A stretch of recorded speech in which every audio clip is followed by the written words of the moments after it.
That you proudly let us hear when our heroes of 16 were executed. Come out, you black and tans, come out and fight me like a man. Show your wife how you won medals down in Flanders. Tell her how the IRA made you run like hell away from the green and lovely lakes of Killashandra.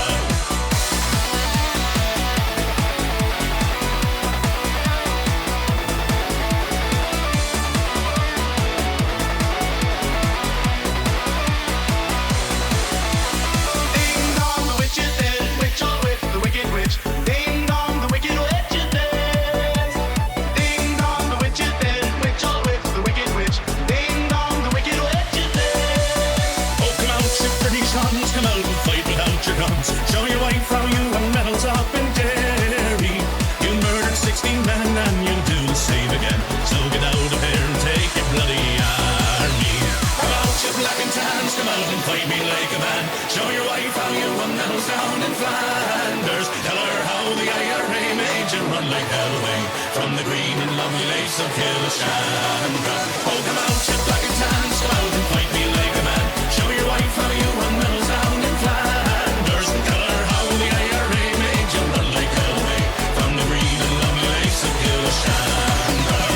Buckingham Palace announced the death of Her Majesty Queen Elizabeth II.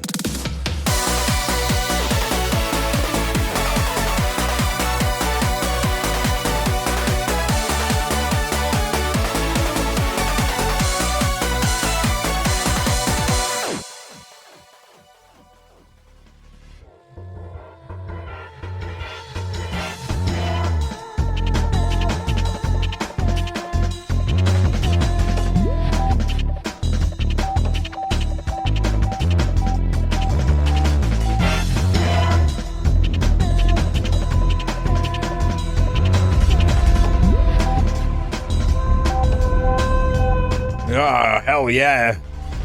What's up, everyone? Good to see you. Happy Wednesday. Man, whole bunch of stuff happened the other day. Completely forgot the day that I came back to streaming was the inauguration day. The haters will say that I planned it, but the real ones will know that my brain simply is just not that clever. Stuff like that. And yeah, I had no idea until we raided Rob at the end of the stream. I just completely forgot that the Trump inauguration was happening at all. There's no way I would have been able to cover it anyway, because it like started as I was ending the stream. So yeah, it's whatever. Let's say hi to some people in the chat. We got Goblin Hugger, we got TTK, we got Remby Mom, we got Catgirl Steph, How are you all doing today? I hope you're having a good day. I'm doing great. I'm still like, you know, doing pretty good in terms of, you know, just like myself in general. It's all pretty good stuff. Went to the gym yesterday, you know, feeling good, making homemade food, hanging out with my beautiful girlfriend, who is really based, and we're making a video together, which is really exciting. But more info on that on the Patreon. Hello, one who reads. How are you doing? You don't have to call me sir. You don't have to call me sir. It's a bit of fun. You can do that if you want. It's up to you. It was real good to not think about the inauguration at the time. Yeah, so like I was thinking that, like I was thinking, well, at least I provided a space for people who didn't want to like see that. Do you know what I mean? But to be fair, Rob, as per usual, did a really good job covering it. He was like, you know, providing some excellent material analysis of the things that he was saying, and there was some pretty good bits in there. There was a bit that I tried to clip, and I don't know why it happened. It must be because like Twitch was preventing people from clipping the inauguration for whatever reason. But like, you know, what was it? There was this bit where like at the end, Rob played, you know, the Hereditary theme. Because like, you know, he was just saying all this like just completely fucked stuff, like just so fucked. Like stuff that just didn't make sense. Like it's just all not like he's saying he's gonna rename the Gulf of Mexico to the Gulf of America and all this nonsense. He's gonna apparently he's like, yeah, the US is gonna retake the Panama Canal.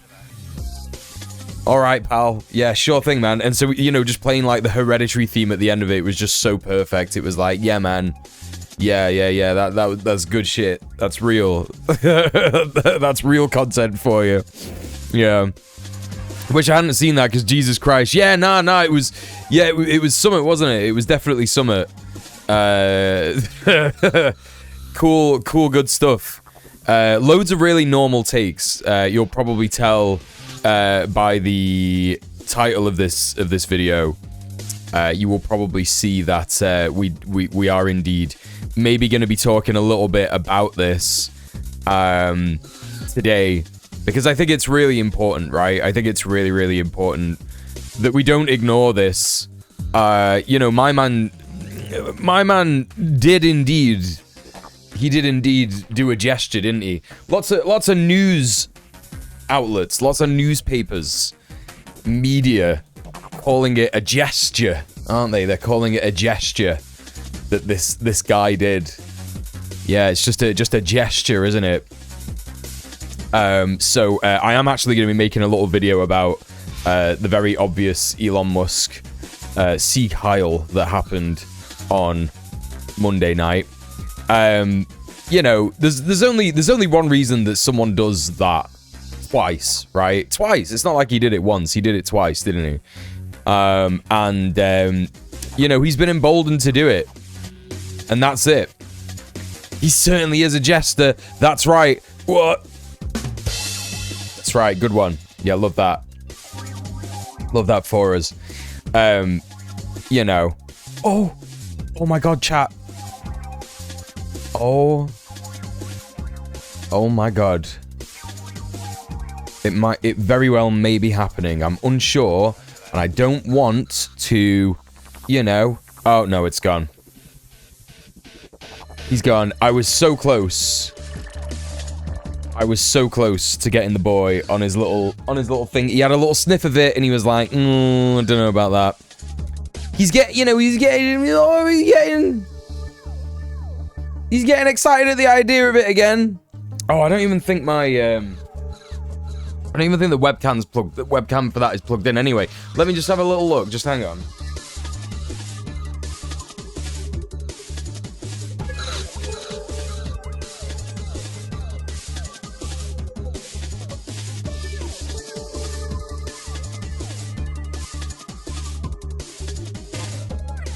Oh my god, there is so much cat hair behind my PC, Jesus Christ. Like a lot. Like a whole... There's just a whole heap. Hang on a hot minute. Let's just see if we can make this happen in any way.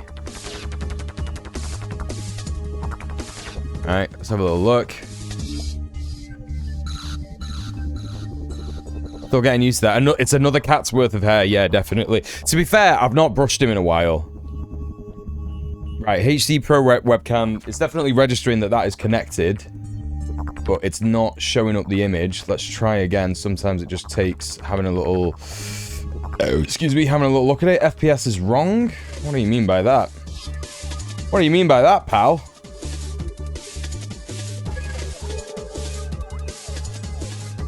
God, I just haven't streamed in so long. It's just like...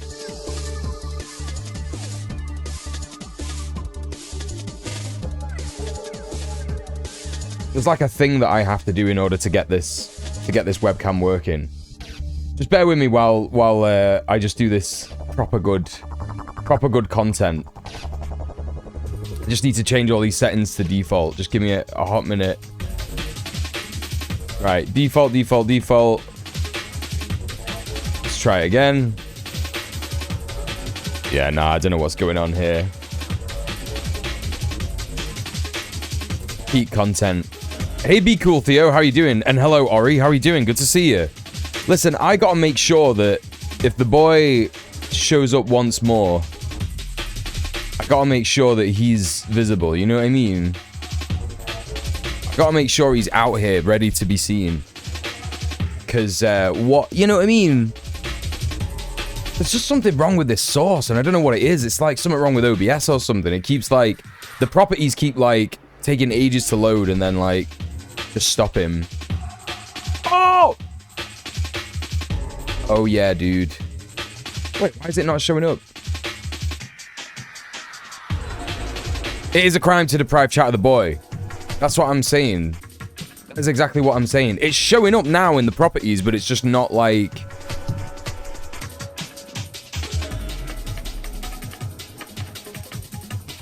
Don't quite know how to describe what's going on. Let me just try this again.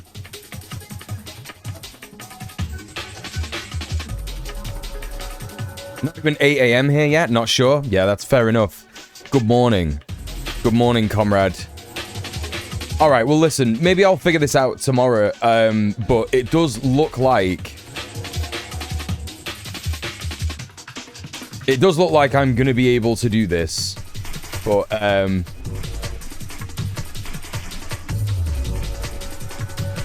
maybe not today.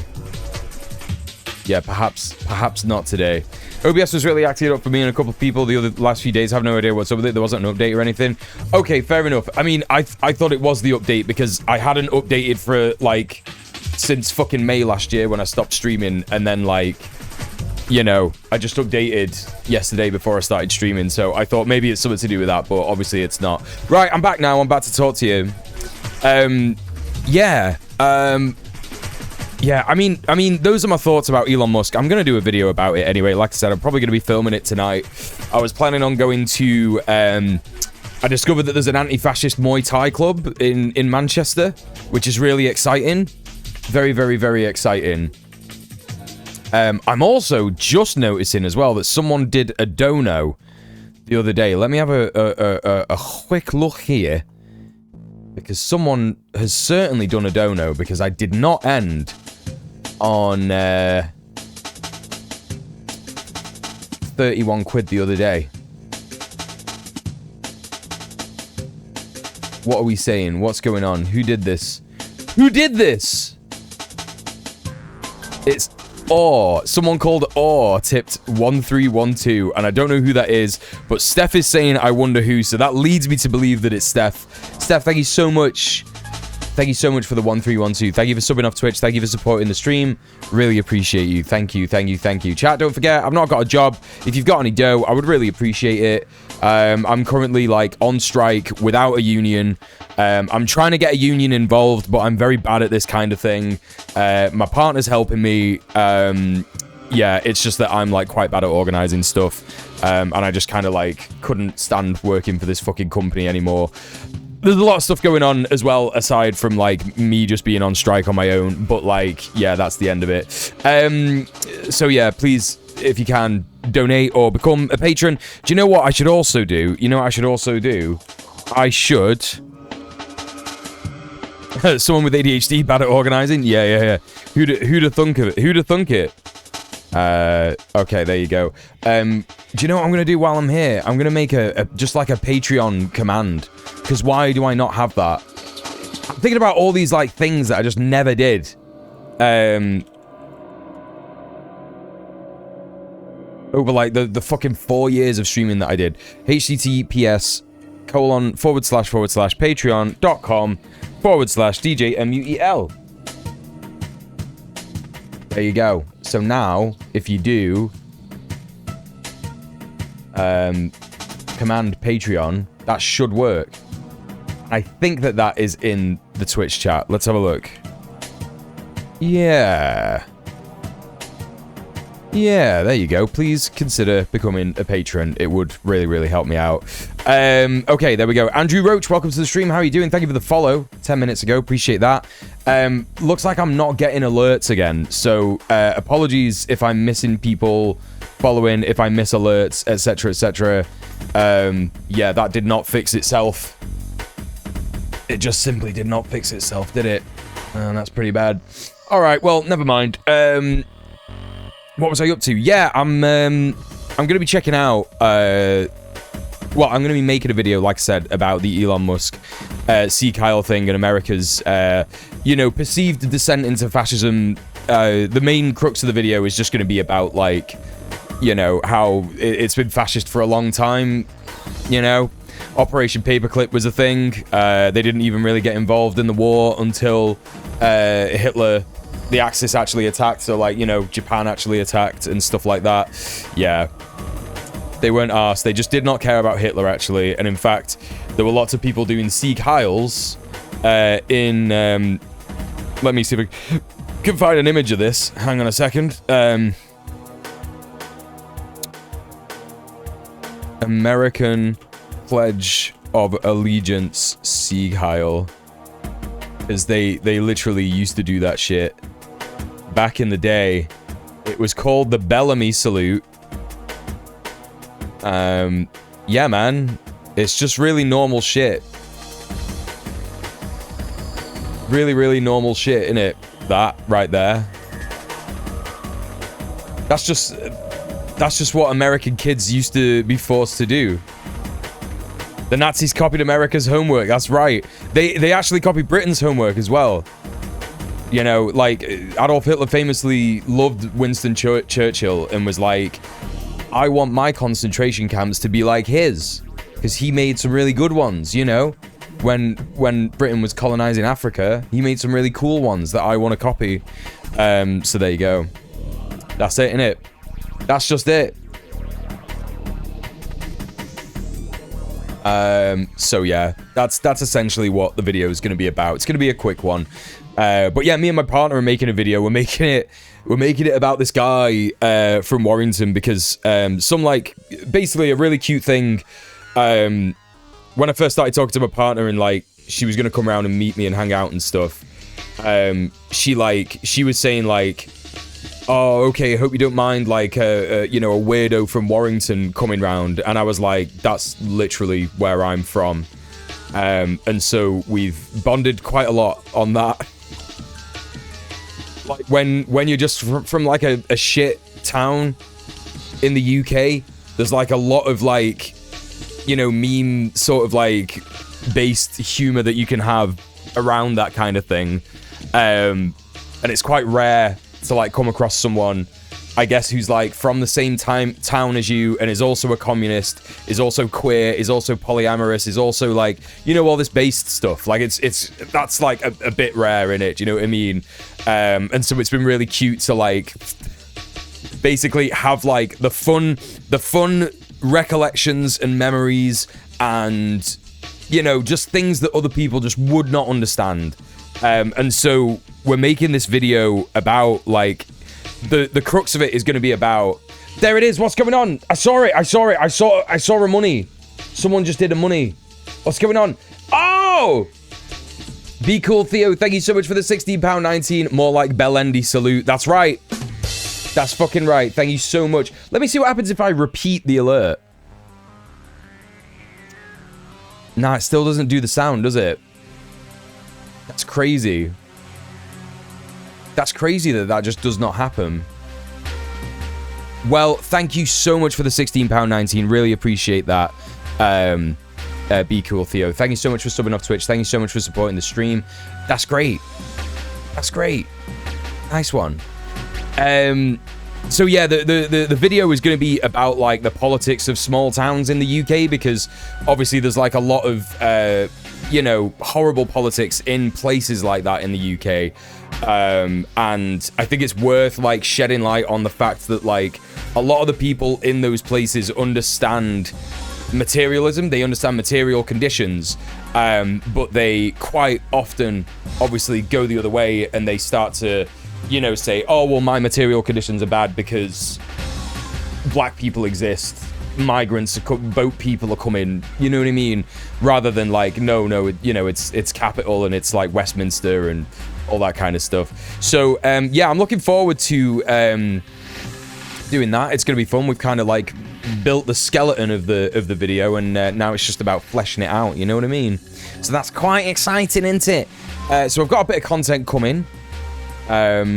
People recognize the material conditions, but due to deliberate political miseducation, they see the cause incorrectly. Yeah, I mean, you know, GMTU, under my chairship, I should add. No, I'm joking. I didn't make this happen. I mean, you could argue that, like, me sort of, like, helping the committee develop and helping members of GMTU develop, which is, like, my role as chair in GMTU, has, like, maybe facilitated these things happening, but I'm not about to take credit for other people's work. It's everybody's stuff together, isn't it? Do you know what I mean? It's everybody together that makes stuff happen. But basically, like, the anti-racist committee and GMTU is also part of the Trade Union and Anti-Fascist Coalition, which is a new organization that came together after the riots that happened because of Southport, we basically, I mean, I hate to say it's because of Southport, because it's not because of Southport, it's just because fascists were just emboldened and stuff. There's a lot to say about those fascist riots, but I'm not going to go into it too much now. I'm pretty sure everybody knows the score. But essentially, like, GMTU, as part of the coalition of the Trade Union and Anti-Fascist Coalition, have basically, like, said, well, the best way to fight fascism is by doing political education in deprived communities, because it's in deprived communities where those kinds of things just flourish. Do you know what I mean? Because it's like they just don't have any community, right? They just don't have any community. Muel woke to the union. I mean, you do a /S for sarcasm, but this is actually fully true, because I have actually done a lot of work to shape the union's new staff handbook, and we'll be doing the same for the member handbook. That's some work that we're going to be doing this year. We had like a lot of policies. We copied a lot of policies from like a lot of other organizations, and then I went through them one by one with our secretary and our member of staff, Isaac, and basically like woke the fuck out of them. So like the parental leave was just called maternal leave, so I woke the fuck out of that policy. I was like, no, it's parental leave. It's fucking parental leave, and we're gonna have a disclaimer that says, even though legally we have to say maternal and paternal, we recognize that these do not represent some people's gender identity, and that's the end of it. And yeah, I just had a load of good shit. Made sure that there was like stuff about period pains and period sicknesses that people who have periods have in our sickness policy. So I have actually woke the fuck out of it. Yeah, so you jest, but you're correct. But anyway, going back to that like main thing that we were talking about there, it is just about political education. You have to build community. Like, the thing that capitalism did with us all is it took community away from us. You know, we don't know who our fucking neighbors are anymore. Like, this is a thing that even boomers and people in the silent generation, if they're still around, will be like, yeah, no, that's true, actually. Like, I don't know my neighbors. I don't know what they're into. I don't know what they like. I don't know what they care about. I don't know what their politics are, etc., etc. And capitalism and neoliberalism took that all away from us. And you know, especially like cuts to things like community centers and you know, cuts to things like social services and all this kind of stuff. They just like have facilitated this lack of you know, community, and it was really community that did a lot of that material understanding, you know, back in the day, you know. We know our neighbors, but we're definitely in the minority. Yeah, this is the thing. Well, if you're a fucking leftist, you'll make an effort, won't you? You'll be like, right, well, I need to know who my neighbors are because I need to know if A, they're fucking fascist weirdos who are gonna fucking rat me out if they see me like coming back from a protest with a keffiyeh on, right? You know what I mean? Like, that's an important thing to know about. But like most people just don't, right? Most people just simply do not. And like, you know, there's a lot of people in our union who I wouldn't describe as leftist. I would describe them as like being even apolitical, even though they're part of a tenants union and that's like a political action. Like, how do you describe that? Like, do you call it unionist? Do you call it like materially aware, like like on the verge of gaining class consciousness, you know? Woke is just so cool and thoughtful. I don't get it. Why don't you want to be cool? Yeah, exactly. That's the real shit. Political education be deliberately neutered and defanged from the obvious. Oh, it's Marxism. That's scary, descending from capitalism. McCarthyism and the Red Scare. The more complex and insidious disarmament of unions and the proletariat. Yeah. Removing of local communities, libraries, community centers. Undermining of the neoliberal family unit by the neolibs themselves. Yeah, that's true, actually. Yeah, that's true. Yeah. Had to explain to another therapist what pan means. Yeah, it's good that. It's good in it when like people in those positions of power and like, you know, care just like don't know stuff. It's good that, innit? Yeah, left means different things to different people as well. That's very true. Like you might think that like, you know, someone might be like, yeah, I'm left wing, but they just vote for Keir Starmer, innit? they love Labour. They just do electoral politics. Yeah, so that's that. I've just realized that my sign has fallen down, and that's because I went on my bike to Aldi earlier today. So I'm just gonna rectify that. There we go. Shit. Right. You know, some people call that virtue signaling. And I agree with them, and I think it's correct, and I think it's a good thing to do. Hey, Lorcan, how you doing? The Lochnar. The Lorcan. Hey, Kusi, what's going on? After our last session, my shrink told me, I hope I won't hear about you in the news. What? What the fuck? That's crazy, Kusi. Oh my god. That's so sad. That's such a sad, upsetting thing to hear. Yeah, like someone saying I'm a socialist. Oh, you're saying your dad's like that. I'm a socialist, and yet he despised Corbyn, the closest thing we've had to a socialist Labour leader in years. Yeah, it's so funny how people say that. Like, yeah. Like, I think I've told, like, most of you lot before, but, like, my dad used to be a CEO, used to own his own company and have staff. And he's, like, he described, when I explained Marxism to him, he was like, yeah, I'm a Marxist. I'm like, no, you're not, bro. No, you're not, dude. Like, you might be now. But, like, you fully, like, just, like, stole people's wages. And he just can't accept that. He just can't accept that. That blows my American mind, not gonna lie. My dad's a fucking fascist. Yeah, I'm sorry to hear that, Theo. It fucking sucks, honestly. Hey, Generation Y Me, are you always doing these live streams at this time? I'm looking to do that going forward. Yeah, definitely. Definitely. I've gotten too used to doing work in the day now, so I've just kind of got to do that. That's just kind of how I'm doing stuff now. So welcome to the chat anyway, Generation Y Me. It's good to see you. It is indeed good to see you. Was it an appropriate joke for the situation? We had a Luigi discussion. Oh yeah, sure. Like, you know, I mean, at the end of the day, it's one of those things, right? It's like, excuse me. I became a capitalist drone. Not necessarily a capitalist drone. I was just like a fucking, you know, a drone. It was shit. Gets a little dicey talking about Luigi with the therapist. Yeah, real. They're like, now, don't you go doing any Luigis. It's great that people are scared about that. I think it's fantastic. My dad does have left-leaning ideals, but he's also virulently racist. Yeah, there you go. That's it as well, Theo. So there you go. It's not all rainbows and sunshine in the UK with dad's politics. Dad politics. Hey, Rob Warrior TW, how you doing? Welcome in. Good to see you. Yeah, that's fucking right. Yeah, don't be jumping on those turtles, man. Holy shit. Holy shit. What we got for content today? We got like a couple of things that I might want to have a little look at. We got a Cavernacle video that I'm keen to watch.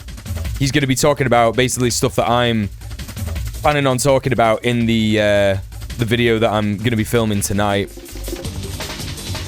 And we got an LBC, a little LBC clip. We'll start with some short form content and then we'll go to some longer stuff, I reckon. What else do we got here? Trump and fascism. We got some norm again. We got some norm shit. It's always good to have a bit of norm on the go. Are you left-handed? I'm not left-handed, no. Why do you say that?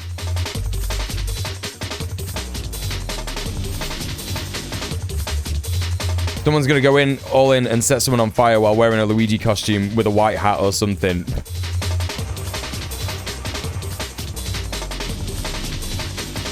Yeah, I feel like that is probably like... that is probably what's coming, yeah. That is probably what's going on. Coffee sipped left-handed. Ah, right, okay. I mean, like, I can't write with my left hand. I can't do that. Yeah, I can't do that shit. Just wondering, innit? Yeah, fair enough, mate. Yeah, fair enough, mate. What else do we got here? Is the world beyond saving by Salary? Oh, this could be good. Not Salary, Solari. Keep getting the guy's name wrong. Let's take a look at what Solari's saying. So we got a Solari video. Is the world beyond saving, he says. We got some Norm Finkelstein. Steen. I keep getting his name wrong as well. We got some LBC with James O'Brien. I want to have a little look at, like, if anyone said anything about the fact that Keir Starmer has just, like, not said anything about Elon Musk's Sieg Heil. You know?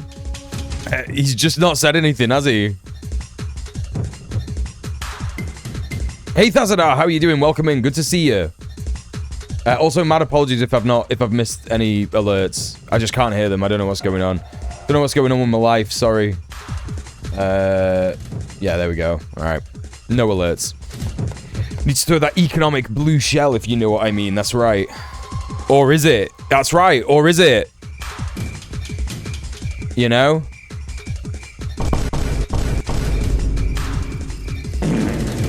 Yeah, man.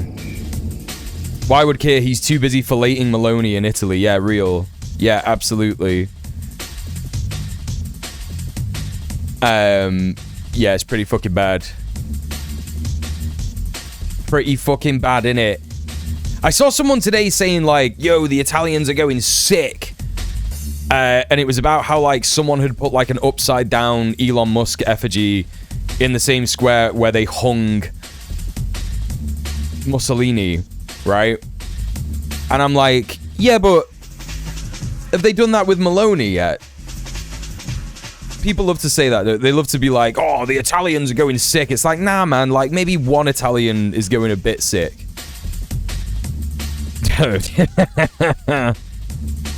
You know? I don't know. Anyway. Oh, what is this? Slavoj Žižek meets Yanis Varoufakis. The left doesn't get Trump. Oh, man. Do I want to get mad? Do I want to get mad today? Yeah, alright. This is from like a month ago. Let's take a look at this shit. Let's take a look at what Slavoj Žižek was saying about that. But we won't watch that straight away. Let's take a look. Let's take a look here. Let's go for this LBC video first. See what it's fucking saying. See what James O'Brien's saying. Do you know what I mean? I want to get Trump. It's such a stupid premise, right? It's like the left doesn't get Trump. It's like, yeah, man, I don't get fascism. I don't understand it really. I sure hope the left doesn't get Trump. Once they do, there's no telling what they'll do. Do I want to get mad today? A thing I also say before reading articles. Yeah, it's good, innit? It's good. It's good that everything that we see makes us so mad all the time and upset and angry. It's good stuff. People should do something about that. Two or three ago, Irish chap, and he said a greater Israel. Now, I haven't thought about that for a very long time. But Really? Yeah, because I've always expected there will be a two-state solution. Yes. But since this Hamas horrendous attack, it's proved that it can't happen. Hamas mentioned. The only way that you can have a one greater Israel is a sort of federal agreement whereby the West Bank, which was never Palestine, it was an Arab area which was controlled. Oh, shut up, dude. Oh, these people are so stupid. People just really, you know what's happening here, yeah? People love to think that they're experts on this stuff, don't they? Without, like, doing any research whatsoever. It was never Palestine. It's an Arab area controlled by Arabs. It's like, fuck off, bro. Yeah, it's just a guy. It's just a guy calling into a call-in show. That's all it is. It's nuts, dude. Fucking nuts. Just to clarify one thing, I mean, the notion of Greater Israel is, I mean, it goes back to Theodore Herzl, doesn't it? Yeah, it does. It's been part of, and it's been... Right, that guy's pretending. When he said yes, then, he's pretending to know who Theodore Herzl was. He doesn't know who that is. For real. 100%. Suspicious the same guy rang into James O'Brien suggesting Ireland have a referendum to rejoin the UK to get around the border issues with Brexit. People are just so, like... They're just great, aren't they? It's just good. It's mint. What a top lad suggesting all this stuff. Been cited by members of Netanyahu's government since both before and after October the 7th. But you just sort of zoned it out, had you? Yeah, because I mean the whole thing is. See, he's just saying yeah because fucking James O'Brien just said you've zoned it out, have you? And he's like, yeah. Anyway, just like not listening, not present in the moment. People aren't present in the moment. Like what's happened is like we have this bizarre situation where people are like verbally posting. Right, that's what's going on. Verbally posting. Netanyahu's government, there are a lot of right wingers. Oh my God, bro. Oh my God. I suppose you could call them that. But one of them has been convicted of terror offences. Yes. He's not listening, dog. So terrorists and fascists. Yeah, there are. But you're dealing with an army of fascist Islamists. And no, simply untrue. Just simply untrue. You know? They're called Hamas. Yeah. And they're controlling... Whoa. How did he say that? Is Islamists, and they're called Hamas. Yeah. And then Hamas. This motherfucker just said ham-ass. They're controlling 2 million people, and they are... Bro, you are just like... People like this, they should just cut this guy off. Just cut him off. Yeah, the only person with ham-ass is Miss Piggy. That's right. Islamists, yeah, loves to say that shit like Islam. It is lamb, isn't it? It is lamb. No, it's chicken, bro. God, it's so funny. Yeah, and an army as well. Like, wrong, just wrong. You're just wrong. Great stuff. Great stuff. Hey, Yanni B, welcome to the stream. How you doing? Stealing from them. They're bombarding them. They're killing them. No. This was all true before October the 7th. No. Yes. This is all... Kermit's got a fistful of Hamas. Yeah. Something that you can lay at the feet of Hamas in quite the same way you can lay it at the feet of Israel. We know that they have killed their own people, making it out to be Israelis. No. What are you talking about? What is this? I mean, what I'm talking... This is why they've uploaded this, though. This is the thing. This is why they've uploaded this, because they know that people like us are going to watch this and be like, no, you're wrong! Like... Talking about is a greater Israel. I'm talking about a sort of federal state. Right. The Muslims would live in one area, and they'd be free to come into greater Israel, and the Jews... Bro, this guy isn't even doing Hasbara. This guy is just making stuff up. This isn't even the fucking, like, Israeli opinion. The Israeli opinion of Greater Israel is that like there will just be no Palestine. It's not even seen on the map of Greater Israel. It is, Syria, Lebanon, Iraq, Iran. Like it's the whole Middle East. Like they want to take over the entire Middle East. Like that's what it is. It's always been a project of the United States. Like most Israeli people know this. Most Zionists know this. It's what the US wants. Like it's just like do an ounce of like research, bro. Like a fucking ounce. The area they live in be called. It's still Israel, Right. but you've got 2 million. What if they Arabs. didn't want to?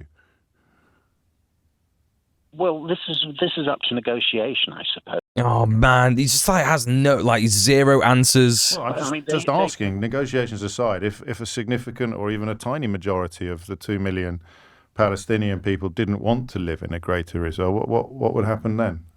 Well, I suppose they called it a different name, but I mean, you could say Texas was Mexico. Call it a different name then. Texas is now America. What if they didn't want to live under Israeli rule?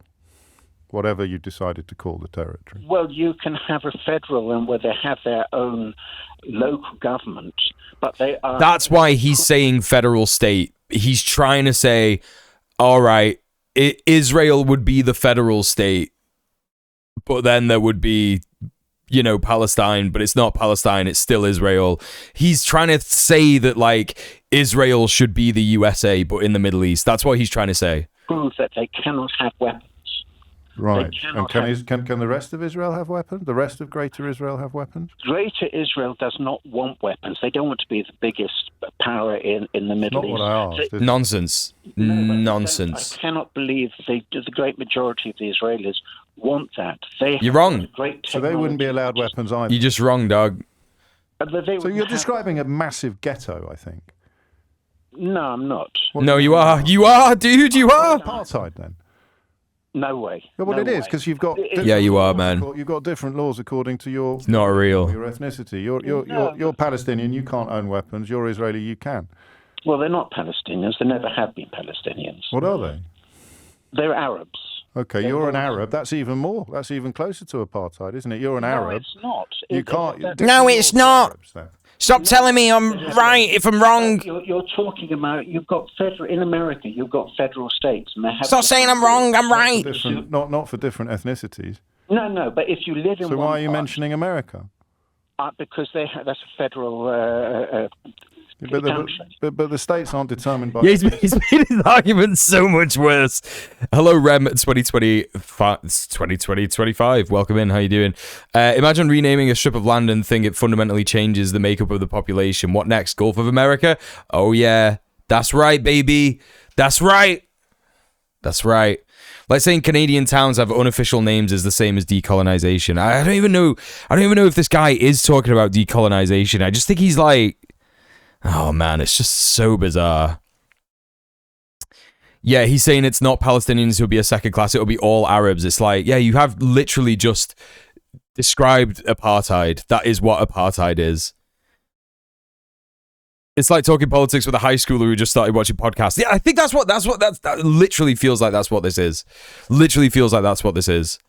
Yeah, even if you ignore Palestine, Israel wants to bomb fucking everybody. It's like, I'll never forget, there was a Norm Finkelstein clip where he was saying, you don't understand Israel. You don't like. I read the Israeli papers. I read the Hebrew papers. They are constantly saying things like, should we bomb Iran? Should we bomb Lebanon? Should we bomb Egypt? Should we bomb, like, it's a crazy state that is just like obsessed with war. Do you know what I mean? Like, it just always has been. Always has been.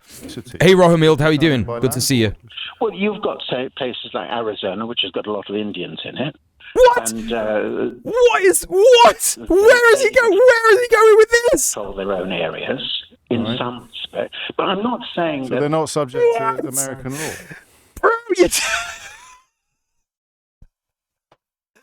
right. First of all, he did say Indians, which is showing his age and his understanding of things and how they are. Secondly, dude, you are referring to a people who have been through a genocide, right? They've been through a genocide.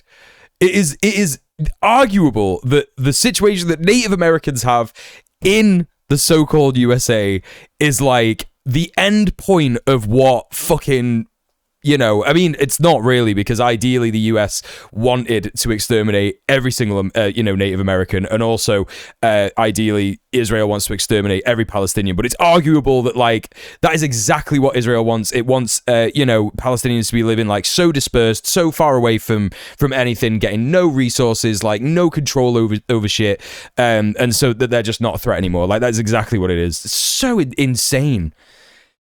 This is just so stupid, dude. No, they are subject to American law. Right. American law is just human rights and everything. Okay. What if you were half Arab? American law is just human rights and everything. Of half Israeli, which law do you have to obey? You would obey the actual laws for the actual country. Would you be allowed away? Oh, man. Britain is just fucking cooked, mate. Absolutely cooked.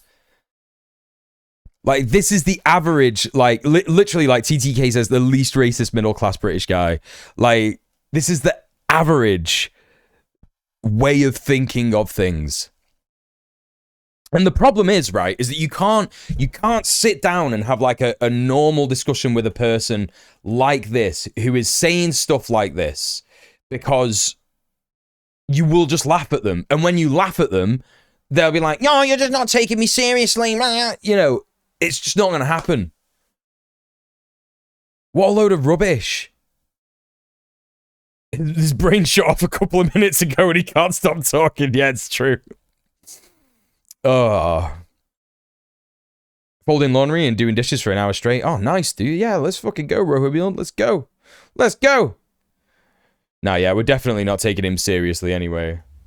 It's true. Hopefully, they'd say you wouldn't be able to carry weapons in the streets.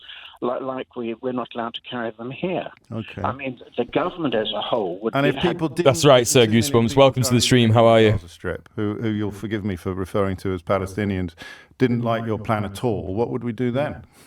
Because I mean, spoiler alert, they wouldn't. Well, if that happens, then we're stuck where we are now. I'm looking forward to somehow that they can live together. Well, that would be a two-state solution. That's what we've been aiming for 80 years. But and the closest we ever got was when Yitzhak Rabin was Prime Minister of Israel, and you remember what happened to him. I remember what happened to him. Who killed him? The Israelis do have lunatics as well. Yeah. Oh, man. Like, this is like peak British racism, where he's like, oh yeah, they're just both insane. They're just both crazy guys. They don't know what's going on. They can't do anything.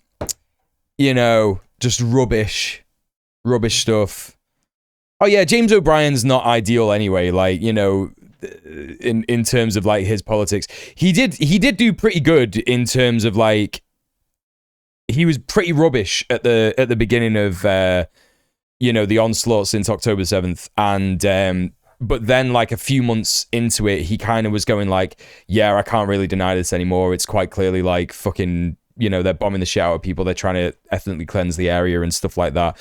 I don't know if he's used the word genocide. I think he did. I remember like seeing a bit and I was like, yeah, well, fair play for finally admitting it. But yeah, it's kind of shit that he's like entertaining this shit, isn't he? They should just like... No, but your vibes are right though, Theo, because he has like done a lot of apology for that stuff, for Israel's actions. You know what I mean? Yeah, James's LBC's look at me. We're not just a mouthpiece for fascist persons. Yeah, that's right.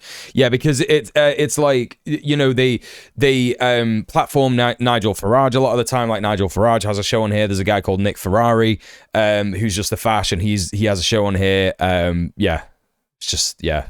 LBC is just like it's just a bad platform in general. Who are now in the government. There may be some in the government, not all of them. But the solution is to ghettoize the Gaza Strip. No, it's not ghettoizing. It's a matter of letting him have... sorry, carry on. It's a matter of what? It's a matter of having a human rights, being able to live together. So you can have Jews living But in with different in rights. gar- The rights are determined by ethnicity, not by humanity. You've already human said that. rights. So the Muslims can do whatever they like religiously, as they are allowed to do in Islam. Again, it's just like he's just seeing it as like Muslims and Jews. Like that's all he sees it as, right? He doesn't see it as Zionist, fascist, ethno-state versus just like an indigenous people. Do you know what I mean? Like you might argue that I'm simplifying that. That's fine, whatever. But like, it's just not this like. Most people like this guy have been led to believe for a long time not to think about it and not to worry about it because it's just silly extremist Jews and silly extremist Muslims, but also somehow the silly extremist Jews are the best ones, right? That's like how most people posit it. Do you know what I mean? And of course, it's that thing all again. All over again. It is just the same story over and over again of like, as soon as people want to try and talk about it historically, they're told this is too complex for you to understand. You can't talk about it. You don't understand it. Don't bother. Just, listen to what the actual papers say about it, and that's it. You know what I mean? Yeah, I wonder how he felt about the recent attempts to bring Bloody Sunday soldiers who killed civilians to justice. Yeah, I bet he feels exactly the same way. I bet it's like you said, like he wants to get people to fucking vote in a referendum to rejoin the UK and Ireland. Yeah, passive happening. Yeah. It's just happening. Yeah, the conflict in the Middle East would just stop if you'd stop the conflict. Yeah, brain hurty. Yeah, literally. It's just happening. Yeah. Zionists also hate Jewish people. Correct. Yeah. Israel. But the only thing I'm holding back on is that the individual shouldn't be allowed to carry weapons. Okay. And that would be the same for the Israelis too. Okay. And we'll just, I mean, the question of what happens if the Palestinian... It's so funny. It's like, what kind of a solution is in your head, bro? What kind of a solution is in your head where you're like, oh, actually, just if individuals didn't carry guns, none of this would happen. What are you on about? What are you talking about? Because then the state can still have guns, and if the state is Israel, if the state is Zionists, they have an army. What are you talking about? What are you on about, bro? What is going on? So ridiculous. Neolib enabling fascist attitude. That's exactly what's going on. People who want their own country object to your proposal is tough, really. They had a country. It's tough. No, excuse me. They've never had a country. Yeah, but they have. Like, this guy is positing his entire argument on like, Palestinians aren't real. And they, like, once you've absorbed that nonsense brainworm shit that like, people are saying like, oh, Palestinians never had a country. There's no such thing as Palestinians. It's too late, man. It's too fucking late for you. You're cooked. Do you know what I mean? Any argument that you have after that is just irrelevant because you're just wrong. You're just simply wrong, dude. You know what I mean? Hey, Crypto Juice, how you doing? When Israel became independent in 1948, yes. The area of the West Bank was the area was split in the first place. The mandate was for a Jewish state of Israel, but the Arabs... Well, there's the problem, isn't it? The Arabs... Excuse me. Okay, but the Arabs never said they wanted a country called Palestine. The Arabs just wanted... It was already called Palestine. They wanted the whole lot. And that's what they've said probably 5 times. Look at his fucking head, man. This guy is 22 years old. Greater Israel, but for Arabs. No, you've got 22 Arab countries there at the moment. No, but when you said they wanted the whole lot in territory... 22? Is that right? Territorial terms, you mean like what you call a Greater Israel, but for Arabs? There's not 22... countries bordering Palestine. What is he talking about? Is he just talking about like the wider Middle East? Probably, but okay. It would have been an Islamic fascist state. Would it? Well, look, have you got any Arab state today which is democratic? Yeah. I don't know. What's that got to do with the price of tea? Oh, no, be serious, James. I mean, honestly. I am being serious. Israel is the only democratic country there. Bro, fuck off, dude. I hate it when people say this so much. Yeah, man. Democracy is when you get shot for saying "Free Palestine" in the street. Democracy is when you get shot for waving a Palestinian flag. Democracy is when you get shot for wanting to stay in your home. I just can't, man. I just can't deal with this shit. It's so bad. Unfortunately, they have to live by the gun because they're being threatened by Iran and Hamas and the other people. So when in the passage of time since the awful events of October the 7th, when did the prospect of a greater Israel pop into your mind for the first time ever, or the first time in decades, Stuart? First, when your friend was just talking a few calls ago. Oh, damn, dude. You just like... A few minutes ago, I heard a guy say a thing, and then I had loads of thoughts. Loads of new thoughts came into my head that are all nonsense. Like, I love it when like a guy is like, yeah, I've not cooked these ideas properly. Like, I like these ingredients of ideas like fell into my brain, and I just didn't think about them for a long time. But now I'm absolutely certain that it's correct. I'm absolutely like, without a shadow of a doubt, this is correct. It's right. I've not thought about it. I don't understand it. Okay.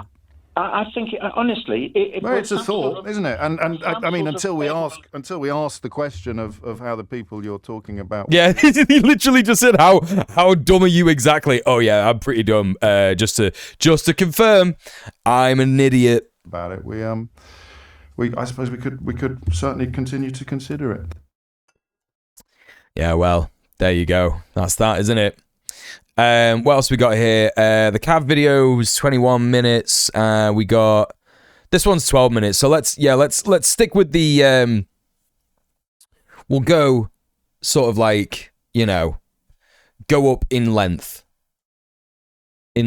order. So let's go for the Finkelstein video. This is from like when?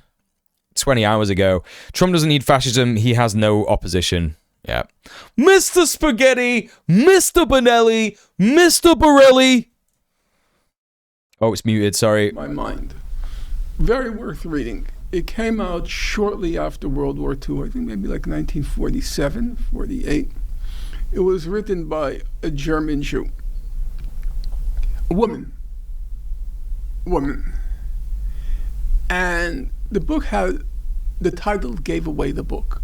She was very smart, and when you're very smart, the test of intelligence is to capture complex ideas in simple, lucid language. Yeah.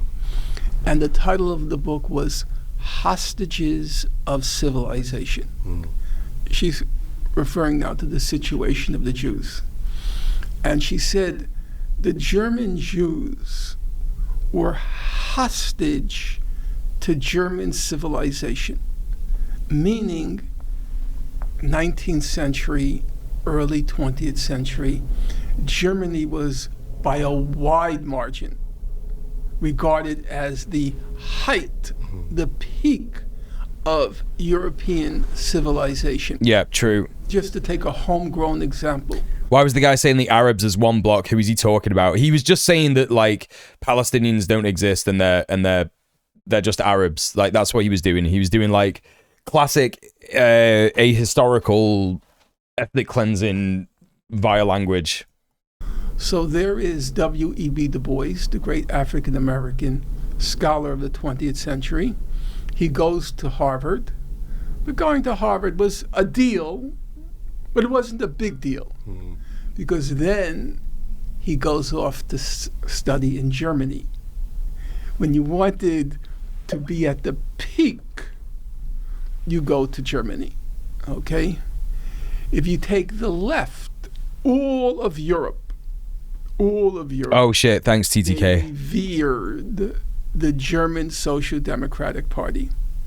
That's where all the leading lights were concentrated. Hey, what's going on, Han? And when what was called the SPD, the Socialist Party, SPD in the German, we call it German. Yeah, welcome to the chat, Bauern program. When they spoke, everybody listened, and everyone acted. Okay? So Germany was the peak of civilization. And the author wrote that we were hostages of that civilization because beneath the veneer of civilization, there lurked a lot of ugliness. There lurked a lot of ugliness. And what Hitler did, he tore off the veneer.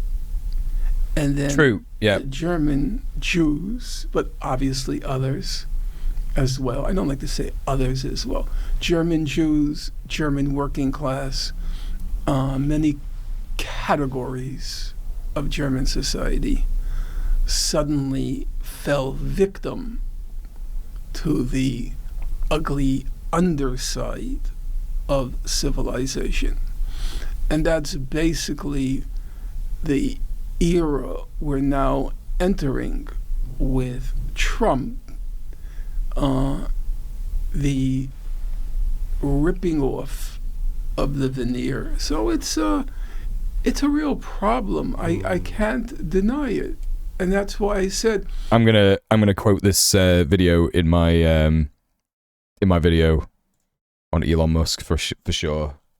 I will not counsel anybody who to vote for, because I recognize it's a balancing act. It's not a clear choice. But the Democratic Party, they didn't even want to they articulated the choice in a way which was false. There's not a danger, in my opinion, if you take words seriously, this word fascism. There isn't a danger of fascism here. Do you know why? Because there's no opposition. Yep. Historically, fascist elements came into power when there was a strong left. The institutions of what we used to call bourgeois democracy were in jeopardy, and the ruling elites acquiesced in a strongman coming into power in order to repress the elements on the left, which posed a real danger to their system. They wanted a socialist society. Some wanted a communist society. All of them rejected the capitalist society. We don't have a left here. Fucking absolutely correct. I mean, he's not correct, because there's a fucking large amount of working class people who want to organize, they want to do communism, they want to do that, but in terms of, like, he's referring to a strong left. Like, a strong left would be a coalition party. Like, you know, the closest thing that came to it is Jill Stein, and Jill Stein, lots of people say she's a grifter, doesn't really believe the things that she's, you know, touting as the you know, the policies that she would have enacted and stuff. I don't know about all that. I'm not like 100% expert on Jill Stein, but you know, the closest thing that she was the closest thing that came to maybe Cornel West. Like, he had like a bit of a thing going on with the Green Party as well. So yeah, it's kind of one of those, really. It's like, if there was a strong left, like a strong left that could actively like challenge neoliberalism and therefore fascism, you know, basically what he's saying here is what we were saying before, which is that, like, fascism is just an aspect of imperialism, isn't it? And you know, people who are perceived to be the fascist threat simply just remove the veneer. Like, it's like, you know, oh, it was this all along, right? You know, that's all it is. So we don't need, if you take people in the Supreme Court, people like Justice Roberts. I've studied Roberts because I teach Supreme Court law. Okay, Justice Roberts, Justice Gorsuch, Justice Alito. They love our institutions. Yeah, Scooby-Doo unmasking meme, yeah. They love checks and balances. Because the whole purpose of the checks and balances is to make sure the rabble doesn't get out of hand. And also that no elite party dominates another elite party. There has to be an equilibrium among the elites, but always within the context of repressing the rabble, you know. So they love our institutions. Why would they abandon the Supreme Court? Right now they have 6 justices. They're not going to abandon it. Now Trump has the Senate. He has the House of Representatives.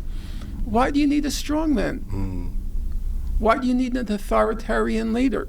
They already, unfortunately, control all the institutions. But sorry to have to report this, that's how our bourgeois democracy operates. Yep. So this constant threat of Trumpian fascism, I think it's false on two counts. First of all, it's unnecessary because there's no left to fight against. And second of all, they can get everything they want. Within this, I think that it's a good analogy of, you know, what's happening. Like, you know, if we're gonna talk about, like, it's not a good analogy. Sorry, it's a good analysis of what's happening, because if we're gonna talk about, like, the rights that people have that Trump wants to take away, they were already, you know, very, very, very, like, thinly protected, right? There was just this thin, like, thing, you know, gestures from the Democratic Party, like, you know, Joe Biden saying, like, oh, we should protect trans people and blah, blah, blah. I can't do a good Joe Biden, but, like, you know, I just remember, like, I was streaming and talking about this, like, a fucking couple of years ago. You know, he was saying that, like, the trans community needs to be protected in our society, and it's like, then you sign an order, you do a thing, right? You sign an executive order, you create the, you know, government department for protection of minorities, the government department of whatever. Do you know what I mean? No, it's true. Joe Biden could no longer do a good Joe Biden. Yeah, very true. You know, you do something. You're the president, right? If you truly believe these things that you're saying, then you do it. It's exactly the same way in which Joe Biden was like, oh yeah, I'm hoping there's going to be a ceasefire deal. I hope that it's going to happen. Trump's administration phoned Netanyahu and they were like, you do this fucking ceasefire deal now. Right? Don't give a fuck about what these fucking loser fascists are saying in your party. You do it now. You do the ceasefire. I don't want a ceasefire. I don't want a fucking, you know, all this bombing to be happening while I take office. I don't want people to distract from that. I don't want people to be looking at that. I want all eyes on me. That's the whole reason for it. You know, he's an egotistical megalomaniac. He did one phone call and the ceasefire deal happened. Like, he did not believe in any of that stuff. It was all just lies. Simply lies, lies, lies, lies. Anyone who did any kind of defense of Joe Biden, you know, and hasn't fucking, like, you know, held their hands up and been like, sorry, I'm wrong. I think even I, like, did some of that shit. Like, you know, when I was saying, like, oh, Netanyahu's uncontrollable. You know, Joe Biden can't control him and stuff like that. I'll hold my hands up and say, I got that fucking wrong. Do you know what I mean? Because it's just not true. Like, you know, it's like, oh, you know, Joe Biden's like saying some nasty, like, he's saying some nasty stuff to Netanyahu on the phone. He's calling him names. It's like, nah, bro, like, he just doesn't want a ceasefire. He just doesn't give a fuck. He just does not care about Palestinians being genocided. You know, anyone who did that attempted cleansing of his image is just going to be remembered in history as a genocide apologist. Like, that is just the facts. And the ceasefire itself is also a lie. Yeah, that's true. Yeah. You know, the ceasefire is going to happen. It's like we were watching on the last stream. We were literally watching the Electronic Intifada talk about this. You know, they are going to have this exchange of hostages, and then they are going to, you know, they've already detained like over 60 people in the West Bank. There's all these pogroms happening in the West Bank. Trump signed this executive order that said that, you know, oh, that fucking shit thing that Biden did that said that, like, settlers are going to face legal consequences if they come back to the US if they're doing settler colonialism. I mean, to be fair, it's arguable how much that has actually changed anything, because it's like, you know, that thing that Biden did where he was like, oh yeah, settlers who commit war crimes in the West Bank are not, they're going to be punished if they come back to America. It's like, yeah, well, they don't want to go back to America, bro. They're fucking settling in a colony. Like, that you know, that fucking work it out. Anyway, I don't know. They're going to do this hostage exchange, and then they are just simply going to continue. They're going to continue. It might have even been Norm who was saying this, you know, talking about Operation Cast Lead. They had a fucking ceasefire, and then the genocide continued after. Like, it's just It's just what's going to happen, right? You know what I mean? Within our system Hey, Nini. already, they control the Supreme Court. They control the Republican Party, democratically elected. The Supreme Court justices were constitutionally chosen. Johnny, thank you so much for the 59-month sub. Thank you very much. So then why do you need fascism? If you understand the term and you're not just using it as an epithet, as people like AOC, who's a certifiable airhead.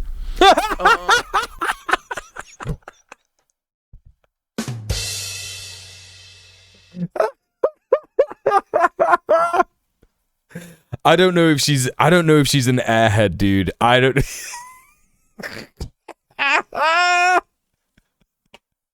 He's right, and he should say it. Like, you know, I'm not gonna sit here and be like, I think AOC is stupid. I don't think that AOC is stupid. I think that AOC is playing the game.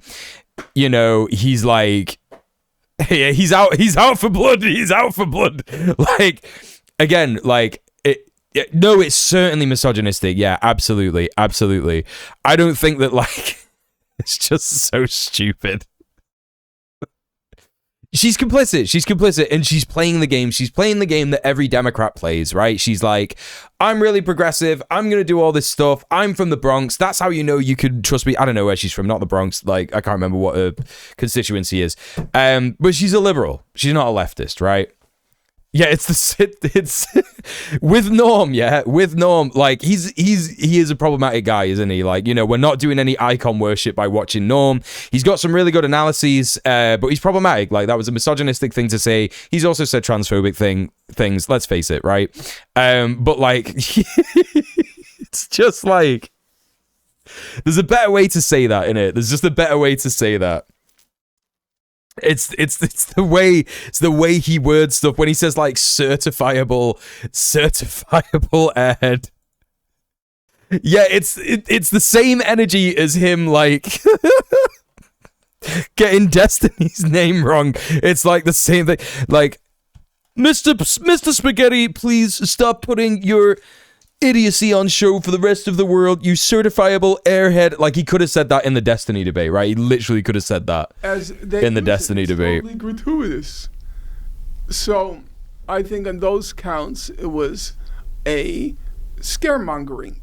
But on the other hand, I have to say that the Trump phenomenon represents the ripping off of the veneer of civilization. Yeah, he should have said that in the Destiny debate. I agree. That goes, hypocrisy is the compliment that vice Gonna get a Twitter account to call Destiny a certifiable airhead until I get banned. Yeah, you should. You really should. Oh no, wait, no, don't do that. Don't do that. I'm not encouraging harassment. I'm not doing that. Hypocrisy is the compliment that I'm about to get banned. Pays to virtue. Meaning, you know what you're doing is wrong. That's why you don't admit to what you're saying. Yeah. You're hypocritical. You don't really believe what you're saying. Why do you do it? Yeah. Because you know that it's wrong. You're hypocritical because even as you delete the VOD. Thinking of vice, you know it's wrong. You know it goes against virtue. So hypocrisy is the compliment that vice pays to virtue. And the thing about the new Trump administration is they don't feel a need to pay that compliment anymore. Yeah. They don't have to be hypocritical. Yeah. They're just going to say what they feel. And that presents a danger. It presents a real problem. Yeah, I recognize that. A lot will depend, I believe, on how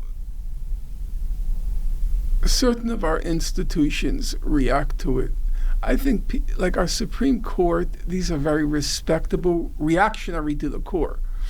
But certain of them are respectable, and they will recoil at certain of the egregious grossnesses of Trump and may put a check on it. But on the other hand, there is a problem because so much of it has been legitimized. It's been legitimized because of, I hate to say it because everybody's saying it now. And I never like to join in with the choir. Or Hey, what's up, Roshan? Good to see you. because, and I know people are going to come down hard on me, but I'm saying it within the context. And the context is I'm a person of the left. Because of a lot of the idiocies of the woke politics. Oh, man. Here we go, dude. Here we go. Oh, people are going to come down hard on me because I'm going to say the idiocies of woke politics. Let's see what he says. Let's see what he says. Cancel culture. And the refusal to acknowledge that maybe the other side has a point. Oh, man. Oh. What are you talking about, bro? What point? What? This is what I mean. It's like he's got like some really good takes, right? He's got like some of the best takes out there, but he's a 70-year-old dude. You know, his brain is coming out of his ears. Let people have a little queer phobia as a treat. I think he's saying what a lot of like there are like, to be clear, there are like in my time with organizing with GMTU, there are some people who are bored of the politics of I don't know how best to say it. It's kind of like I've come across activists who are absolutely 100% anti-racist, anti-queerphobic.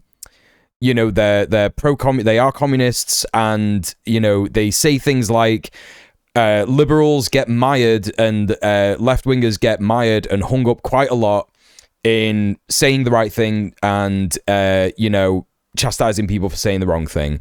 And I get that to a degree, but it's like, you know, I'm not like, I just really don't think it's as much of a problem as people make it out to be. And I've said that to these people. Do you know what I mean? It's like, okay, if that stuff is preventing you from organizing, if it's preventing you from building community, then fair enough. You've got like a good argument, right? But if it isn't, then what is the issue, bro? Like, we're talking about intersectionality. We're talking about understanding language. We're talking about holding people to account for things that they have done, right? And if it's not holding people accountable in a way that is productive, I understand it. There are definitely people who have been cancelled and it's not fair that they've been cancelled because what they've done, you know, I would definitely argue does not deserve cancellation. And the way in which people handle conflict is a bit shit on the left. There's a better way to say this, basically, which is what he's trying to get at. He's trying to say that, like, oh, people don't understand conflicts. People make a big thing out of things, and it doesn't really affect things that much. And it's like, yeah, there's like a certain degree that I agree with that, but like, come on, man, this is just fucking stupid. Agree. The other side has some good ideas. Is the worst bit. That's the worst bit. You don't have the right to cancel.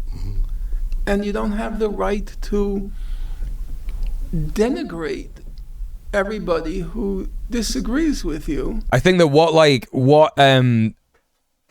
you know, for example, right? For example, I've come across stuff in organizing where, like, there was this great meeting with the GMTU branch that I'm a part of, where someone came to the meeting and they were saying, I need help with my housing stuff. And, you know, in the branch that I'm in, we do, like, say, when we're doing introductions, we say our pronouns, right? So it's like, yeah, I'm Muel, I'm he, him, I'm the chair of the org, etc., this, that, and the other.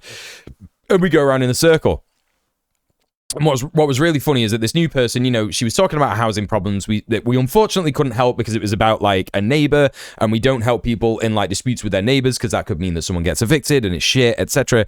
But like, you know, at the end of the meeting, she was like, oh, I know that you can't help with that one bit of it, but you can help with the other parts of my issue. And like, I'm really, really glad, actually. I thought you were all going to be woke. And I just looked at her and I was like, yo, come on, man.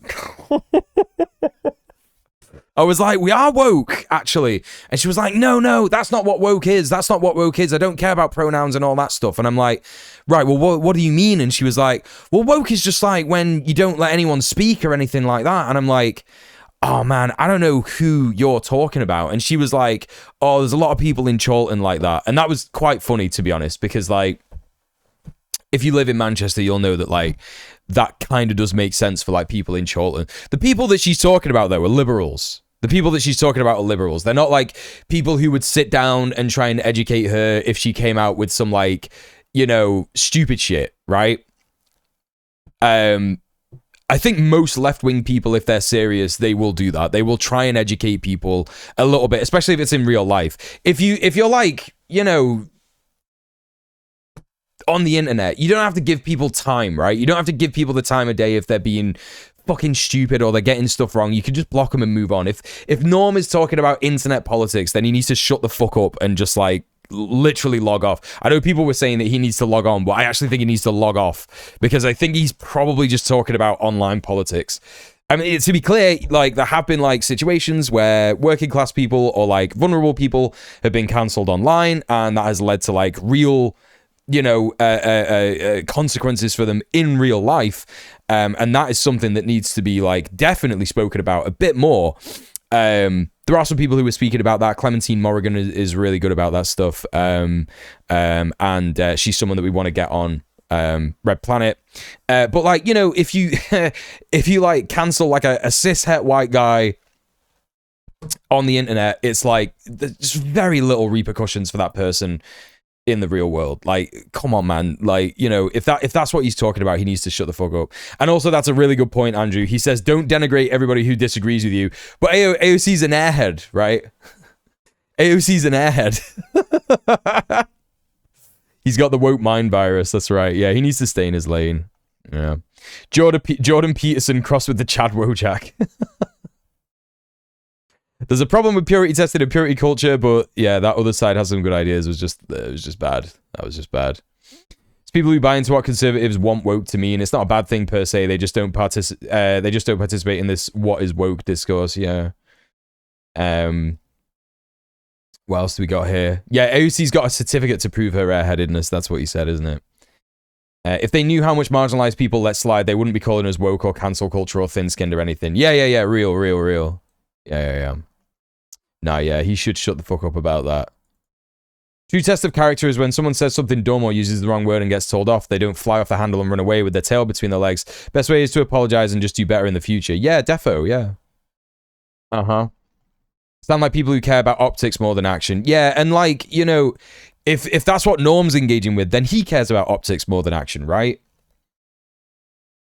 Like, he's not really, like, saying what he wants. You know, he's a good guy to listen to about, like, Palestine and the history and stuff like that, but when it comes to like extra politics, it's like, yeah, no, I'm not down for that. He's completely right about the veneer being torn off, and, like, you know, if you're worried about Trump fascism, then you should have been worried about Biden fascism, because that's what imperialism is, right?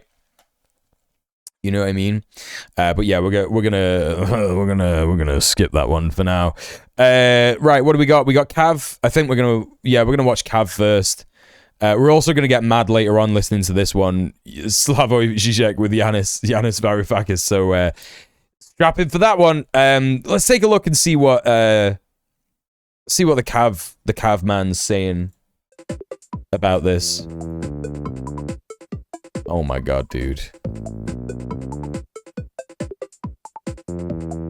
Lots of people were saying that he's on, like, Cat as well at the inauguration. I don't know what anyone thinks about that. What do we think about that, chat? Cat, meth, or anything else?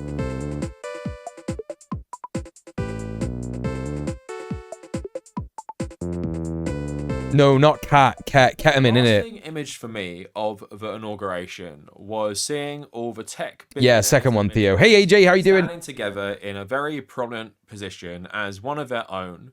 JD Vance got sworn looks like he's bored and stimming. Yeah, could be. Yeah. Man in the world politically. Now, probably on something he brags about being drugged up. Yeah, he does, doesn't he? Inauguration. Of course, I do want to talk about that a tiny bit. It's more what it represents, and we saw Joe Biden, bizarrely, in his... Who cares what he's on unless the thing is the curb? Oligarchy forming. Wait, what happened? In the United States. Yeah, that's right. I would totally disagree with it. That's right, Doug. It's just the mask has been dropped, the veil has been lifted. Yeah. There is no, like, pretending... Yeah, he's right. ...anymore. It's just like... He's right. This is the election. He's right, and he should say it. President. Here are his masters. And this is just Russia. This is just the American version of a capitalist oligarchy. So although it's not exactly the same as Russia, which just has a straight up sham... I mean, you could argue that, like, you know, Russia has an American capitalist oligarchy. Do you know what I mean? It's all connected, isn't it? Capitalism transcends borders, right? Democracy all the time, and that just one person is the ruler. America really isn't much better. Yeah, same thing Norm's saying in the first half, yeah. Performing is funny because all of these people who are now helping Donald Trump used to help the Democrats and also would help the Democrats again. Wait, what? His Path of Exile 2 account was logged on during the inauguration. No attempts at hiding it. Whoa. What do you mean? What?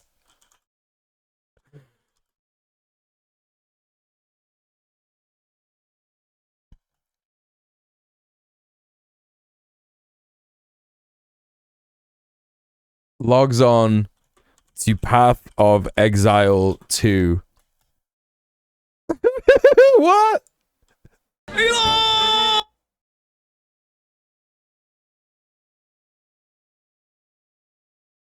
What's going on here? What is this? Who is this guy? Quinn69 TV? His account was just online while he was on camera. He's so bad at it.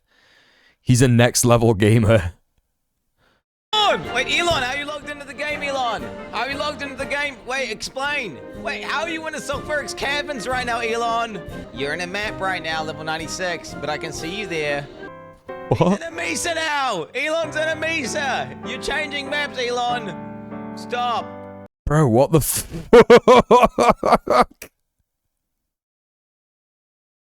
He's playing remotely with a Neuralink. What a god gamer. That's what he's doing with his eyes. That is what he's doing with his eyes. That's crazy, dude. What the fuck? Quinn69 is a guy who worked out a lot of stuff about Musk's lying on games. Well, I mean, he could easily, like, not be at the, playing it. He has been pretending to be a pro at Path of Exile 2, right? That's what this fucking, Grimes tweet was about, right? Hang on, let me get this up. He's 100% paying someone to play it? Yeah, that's what it is, isn't it? Yeah, real stuff. Let's take a hot look here.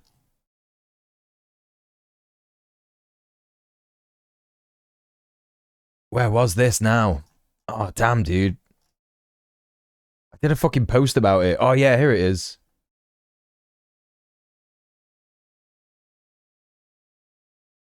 Yeah. Like, Grimes did this tweet. Just for my personal pride, I would like to state that the father of my children was the first American druid in Diablo to clear Abattoir of Zir and ended that season as best in the USA. He was also ranking in Polytopia and beat Felix himself at the game. I did observe this. Thanks. What is this? Like, why did this happen? Like, people were saying on my Blue Sky that, like, oh, listen, man, she's in a really bad custody battle. Sorry, they're in a really bad custody battle with him. And it's just bad. Grimes tweets out the most self-respect killing shit, and the next day he admits to buying levels. It's so bad. No, I saw his Elden Ring build. It was so bad.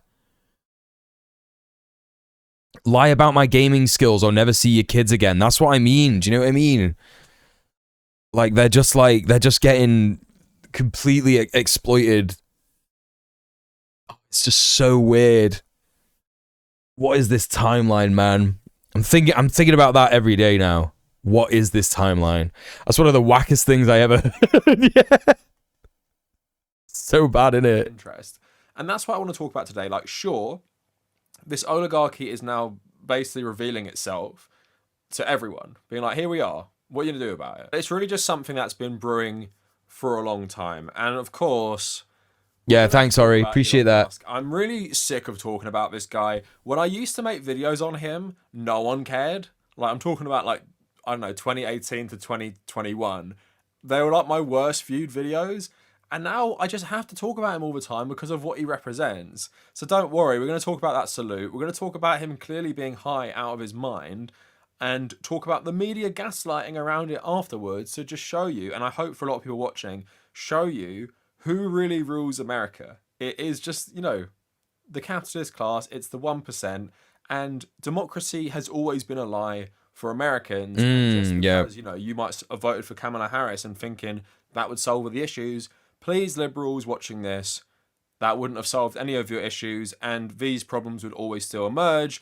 It's just they've emerged quicker under Donald Trump. I haven't been mentioning this as much lately, but check me out on Patreon. It is good that, like, the majority of people who are reporting on this, that, I guess, Cav's not going to be watched by a lot of liberals, I guess. I think he is making,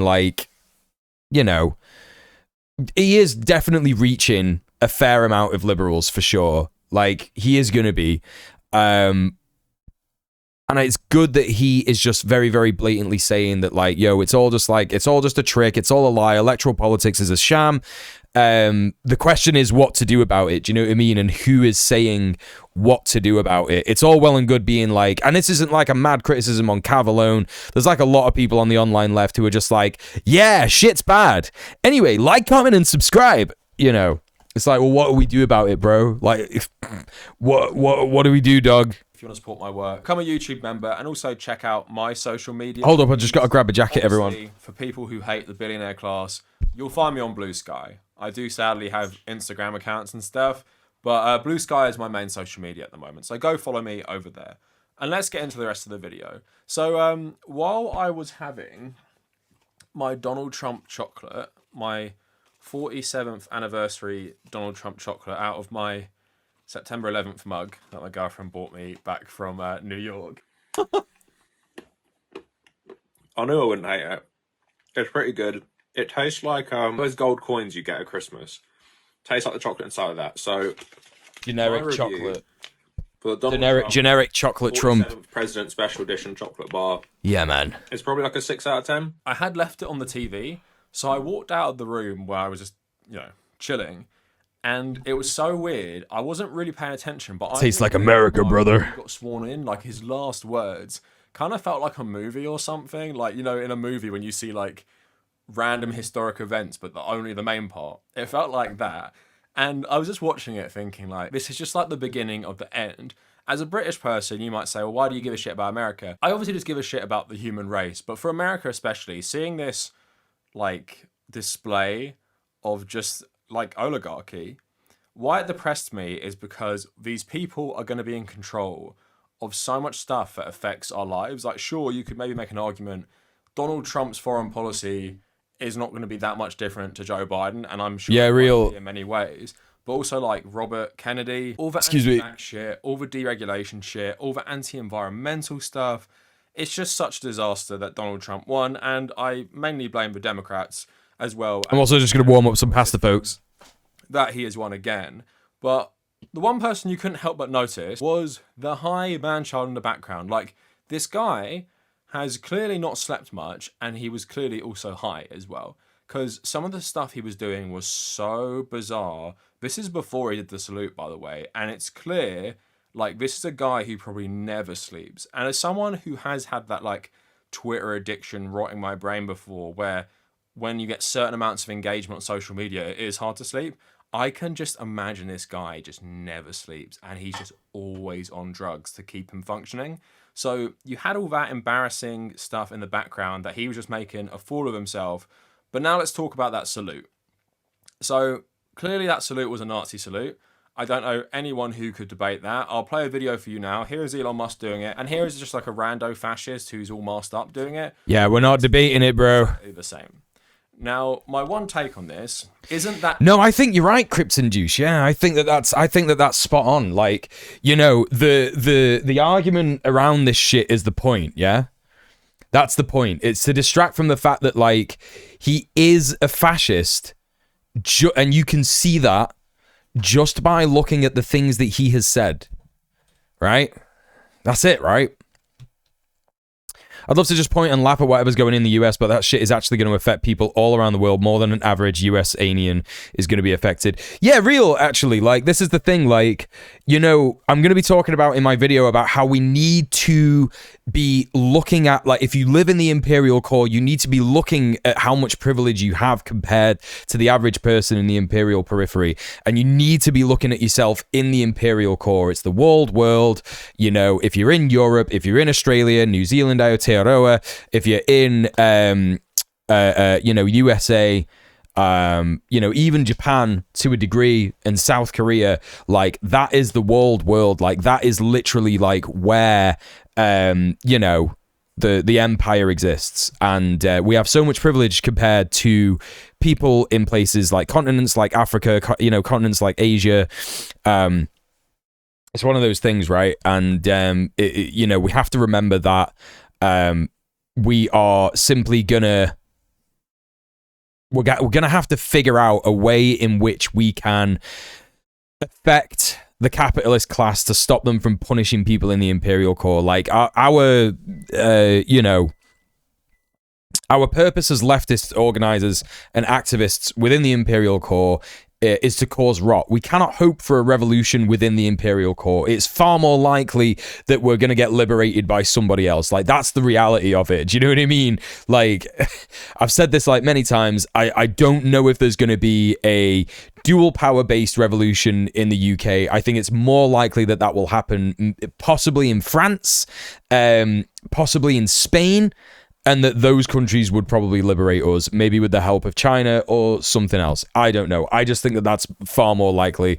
Personally, based on the way that people in the UK organize and the things that happen, like, our privilege leads to things like, you know, some of the most based people in organizations that I know have, you know, basically been counter-revolutionary based on their own individual wants and desires, right? They're willing to forego revolutionary building of power for their own wants and desires. And that is due to the severe neoliberalism that exists in our country, innit? Do you know what I mean? And it sucks that that's the way, you know, and we need to do our best as people who can see past that stuff to try and, like, enable people to do better in that regard. It's difficult. It's difficult, but, you know, we have to look at people like remove it. Like, you know, sometimes it's not just about what you want. It's about, like, how that affects the revolution, right? You know, you can have what you want, and you can have your desires, and you can have what you think you need, right? But if that starts to affect our organizing, you're a counter-revolutionary. That is just the facts of it. You know what I mean? It wasn't meant to be a Nazi salute, as people have been saying. And I would even say that I've done counter-revolutionary stuff. There's been times where I've said, oh man, I don't want to go to this meeting today. I just want to sit in and I want to, like, watch cartoons, like, play video games. That's counter-revolutionary, bro. Like, that is just counter-revolutionary shit. You know what I mean? Rest is important, but if you do things because you just can't be arsed, that's different. And I've done it. I've not done it a lot, but I have done it. And I'm deeply self-critical of it, you know? That Elon Musk did it to draw attention to himself, and he did it for 4chan. How sad is that? He did it to get attention on 4chan. I'm not even joking. That's why he did it. You might say, yeah, he's a fascist, and I would agree. I've called him in the past an opportunistic fascist. Do I think he's sitting up all night reading Mein Kampf and studying National Socialism? No. I don't care to make a distinction between a National Socialist and a fascist generally. But hey, Mr. Dank, good to see you. Sad part. Elon Musk didn't do that salute. Yeah, I'm back. I'm fucking back, dude. And Prince is here as well. How you doing, Prince? He's just high out of his mind and doing it for attention. He's just that kid at school who does loads of bizarre stuff to draw attention to themselves. As like a 55-year-old man who also happens to be the most powerful man in the world. Hey, Gumbo, what's going on? That's what we're looking at. But obviously, it's like disturbing he would do that, right? Obviously disturbing. And like trying to be like this edgy meme as like who he is just so insanely embarrassing. What is disturbing though is the reaction to it. And this is the end point of liberal identity politics. We have an organization like the ADL saying, no, Elon Musk didn't actually mean it like that. This is an organization that calls anyone who would have something... They'd call me an anti-Semite for that, by the way. So I'm an anti-Semite because I want sanctions on Israel, but Elon Musk does a fascist salute and it's actually not one. That is the same organization, by the way. Everything is going on, isn't it? That's true. Because obviously That's the media accurate as fuck. terrified of being sued by Elon Musk, so they don't actually write it as it is, most of them. But this is like what people were saying, which is just so insane. So apparently someone who works at Newsweek saying, as a person with a strong track record of criticizing Elon Musk, I feel extremely confident asserting that this wasn't a Nazi salute. Everything Elon is Musk just is happening friends with so the Jews. much. This man has Asperger's. Oh, this fucking shit is so bad, man. He's got Asperger's, and first of all, calling it Asperger's, that's like some fucking ahistorical Nazi nonsense. Not ahistorical. How would you call it? It's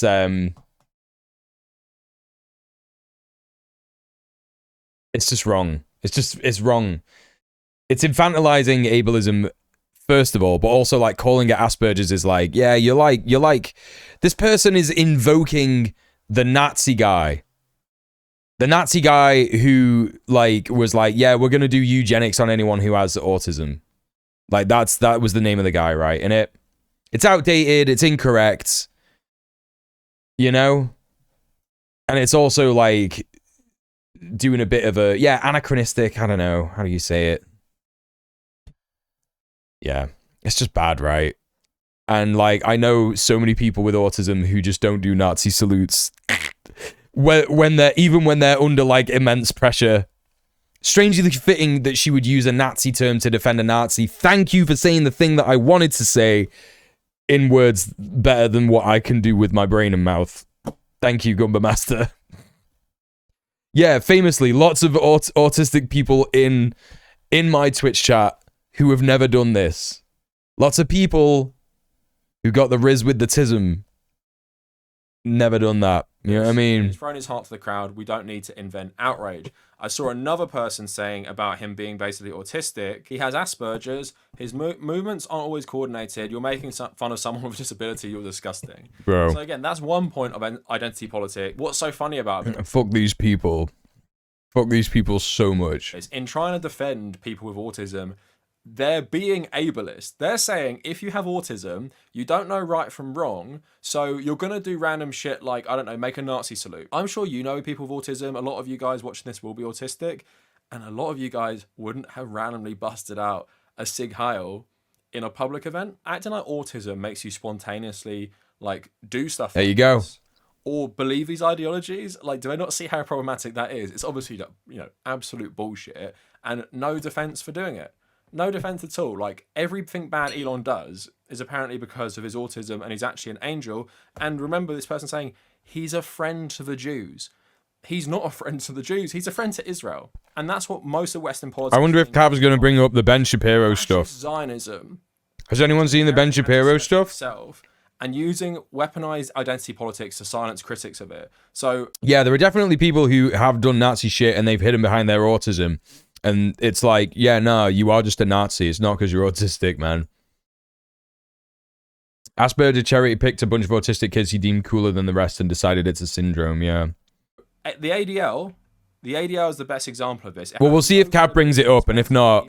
An organisation against racism, particularly fighting against anti-Semitism. Then we will... The most powerful man in the world, literally do a... If he doesn't bring it up, I'll mention it. Like, you know, hundreds of millions of people, they write... This is a delicate moment. It's a new day, and yet so many are on edge. Our politics are inflamed, and social media only adds to the anxiety. It seems that Elon Musk made an awkward gesture in a moment of enthusiasm, not a Nazi salute. But again, we appreciate that people are on edge. So, like, I'm pretty sure that this is true.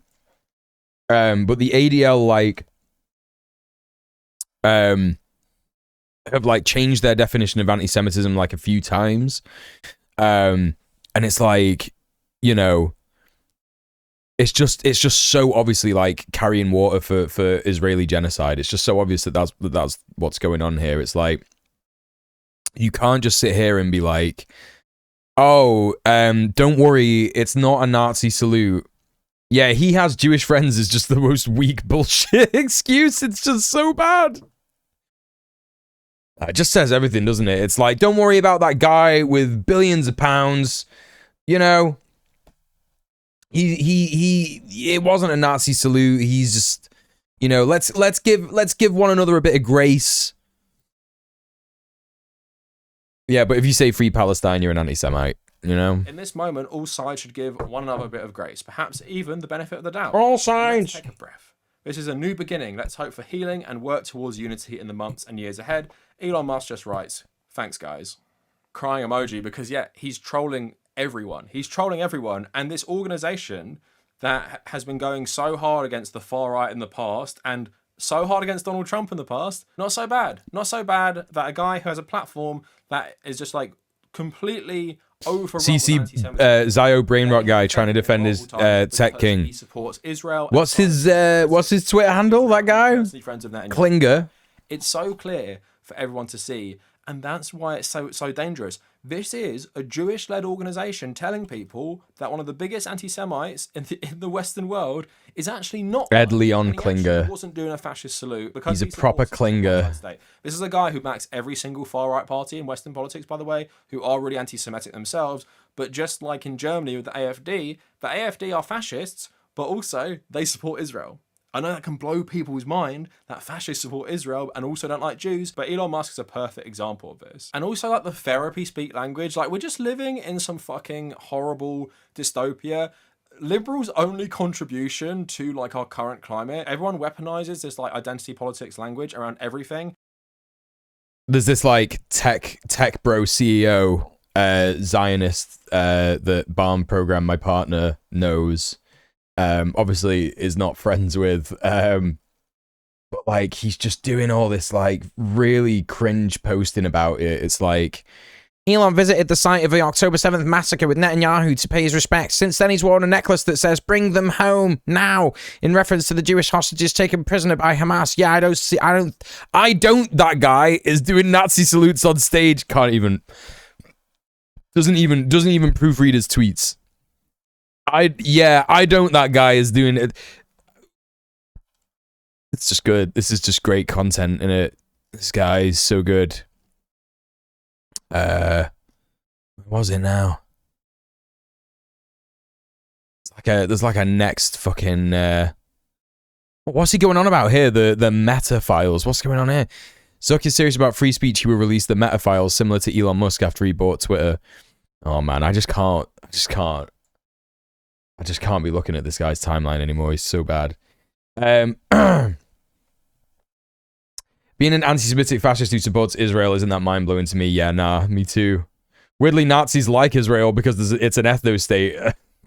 Yeah, that's right. To, usher in fascism. And my video is just going to age better and better. I made a video called Woke Fascism about how identity politics is driving us into fascism. And again, there's like another thing as well. People have been saying, how can you visit Auschwitz and be a fascist? And it's like, well, very easily, actually. There were lots of fascists who visited Auschwitz, weren't there? There were lots of fascists. Like, famously, Auschwitz didn't have any fascists in it, right? Famously, in order to operate and do its intended purpose, the concentration camp of Auschwitz had to have some fascists go there, didn't they? They had to have that happen in order for it to happen. It's just like such a fallacy. This is more. Hey Husker, what's going on? This organization defending real racist South African American guy who did a Nazi salute in front of the whole world. That's just where we're at. So yeah, that's me like addressing the Elon stuff. Again, I don't want to make another video centering around Elon. I was actually going to make a video about weddings getting out of control in terms of cost today, but I just had to talk about this stuff. Going on to the inauguration, before we talk about the tech bro stuff, just the nightmare, like, people attending this. So Politics Joe, it's like a UK political news network. They showed who was at the attendance from like... Oh, yeah, that's right, Husker, yeah. Suella Braverman, who is like one of the most far-right MPs we've ever had, and cabinet minister. Oh, what is that AI ass hat? Like, what's going on there? Oh, these hats just so bad. Rupert Murdoch, of course, just arch supervillain of the world. Priti Patel, another absolutely far-right, terrible cabinet minister. Funnily enough, her and Suella Braverman have both been Home Secretaries. Logan Paul, Jake Paul, and Conor McGregor. Yeah, it's good, that stuff, innit? Timu boyfriend. He got it on Timu, didn't he? Just all around terrible people, Nigel Farage and Georgia Maloney. So it was a proper fascist gathering, this inauguration. And it's really depressing, obviously, as a leftist who's just been like, obviously following politics for so long and seeing within 10 years how we have all these voices who are far right being like, oh my God, that's the fringe. They hate democracy. They are racist. They are so bad. And now I'm looking at this inauguration. They're all there. Yeah. I remember when Trump was treated as a far right joke and everyone would call him like a fascist, right? Our current foreign secretary was leading the protest about him coming to the UK. And now he's saying that everyone in the world is happy he's president again, right? That is just where we're at now. And seeing that was just such a depressing moment of like, this is where we're at now. All these fringe voices I used to hear about just being the worst, they're all in power and they're all here at like the head of the empire, the global empire in America, attending this inauguration. But along with all the far right, like MPs from Britain and politicians from Europe, obviously, like I said, the most stark picture was this. It was Jeff Bezos, Elon Musk, Mark Zuckerberg, and Sundar Pichai, who's the head of Google, all just front and center at the inauguration. You had other people there as well, like Tim Cook, Sam Altman. This is what the new administration's going to be. It's going to be for tech. I've just changed the size of the chat everything. text, just so everybody can see it a bit better, I think. And Can see that you can read that a bit better, right? Compared to what it used to be like. Their AIs on your art, Thanks, gang. images, on your videos, on everything you've ever done. They're just going to own you. And Trump is going to let them, because one thing... Yeah, much better for readies. Where Trump is obviously saying all his fascist... Yeah. Is I don't feel like Thanks, gang. he's in it anymore. And I feel like he's really going to let these tech bros run the country. JD Vance, of course, their stooge. But I feel like... Yeah, we're doing we're doing a couple of tests today. Administration, how chaotic he is. Let's see if this works. That's going to play a part, and he'll probably ditch people like Elon just because they're embarrassing. But I don't think he's going to be really giving much of a shit about what these people do, and they're going to be able to just do whatever they want because they bribed him already. So a good article from The Cut by Laura Bassett. I like this. The Broligarchy is here. Chat, it's working. When I saw this term, the Broligarchy, I initially thought it meant like Broligarchy is in terms of like masculine, and I was like, well, that probably can't be right because of like who these people are. I mean, I guess you could read it that way. I'm reading it more as the tech Broligarchy. But I just hell yeah, dude. So it talks about all the CEOs I just mentioned. Hell yeah. These men were seated in front of Trump's cabinet. Fucking hell yeah. During the ceremony after donating a record $250 Wait a minute. Tech baron and Republican mega donor Peter Thiel had also thrown an inauguration party for Trump over the weekend at his own mansion, which Zuckerberg attended. In addition, Mukesh Ambani, the richest man in India, and French billionaire Bernard Arnault were also in attendance on Monday, with the latter placed very prominently in front of the cameras. The optics of the multi-day celebration made one thing clear: the Broligarchy is here. Go on, be there. Rather than quietly using their wealth to influence politics. I don't like it. Why don't you just be there? Actually have a seat at the table with the president. Oh well.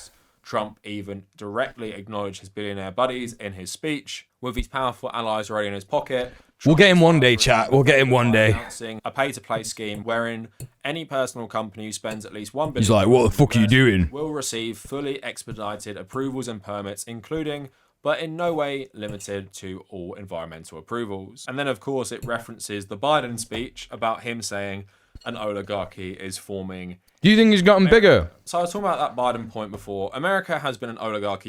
Some people have said that to me, that he like looks a lot bigger than when I got him. And obviously that makes sense because cats grow. Like, he was only a year old when I got him. And some people have said, oh, he looks so much more healthy and stuff like that. Like, yeah, bro. I'm a fucking sick cat dad, do you know what I mean? Yeah, man. Long time. Looking after him. Article was talking about the Broligarchy, just saying, you know, here we are, we control your politics. What are you going to do about it? Yeah, that's right. Beta tester checks are in the mail. That's true, Husker. Yeah. Yeah. Again, one of the most elite presidencies of all time. He's allegedly a billionaire. All these billionaire mates are going to loot the country, deregulate everything, make your lives worse, and tens of millions of Americans voted for them because Americans are just so brainwashed. And not just Republicans, but also Democrats as well, who ensure that America will never get better because they can't imagine a better world. And I don't blame all of them, although I do hate liberals more because they're more educated, more informed, and still choose these terrible politicians and basically shame any leftist who points out, but yeah, maybe Kamala Harris is bad, maybe Joe Biden is pretty bad, and maybe voting for the lesser evil forever is not a strategy to either stop fascism or make people's lives better in any meaningful way. I totally reject this. And the one thing I'm hoping with them being so visible now is just people realize and can link their economic conditions with these people. Will they be able to? I don't know. But at the same time, having something more visible is good, because with someone like Biden, it's all behind the scenes. This is a guy who went around donors during his primary campaign telling them nothing would change if he became president, right? He's part of the oligarchy as well. The oligarchy like Biden as well. They just prefer Trump because they can be more corrupt. Oligarchy and monopoly is always the end result of capitalism. And I said a long time ago, America will be Russia within like 10 years, and the UK will be Russia within like 15 years. And obviously the current Russian administration was in part created by Western economic policies. So I just feel like that is the blueprint for the rest of European and Western countries to follow, and what inevitably they will become. They'll have different flavors. It won't be like one strong man leading the country for 20 years. Cav's analysis is like a bit interesting. He's like, oh, it'll just be Russia. Like, how is it not Russia already? What are you talking about? What is the difference between Russia and the USA right now? You know, what's the difference between Russia and the USA? Like, Russia and the UK. Like, both places where the state has ultimate control. It's got a veneer of like freedom and democracy. You know, it's you know, the only thing that I would say is different about Russia and the UK and the US is that like it's literally just the veneer is not there. There's no pretense, right? It's ironic after all the years of Red Scare propaganda, right? State controls oligarchy versus oligarchy controls the state, right? Hey, Soph, how's it going? Welcome in. Everybody go follow Soph. She's great. Oh, that's not right. It's a bit warmer. Yeah, Russia is bigger. Russia has been an aristocratic petrocracy, which is a word that my spell checker doesn't even recognize, but I can defend. Yeah, fair enough. Yeah, fair enough, man. Putin literally executed a bunch of his own capitalists and said, do your thing, but don't cross my shit or you'll be next. Yeah, that's true, yeah. Yeah. Yeah. I guess that's the main difference, isn't it? You know, see us having like successive Republican administrations for a long, long time as they shore up their power. One more thing I want to talk about is just in terms of capitalism and fascism. And I was just reading this article about how the Nazis were bailed out by big business in the 1930s. And this is a piece on the Brennan Center for Justice. The Nazi Party was bailed out by German industrialists in early 1933. The industrialists who led the way were two huge German firms, IG Farben and Krupp. Leaders of both companies were among a few civilians who were later charged with war crimes at Nuremberg. The party was essentially bankrupt in late 1932. Hitler was named Chancellor in late January 1933, and he called elections for March. With less than 2 weeks before the vote, Hermann Göring sent telegrams to Germany's 25 leading industrialists, inviting them to a secret meeting in Berlin in February. Secret Peter. Attending the gathering were 4 IG Farben directors and Krupp chief Gustav Krupp.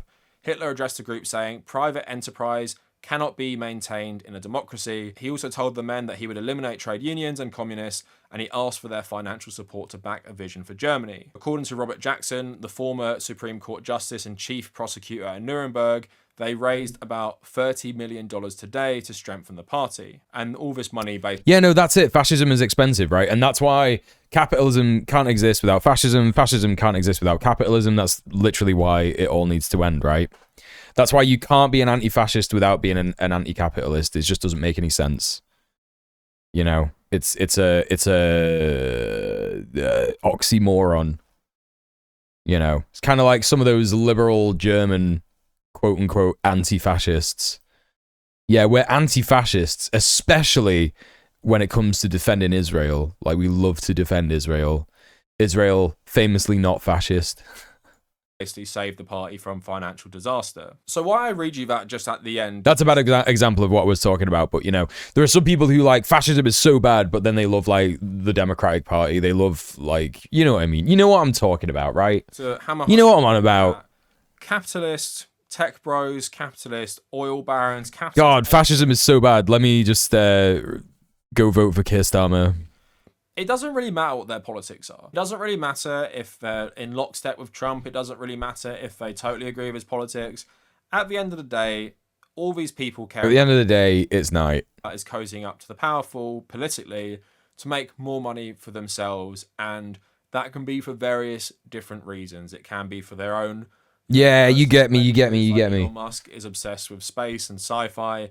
Jeff Bezos, I don't know what he really cares about. Mark Zuckerberg. Yo, I heard about this the other day. I think it was Husker who was telling me about this in the Red Planet chat. I didn't know about this, but this is a real thing that's happening. I can't remember if I've got the link for it still.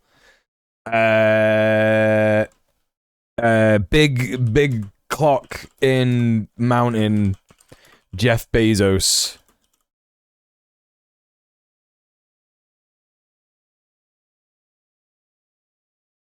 $10,000-year clock. Yeah. This is fucking crazy, man. Clock of the long now. Right. First of all, look at the state of this website. It is so bad.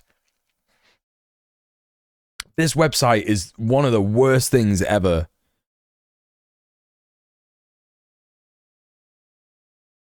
It is so rubbish. Like, it looks like this font is just so bad. Like, why is that there? Why is there all this dead space over here on the right? Like, what's going on? You've got to zoom in to like 150% before you can even like look at it properly.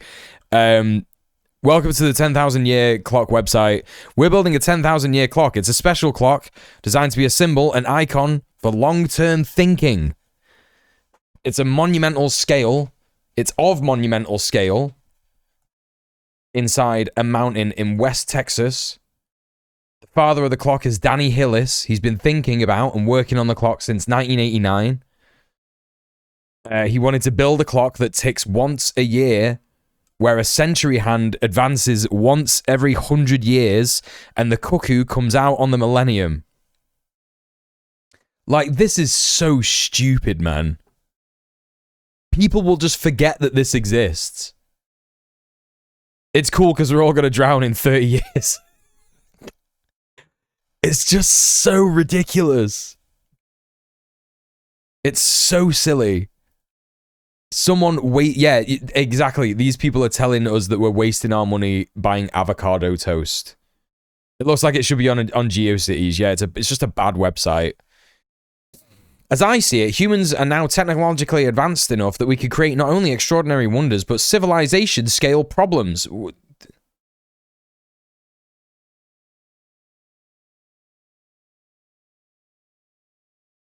Tech bro tried to reinvent Stonehenge. Literally. Yeah, giant cuckoo clock. Why? Yeah, because these fuckers' brains just don't work properly. Visiting the clock will take a commitment. The nearest airport is several hours away by car, and the foot trail to the clock is rugged, almost 2,000 feet above the valley floor. Yeah, extremely inaccessible for most people. Like, how is building a clock building society? It's so stupid. Hey Val, how you doing? Welcome in. Yeah, it's just great, innit? It's just fucking great. Yeah, will it have an app, though? 11 helipads, yeah, man. So good. Building a clock inside a remote mountain is a big task. Construction is underway, and we're making progress every day. This is the way you'll initially enter the series of tunnels and chambers that we're creating with the mountain. What, there? Right. Looks a bit shit, to be honest. After many years of hard work and creative thinking, the final design and engineering of the clock is nearly complete. The fabrication of the full-size clock parts has begun. Like this is what? Like, this is what it's going to look like inside. So you just, what? Like, you walk up the clock. I don't get it, man. The clock's chime generator creates a different bell ringing sequence each day for 10,000 years. Carved into the mountain are 5 room-sized anniversary chambers. 1 year, 10 year, 100 year, 1,000 year, and 10,000 year anniversaries. The 1 year anniversary chamber is a special orrery.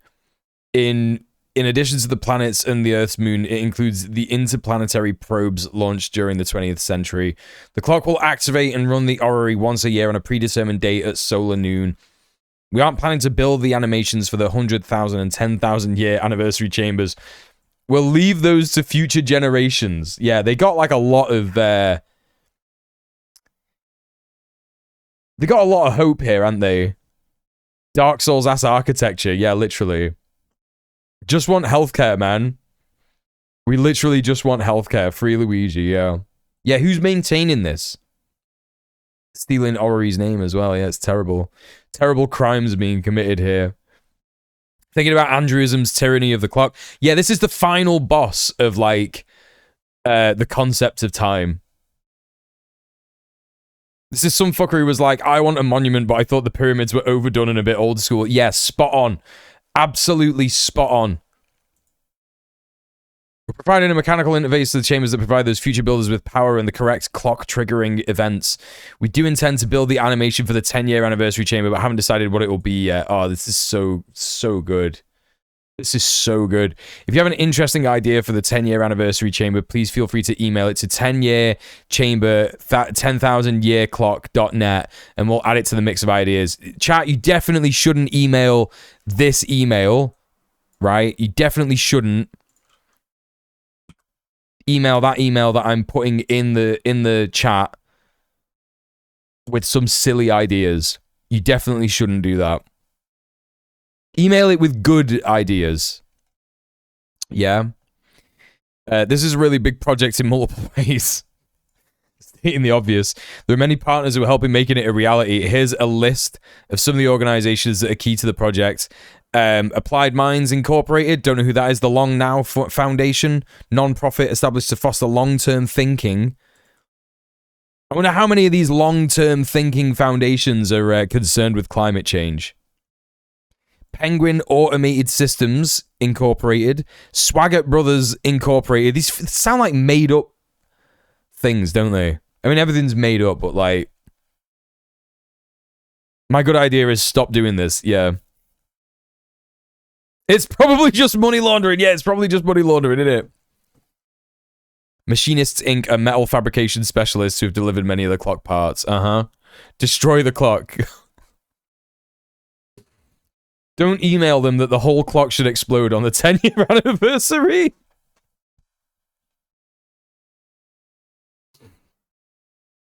If you're interested in visiting the clock when it is complete many years into the future, please subscribe to Clock Interest by emailing a blank message to clockinterest at 10,000yearclock.net. Thanks for your interest in the clock, Jeff Bezos. It's him. Really good, isn't it? Yeah, it's so good, this. Just a big clock, bro, that isn't even... It doesn't even really function in the same way as a clock. Sincerely, he's sincere about this stuff, gang. Super, super sincere. I'm just gonna make myself a cup of tea. Have a little walk around, all that kind of stuff. Don't forget, everybody, I am currently on strike from my job. I'm probably not going to get paid this month. I do still need money for like bills, rent, all that kind of business. Please consider donating, subbing off Twitch. The link is there in the chat. And also, please consider becoming a Patreon. I would much prefer if people signed up to my Patreon, because that means that you get more benefits from, for like supporting my movies and stuff like that. Movies, videos, supporting my videos, movies. What the fuck am I talking about? I'm getting distracted here. Yeah. Please become a Patreon, a patron. Yeah, I'm just gonna make a cup of tea. Back in a sec.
Oh, man.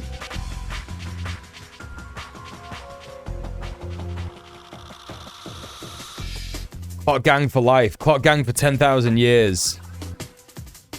Hey, Carpe Pax, how you doing? Long time no see, pal. Everybody go follow Carpe Pax. How you doing?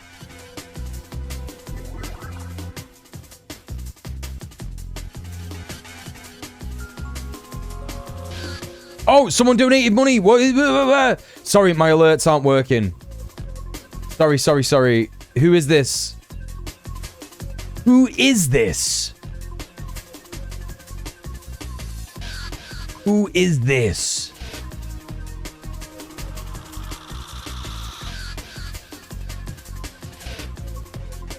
I'm just finding out. Just give me a minute. Johnny with the £25. Thank you so much. You can get me a cup of tea while you're at it. Hell yeah, dude. How'd you have it? How'd you have it? Johnny, thank you so much for subbing off Twitch. Thank you so much for supporting me and supporting the stream. Really appreciate you, man. Really appreciate you. All right, let's... we're cracking on with the end of this, right?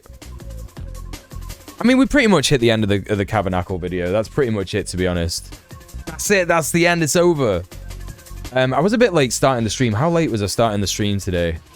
Milk and 2 sugars. You got it, pal. You got it, pal. That's easy. Easy beans.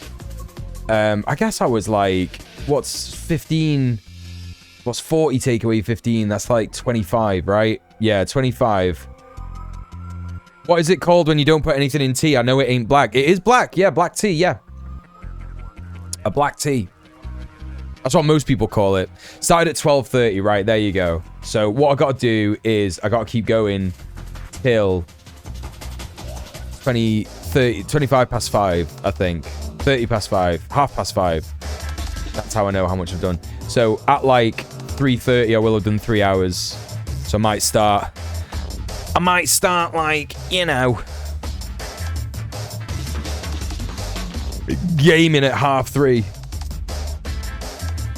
But there's also black tea, right? You mean like the type of leaf that that makes it black? I mean, that is just like regular breakfast tea. Like, I guess black tea is like, you know what? It's none of my business. Nah. It's fine. I like talking about the ins and outs of tea. Quite a big tea fan, do you know what I mean? I need to start drinking less. Like, I've been drinking so much over the Christmas period, and I need to basically like cut down because I think it's fucking with my melatonin. Yeah, I'm doing big streams these days, Johnny, because like, you know, the way that I see it is that I've been working 9 till 5, sort of like 8-hour shifts. And it's like, there's no reason why I can't do that. Do you know what I mean? I know it's like a little bit difficult, you know, being live and stuff like that. But there's a lot of stuff that I'm like stripping back from the stream. So I'm not doing incentives now. I'm not going to be like demanding that people, you know, sub off Twitch and shit like that, because that was really like stressing me out just before I like quit stream. Well, I didn't really quit streaming, but you know, before I stopped streaming and stuff. So yeah, I'm just going to be like, you know, trying to strip a lot of stuff back. Just stripping a lot of stuff back. So it should be a lot easier. And of course, I'm going to be doing some gaming as well. So hopefully it's gonna make a bit of a difference. And I'm also only going to be doing 3 days a week. Just to begin with, I'm just going to be doing Monday, Tuesdays, and Friday. Monday, Wednesdays, and Friday. Monday, Wednesday, Fridays. And it's going pretty good at the moment. I'm having a fucking mint time with all of you. Good stuff. It's good business. Is drinking a green tea with nothing in it also called black? No. Drinking a green tea with like milk in it is called like just having a problem. I don't know what problem it is you've got, but you need help. And that's the end of that, isn't it? What else? Raw dog in the leaf? Yeah, that's it. That's what it is. Yeah, it freaks me out when people put milk in green tea. Like, why are you doing that? The reason that people put milk in black tea is because it's basically like, it's pretty strong in it. It's pretty strong if you just have it without milk. It can be a bit like too bitter for some people. Gonna have to wake up earlier for the stream. That's right, Prince. Unfortunately. I mean, look, you know, the way I see it is that, like, I'm still going to be putting these streams on the VOD channel, so don't forget the VOD channel. That still exists. But yeah. Shippers in the Red Sea are asking Yemen, not Israel or the US, if they have the green light to start shipping again. Fucking hell yeah. Hell yeah. That's really cool. Have you got a link? Have we got like a video to watch on that? Let's see a look at this. Shippers, let's see if I can find anything. Shippers in Red Sea asking Yemen for permission. 2 days ago.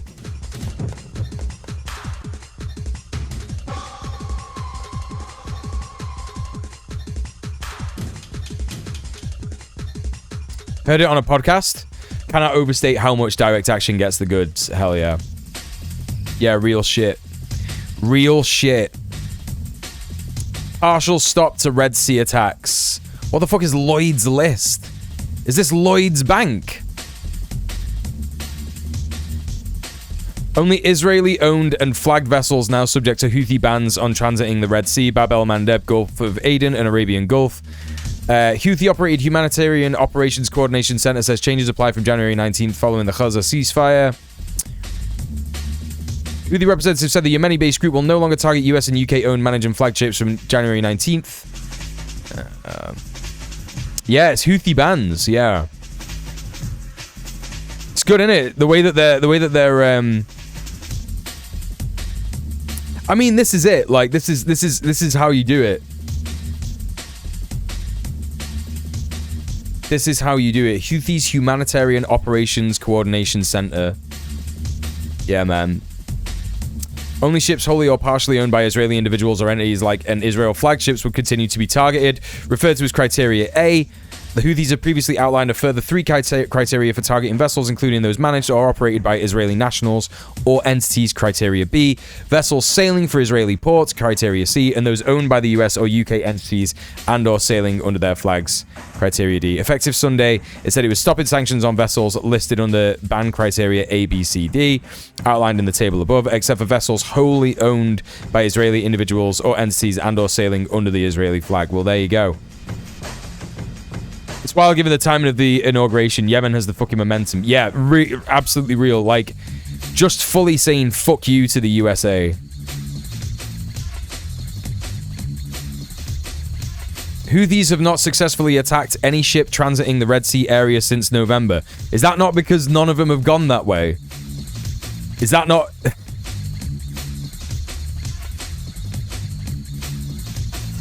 Is that not because that's just not happened? Like, they've just not... Lots of ships have just not gone that way round.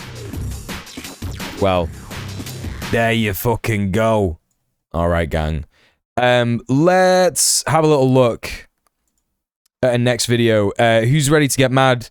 It's Slavoj Žižek meets Yanis Varoufakis. Join us for a captivating and celebration of life and the thought of the rock star, philosopher, and revolutionary Slavoj Žižek. Oh, man. Chat, how long do you think it is before allegations against Slavoj Žižek arise? Like, who's calling him that? Rock star, philosopher, and revolutionary? Rock star revolutionary. So bad. It's so bad. Zizek shows no signs of toning down his provocative insights, accompanied by Yanis Varoufakis, explore his extraordinary life story and intellectual journey from his upbringing in the former Yugoslavia under Soviet rule. Yeah, he's calling himself that? I don't know.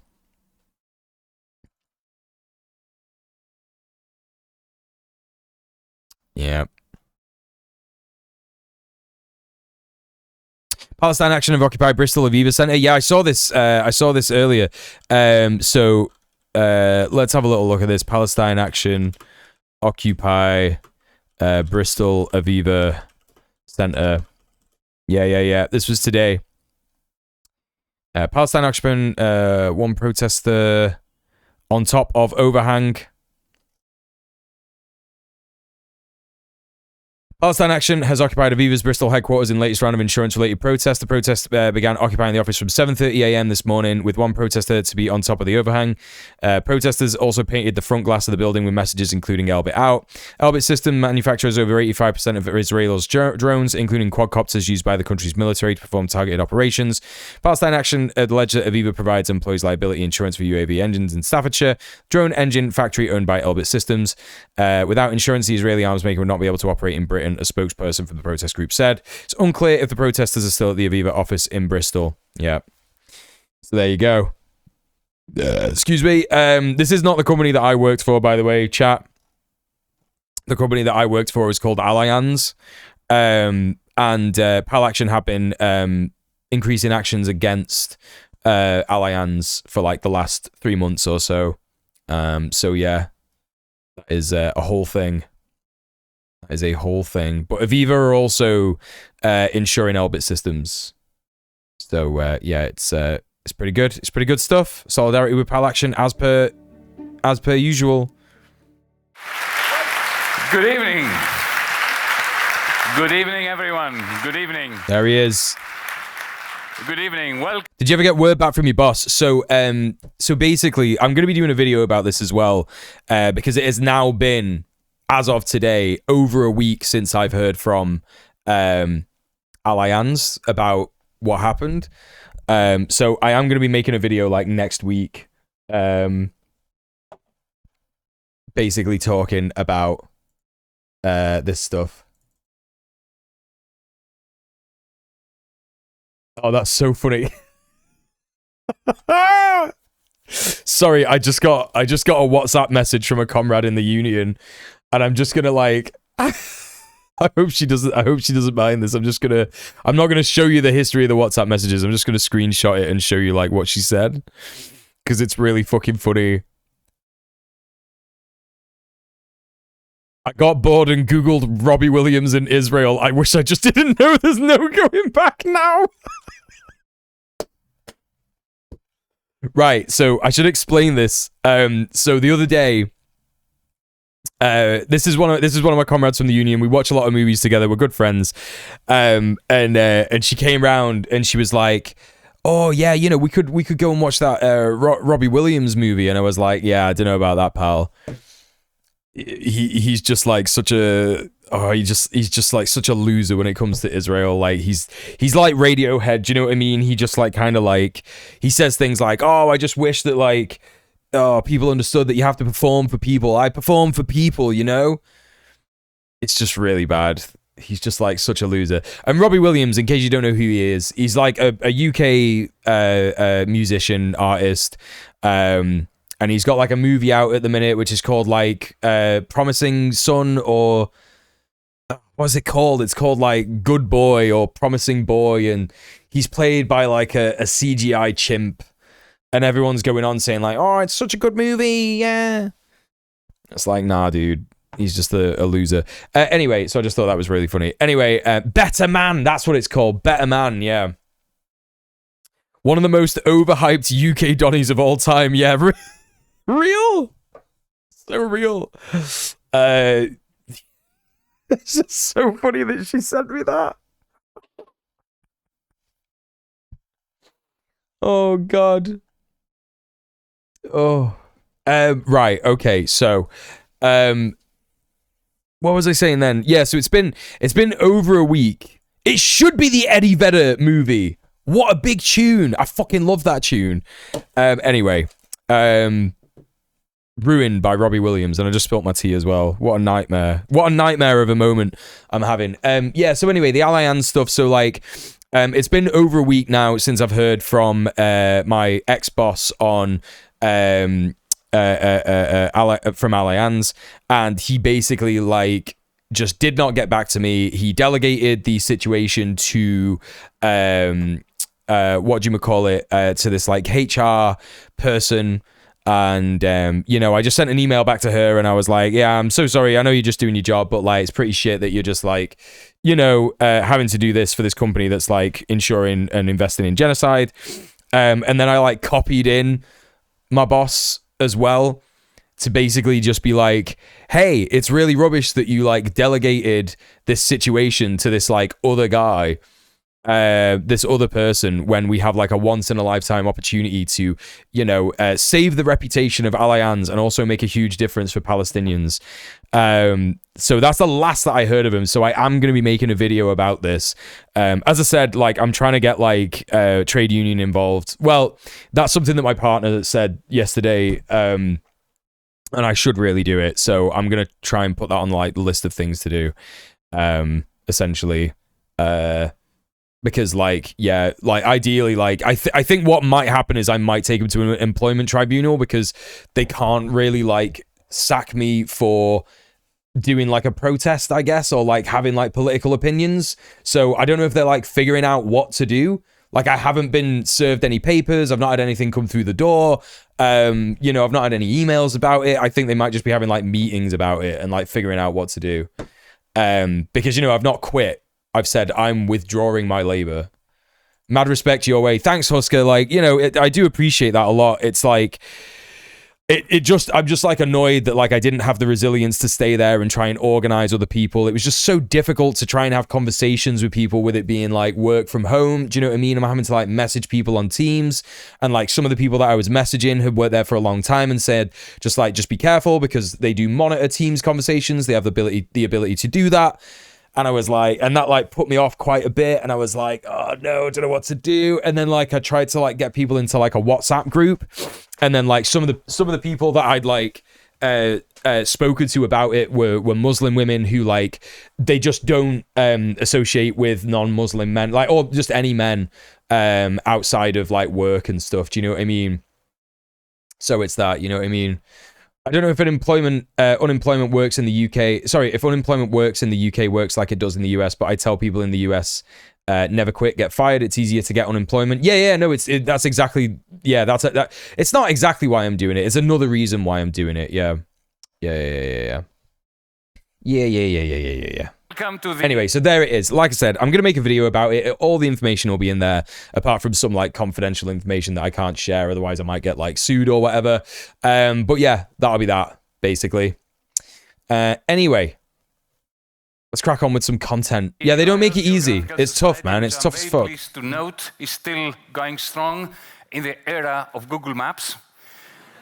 A delicious anachronism, a radical piece of conservatism, which is the best venue given the subject matter, the subject of tonight's celebration of Zizek at 75, himself a piece of remarkable, brilliant, marvelous, radical anachronism, a moderately conservative communist, as he calls himself, juxtaposing himself to what I called myself once, libertarian communism, just to confuse both. Zizek's let himself go, yeah.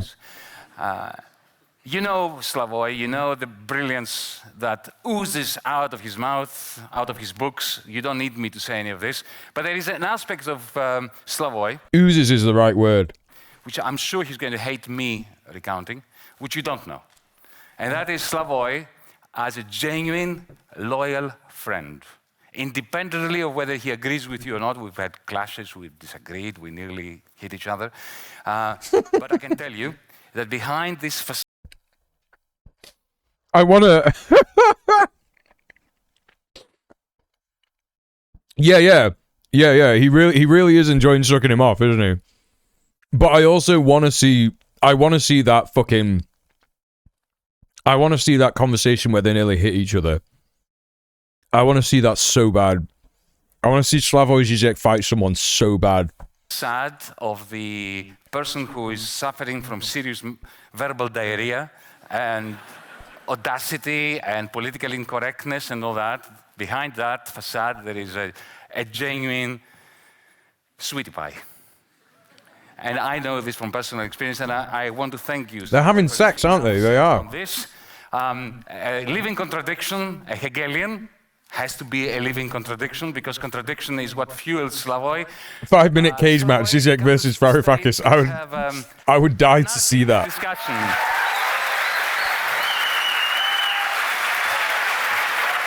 Thank you. Here he is, jeans and jumper, plain and simple.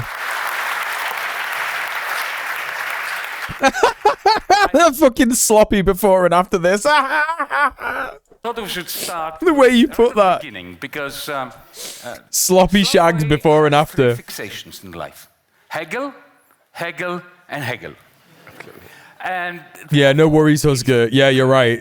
Fucking so mind-blowing that Yanis Varoufakis was hired by Steam to add hats to Team Fortress 2. Mental. another grand contradiction, that he is so celebrated in this country. And I say this because in this country, if you ever study philosophy in any of the universities, So this guy is Slavoj Žižek. He's a Slovenian philosopher, Hegelian Marxist. Yeah, that's basically it. Like he's problematic in a few ways. He's kind of like Norm Finkelstein in the way that, like, yeah, the sniffing has begun. Yeah, it really has. He's kind of like Norm Finkelstein in the way that, like, he just is too old for some politics. Like he gets like all mad about like woke cancel culture. He gets mad about that shit, and he's like, he said some transphobic stuff. He said some racist stuff. Like, but he's all round like quite good at materialism and just like quite funny to watch. To be honest, he's done some blow before he goes on stage. I mean, I wouldn't be surprised. they start with the ancient Greeks, then they move on to the Middle Ages, then they jump to Immanuel Kant, and then from Kant they go to Bertrand Russell's, always bypassing Hegel, because from the perspective of Anglo-Saxon, Anglo-Celtic analytical philosophy, Hegel was the epitome of muddled thinking. So how come you're so celebrated as a Hegelian in a country which doesn't give a damn about Hegel? A good point where I would, as you hinted at, but in a way that you would agree, where I would maybe a little bit disagree with you is Kant has two faces. It's more complex. For example, and crazy things like this give me seriously an intellectual orgasm, which at my age it may be better than real orgasm, which is... Did you read a small note in news? It was reported. Bro, he's like tweezer jacking it with like a fully flaccid penis. He's reaching orgasm with a fully flaccid penis. You know that Kaliningrad, ex-Königsberg, Yeah, Kaliningrad. there Russians Beautiful have, little anomaly. they have an... Hey, great crab, how you doing? And he recently said that they are not proud of Kant there because Kant is the origin of all modern evils, socialism, human freedom, women's rights, and he finished with that Kant is ultimately responsible for the Ukrainian war. So I think that Hell yeah, Husker. Kant is the point of split. So why from Kant to Hegel? Because I will not go into... Yeah, I think they think he's saying cunt because it keeps just saying C. Details, just to be really brief, which is very difficult for me. I wonder if you would agree. For me, paradoxically, it may sound crazy, but in some sense, my crazy sense, Hegel is, in some sense, I repeat it, more materialist than Marx. What you find in Marx is still an implicit... Hell yeah, good morning, comrade. ...teleology. Maybe there will be socialism, maybe not, but we may be guilty if there will be no socialism, we can screw it up, but history, there is a general sense of orientation, or as Rosa Luxemburg put it, future will be socialist or barbarian. Not the same thing. Because No, when not you only say that this. it could be barbarian, this is not a sense of improvement. Hey, Sir Duke, how you doing? Good to see I you. thought that Rosa Luxemburg was breaking from this deterministic... Yes, but where I path. don't agree with her. No, but every good Marxist would say this. But I have another problem. When she says this, but what about what happened in Stalinism, which was socialist barbarism? Yeah, real, Sir Duke. Yeah. I think that everybody should fully understand anyone who defends Elon Musk doing an actual Nazi salute is just a Nazi at this point. Do you know what I mean? like, I'm making a video about it, so that should be up in like a couple of days. But yeah, you know, it's so obvious that like this veneer of you know, trying to defend themselves from, you know, oh no, I'm not really a fascist. I'm not really a fascist. Yeah, he's Dutch. Well, yeah, you know, therein lies the problem, isn't it? You know, and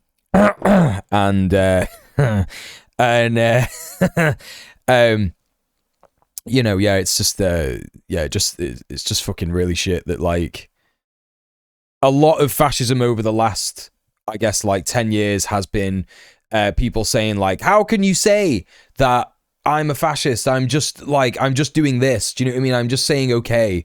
I'm just doing the okay hand. Like, how can you say that I'm a fascist? Like, I'm just doing that. Oh, you know, yeah, I'm not a Nazi. I just really like swastikas. It's really like fun and easy to draw. Like, do you know what I mean?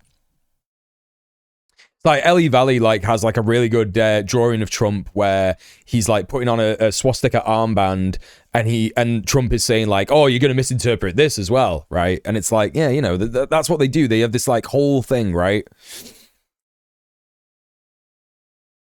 Not enough people are talking about the minstrel free at last pastor blessing the inauguration on MLK Day. Unacceptable. Wait, what the fuck? What do you mean? To quote Swisscar from the Metalocalypse, the Dutch are scum. Yeah, it's true. They invented capitalism, colonialism, and apartheid. All three. Yeah, it's just a plus sign doing a cartwheel. I'm so based. Yeah. Coming off stage to immediately do a crypto rug pull. Oh my god. Hell yeah. Hell yeah, I love this. I love this shit. Also, hi Fraser, how are you doing? Good to see you. Yeah. Hit me up, Husker. Let's see what's going on. I can't remember if just try and post a link and see if it works. If it doesn't work, I'll give you the permit. My point of Hegel is that if there ever, if you want to hear more about this, read my books. Oh, this guy, Slavoj Žižek, a philosopher of contingency, totally open to the future. It's Hegel. Hegel is not a determinist. You know, for example, his philosophy of right, he says thought always comes too late, like the owl of Minerva. He strictly prohibits any speculations about the truth. At each moment, that's like that, Slavoj Žižek of Hegel. At each moment, we retroactively reconstruct. Isn't Hegel the guy from Labyrinth? Yeah. In a magical sense. That's right. But and today we are, I think, in such a position. Dance the magic dance. Authoritarianism will prevail. Socialism will be just a blind alley and so on. So we have, like in quantum physics, a superposition of 4 or 5 options. And this is what fascinates me in Hegel. Again, it's not just necessity and contingency in the sense of there is a general necessity, but then it actualizes itself in a contingent way. Plekhanov, the very bad Marxist for me, used here the example of Napoleon. There was a tendency towards imperial order. Thanks, Husker. In France, it was contingency that Napoleon did it. I think Hegel's point is to a large extent the exact opposite. Something happens contingently and retroactively when a new order is imposed, it's read as necessary. Let me give you my own pathetic example, although I've written a lot about it in politics. What is this? Who is this guy?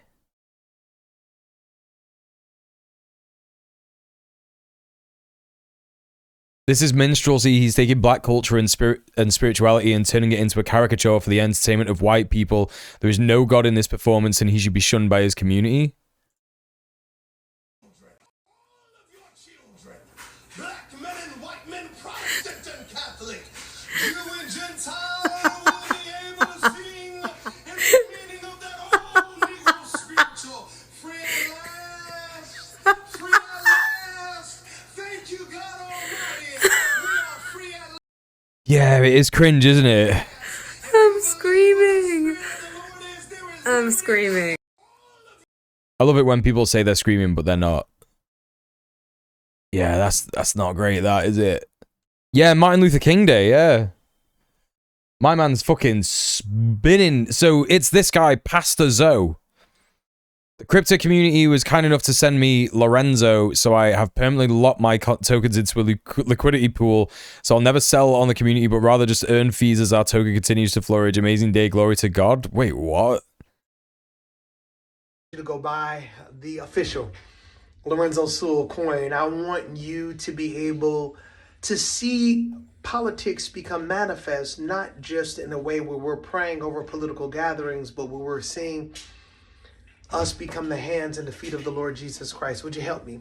Would you help us in this endeavor? Would you go and purchase the coin in order for us to do what we need to do in the ministry? Less than an hour after his free at last bullshit, he did this. Yeah, that's so cool, man. It's so cool when people are like... It's so cool when people are like, yeah, like, I know I was just on stage in front of millions of people, but here's my totally unrelated grift. Here's my completely unrelated grift. Don't think about this too much. Just buy the coin, invest now, yada, yada, yada. We do transportation, housing, education. We heal medical, mental, and dental illnesses. I need you to do me a favor and go and get that coin in order for us to accomplish the vision that God has called us to do in our earth. But also, it's like, why do you need that for that? What do you need that right now? Something like 80% of Trump's fortune right now is the value of his shitcoin? No, stop it. Stop it. I did hear about the Trump and Melania meme coins that launched before the inauguration, yeah. Didn't they also do a rug pull with them as well? There's the minister who called him out of church. Yeah, that bishop, yeah. Yeah, the bishop. Yeah, they rug pulled that coin as well, didn't they? Yeah. Trump and Melania meme coins. Yeah, it's so good, isn't it? So good, this shit, dude. I love it. It's just really good and mint. I give God glory for what he has done, but we know that King's dream can only be fulfilled if we acknowledge. Oh, nah, he's not saying Martin Luther King's name when he's saying this. This is so bad. Oh, mate, that sucks. Yeah, Jesus wants you to buy my coin. He said so in Job. Yeah, it's true. It's true. Yeah, McKellar was involved as well. Yeah, that's right. Trump's coin is probably a way to legally collect bribes. True, true. My brother, these whites will kill you. Right, yeah, real. Oh, the dream. So bad. Hey, Vord, what's up? Good to see you. Great start to the new presidency. Yeah, it's really good, normal stuff, isn't it? It's really good, normal stuff. Not fully versed on the ins and outs from what I know. Tokens that are locked up will be unlocked over time, but the vast majority are owned by insiders who will most likely immediately sell as soon as they're unlocked. Yeah, they will, yeah. Yeah. And so on. Such is the way with that crypto business, innit? Old-fashioned way, which is today almost considered political. In the only way, you mean? Sorry? In the only way. In the only way, yes. I'm not going to it. But what I wanted... He doesn't need a shitcoin to collect bribes. Yeah, that's real. Once, it may be totally contingent, like the stupid... You know, you walk on the street, sorry for stupidity, you sleep on a banana peel, a lady comes, helps you up. It's the love of your life. But once you are in it, you automatically reinterpret all the past as leading to this point. And Marx, at his best moments, knew this. You know the famous line from Grundrisse that capitalism, that in the same way that only the anatomy of man provides the key for the anatomy of apes, capitalism provides... Yeah, we got some Zizek on. ...previous social formations. This is not teleological determinism. Yeah, that's right, Sir Duke, yeah, 100%. Capitalism emerged in a contingent way. It could have not happened. But once but it not is just here, capitalism. sorry? We only understood the Bronze Age when we shifted to the Iron Age. Yeah. Same thing. Yeah, and this, I think, again, is Hegel at his best. Another thing... So I understand why you're Hegelian, because I'm Hegelian. What I don't understand, and I will never understand my life. Central Committee will decide if you are really Hegelian. Well, yes. That was pretty good. Central Committee, the meaning him. But why? The Central Committee will decide if you're Hegelian or not. Because refer. Whom I've never managed to understand, and I'm never going to start I trying also unless did- you explain no, I'm Lacan. clear, Why here- do I need Lacan to understand the exercise and pattern of power? First, don't you agree? Many people with whom I otherwise don't agree, not you, they make it clear that even Althusser, Balibar, I don't agree with them often, but they made this clear that don't you think that Marx didn't really understand political power? Something is missing there to understand state power and so on in Marx, but Sure, but why is Lacan the one who is going to elucidate it for us? because, let me... I mean, Freud, I understand. Yeah. The whole concept of the manufacture of desires. Yeah. No. Of the Forget about subconscious. that. The crucial insight, absolutely crucial today, people tend to forget it, is when Freud says, I remember, I'm a little bit older than you probably, so I was there very young at 68. And I remember the hidden anti-feminism. The idea of young protesters was, we are against hysteria, hysterical subjects read between the lines, women, they just protest, they don't really go to the end, while perverts go to the end. They realize what hysterics only dream about. Freud gave a proper answer to this, which is nowhere is the unconscious more repressed, more inaccessible than in hysteria. And the best minds of Frankfurt School, like Adorno, were fully aware of this when they introduced a crucial notion of repressive disublimation. You disublimate in the common sense. Do whatever you want vulgarly and so on, but the result is a nightmare, a much more oppressive world. Now, to be very sure that I don't get lost, I will make a mega quick jump here. You want to prove for Lacan Trump? Will you answer the question, why do I care about Lacan?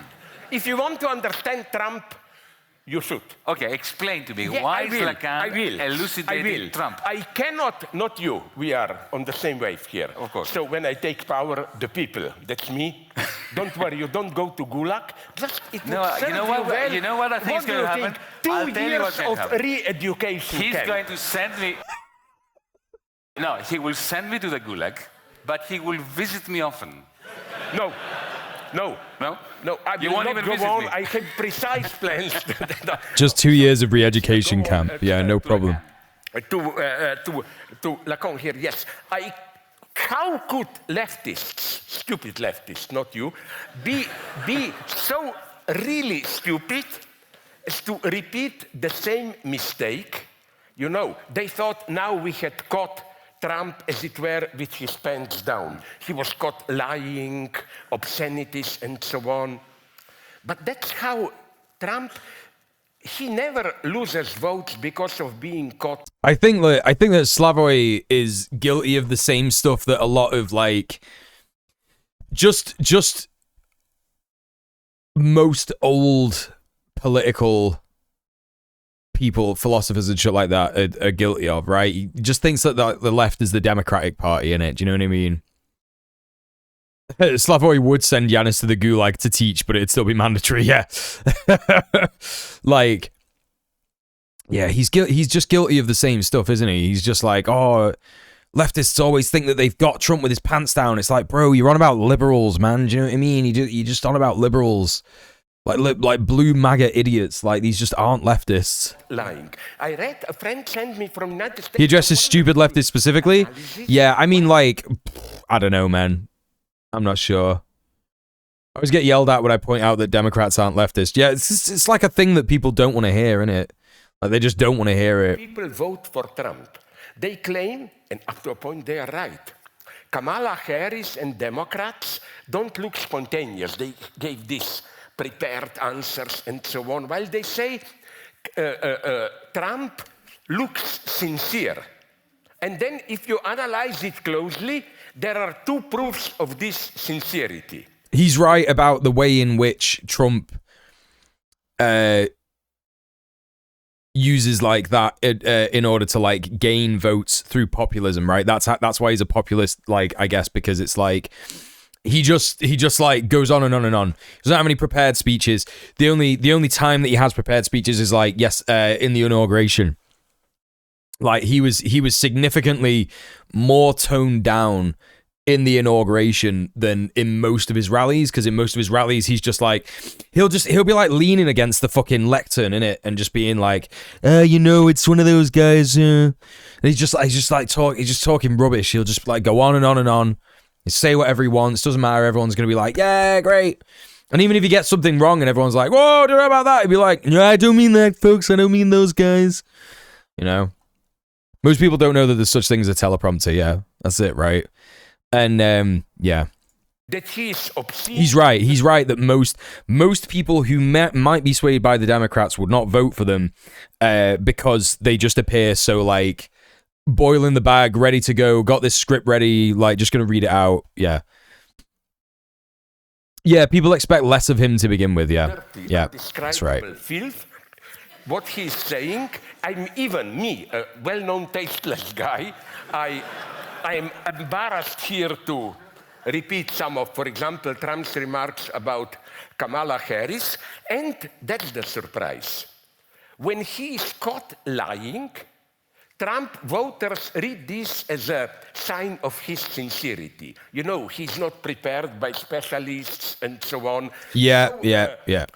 So the paradox for me is this one, and here Lacan enters that,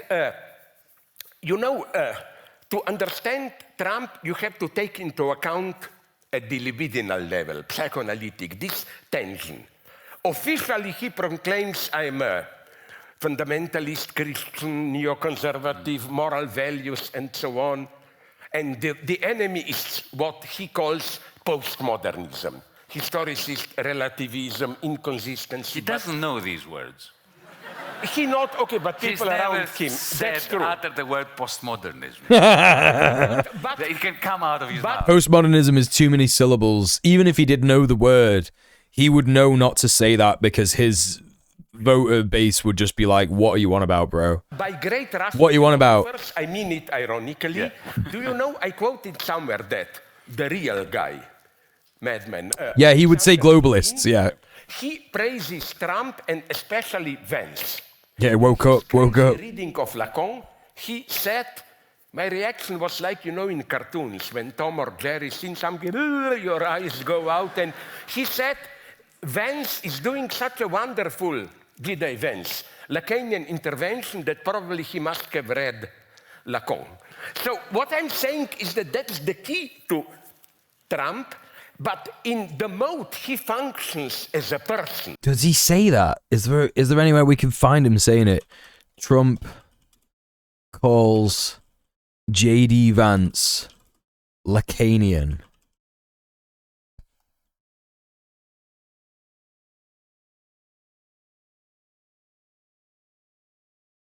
Is J.D. Vance really a Lacanian?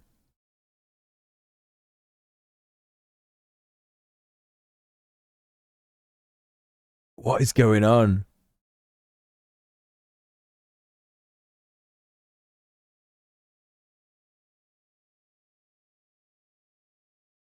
President Trump says J.D. Vance and Melania Trump advised him to tone down his inaugural speech. That's all I'm really getting on this. Yeah, if someone could have a look and find that, that'd be really good, but no pressure. Can you imagine a more radical, caricatural version of, let's say, postmodernism? He cheats, lies, is inconsistent, and so on and so on. So something really new, a new forum. Chat, these streams just fly by. It's been 3 hours. I've been live for 3 hours. Please consider chucking me some dough. I do indeed not have a yeah, Zizek has a Substack. Yeah, that's right. Yeah. yeah, please consider throwing me some dough. I don't have a job at the minute. I'm on strike, like, as a singular person with no union help. It was a bit of a stupid decision, really. But yeah, it was the right decision.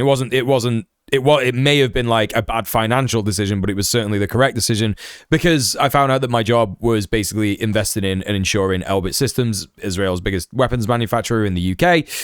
So as a protest, I've withdrawn my labor from them. So please consider donating to help me like pay rent and stuff next month.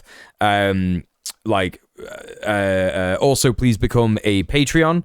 I would much prefer if people became patrons because that means that every month you're going to support me the same amount, and that means that also you get some benefits on my Patreon as a result of that. So please consider that. Right, let's crack on. Of not just of argumentation, Trump doesn't really argue, but of how political subjectivity functions and so on. Here you need somebody like Lacan to see what? To see that... a little bit helps, so I hopped on the Patreon and other people should too. Thank you so much, Oscar. What a legend. It's not simply open up yourself, your repressed desires and so on. If you do that, it can be even worse. Not to be too long, I advise you... Thank you, Husker, for joining the possum tier of patrons. More stupid than you, which means you legend. When I say Lacan, it's like Hegel. I always begin with reading good interpretations, and then maybe I read Lacan. But in his seminar from 69-70, his reaction to 68, Lacan said something wonderful. He says protesters are missing something in their demand for sexual liberation. They are missing a little bit of shame. The way they want liberation, they will get a new master, which will be more obscene than themselves. And that's what we are getting today. That's why I wonder if you would agree with this. Yes, privately, I am obscene, we make jokes, but you know in what age we live? When I was young, I'm older than you, so before, do you remember the typical leftist strategy was do obscene gestures, say dirty words to those in power who pretend to be dignified and so on, while we protesters, while those in power pretend to be dignified and so on. But now it's almost the opposite. It's those in power who are doing unimaginable things. So I think the lesson of psychoanalysis today is not get rid of repression, but shame, not shame as a sign of oppression, like I'm ashamed of my dirty dreams, but shame in what sense? Here, I hope we have here the same position. I'm very critical here and there about Lenin. But these people notice something which I find wonderful. We know all old Marxists, Lenin's testament.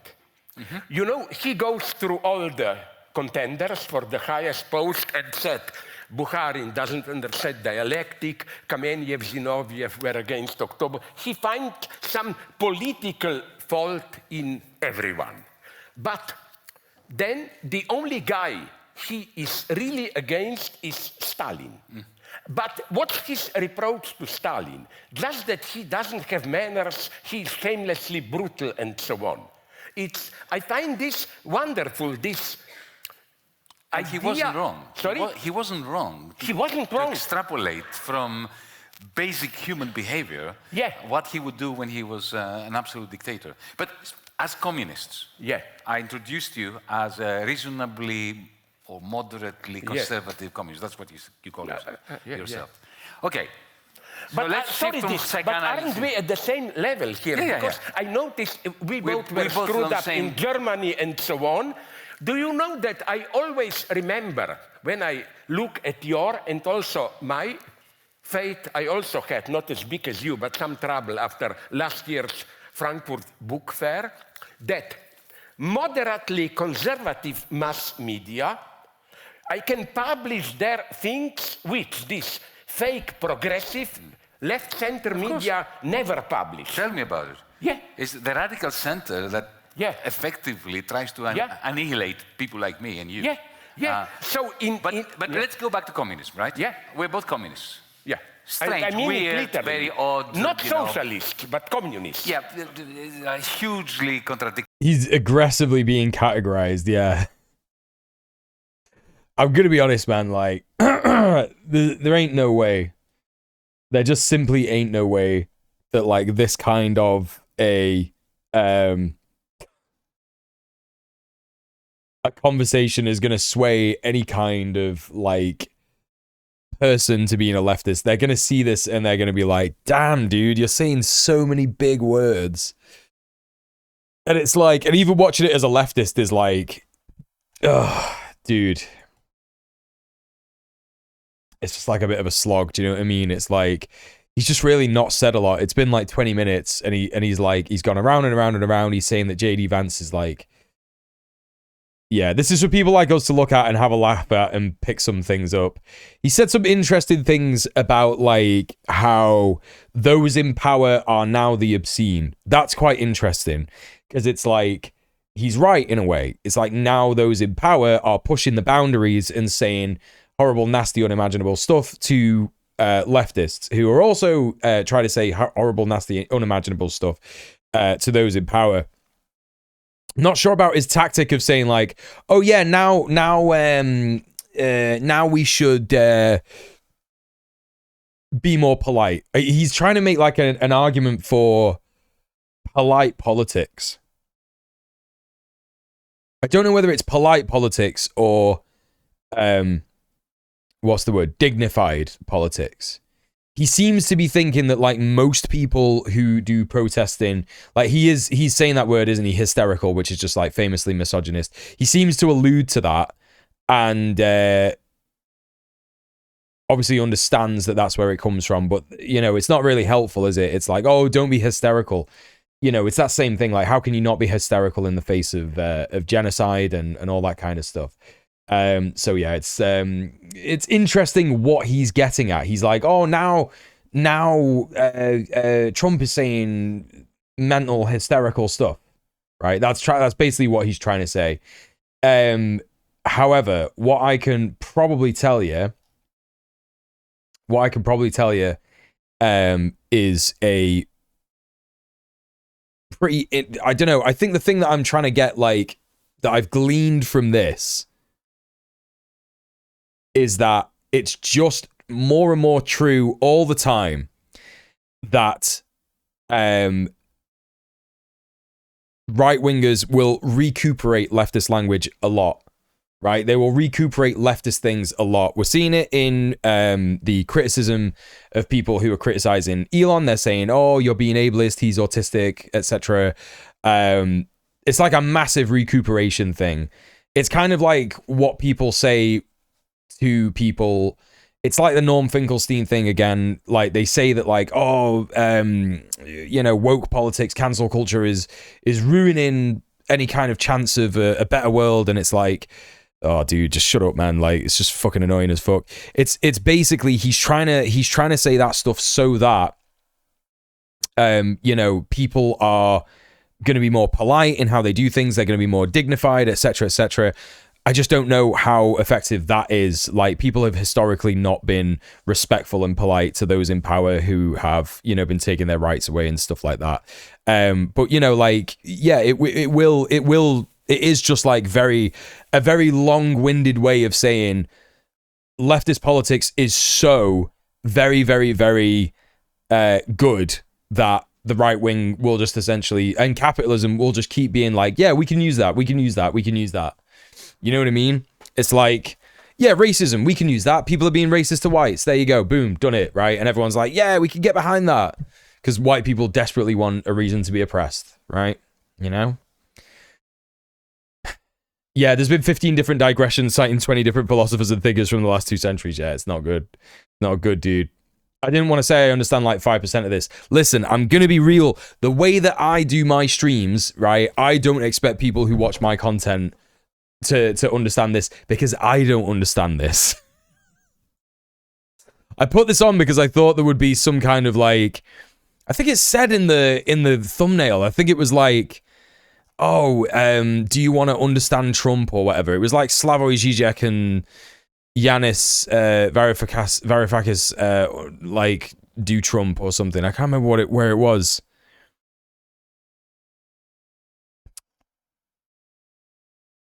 Anyway, never mind. Yeah, you can glean some interesting insights, but it is scatterbrained. Extremely scatterbrained and extremely intense, yeah. Yeah. What else can... Oh, that's it. The left doesn't get Trump. That was it. We watched it because we wanted to get mad. And this was like a month ago. This was actually like filmed like a month ago. So there you go. Turfs for Trump, that could be a good video for Friday. We could check out some of that. It's like when you advocate for getting rid of money or letting people live without costing anything, people go, oh, you're not contributing to society. And that's lefty language as far as I can tell. Yeah, absolutely. Contributing to society is a leftist idea, right? Absolutely. Let's see if there's anything short that we can watch. Anything super short. Yeah, true that. Yeah, it's true that. Oh, hey, B-Rat. He's a typical Balkan contrarian. Yeah, he loves to just be like, yeah, nah, sorry. You're wrong. I disagree with you because it's fun to disagree with people.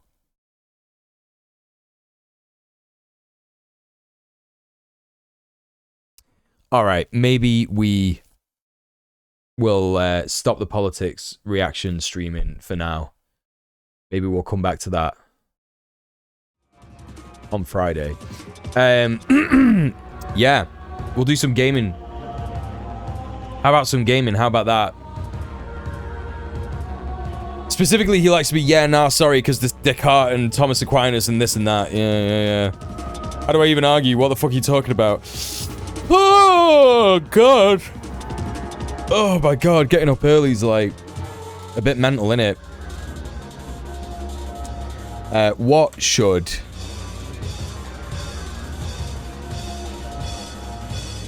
What indeed should I do for gaming?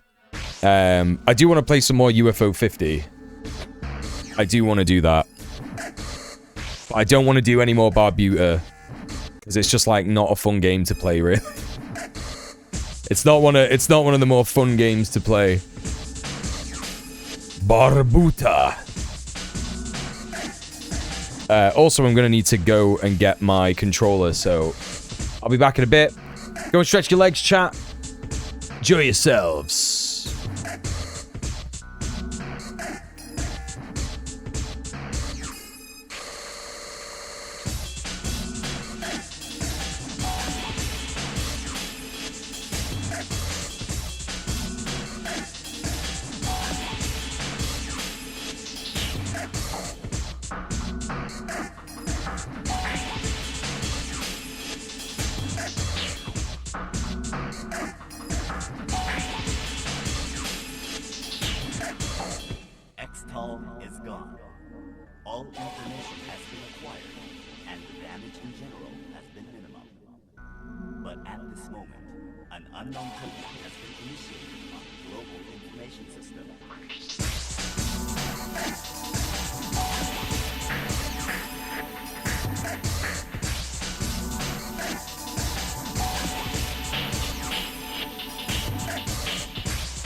Oh!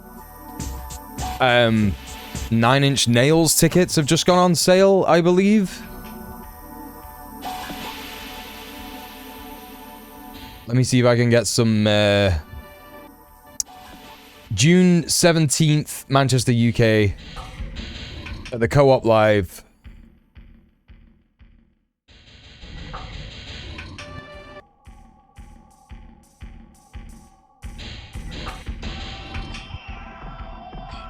On sale from the 29th of January at 12 o'clock. Okay, let me put that in the diary. Hang on.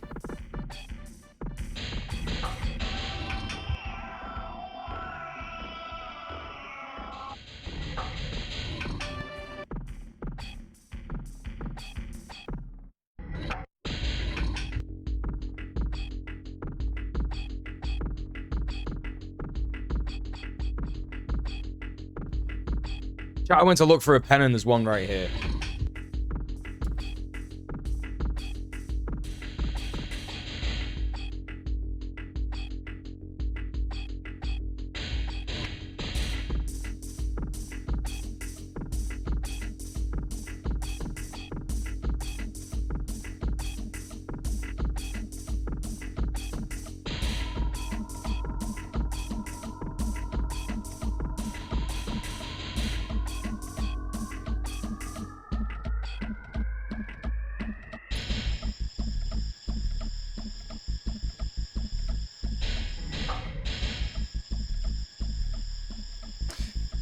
Right, it's in the diary. Won't be forgetting that. Right, okay. I think the overall idea he was getting at, that Lacan explains Trump, is all right. Yeah, we've formed a very dogmatic, moralist iteration of the left that is very focused on not doing the wrong thing or saying the wrong thing to the point of losing sight of how to do the right thing often. I think the silly part is where Zizek thinks that the left had some more successful position when it was in his imagination more vulgar and disrespectful. Doesn't really benefit us to be vulgar, but it would benefit the left to care less about absolute perfection or eradication of microaggressions and instead focus on material steps of liberation. Yeah, you see, this is why the left needs Sophie from Mars. That's a fact. Because you can listen to all that and put it in, like, easy to understand terms. Whereas I just got, like, the wrong impression from that entirely. So there you go.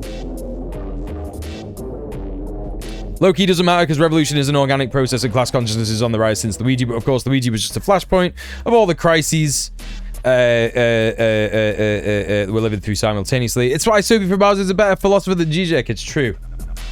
It's true. Made me think of the deserter from Disco Elysium. Yeah. I don't know what that means, sorry. It's time for UFO 50! I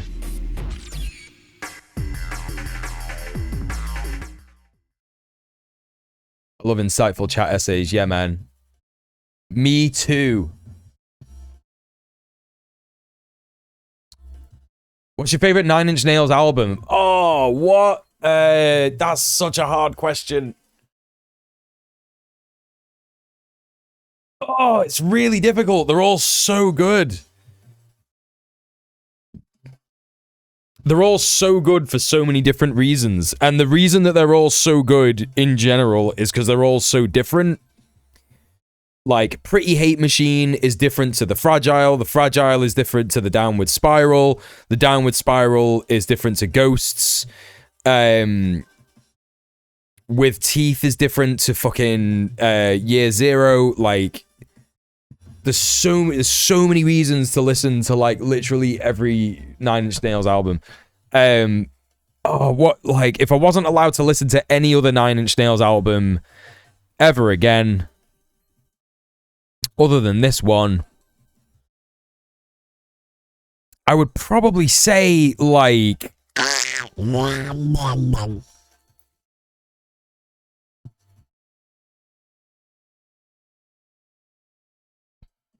Oh, such a difficult question.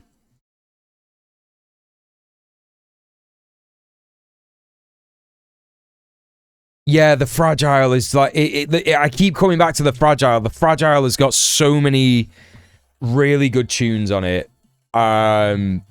Like, I'd want to say The Downward Spiral, but The Downward Spiral is so aggressive, and it was, like, Trent getting a lot of, like, anger out of his system, but the fragile is more beautiful. It's more like aware of the world around it. But then like with teeth gets like revolutionary in it. Do you know what I mean? Like revolutionary.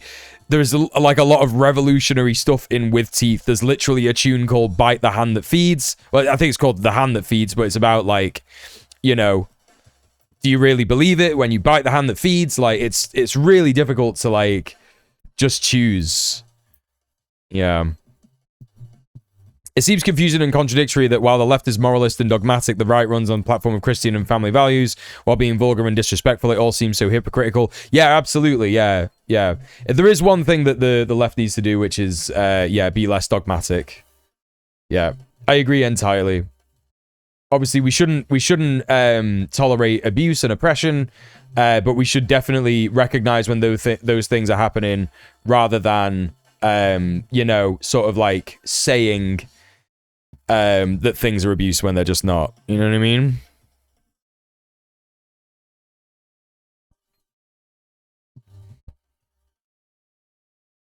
Hey, Emmy, how's it going? Welcome in. Right, listen, it's fucking UFO 50 time.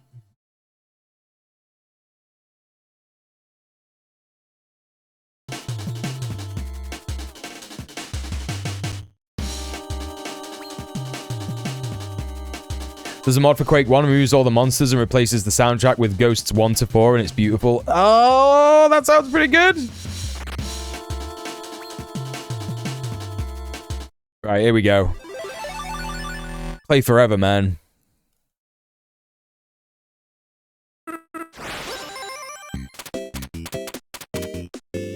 Yeah, I was playing on this one, wasn't I? Let's warm up with a bit of Star Wasp here. Let's see if it did the same thing to my fucking computer that it did the other day when I was streaming this.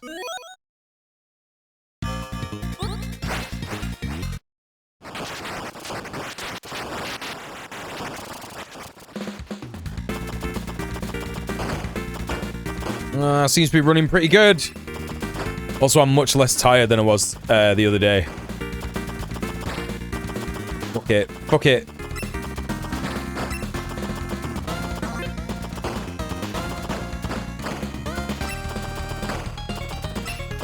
To bangers. Oh, you big bastard! No!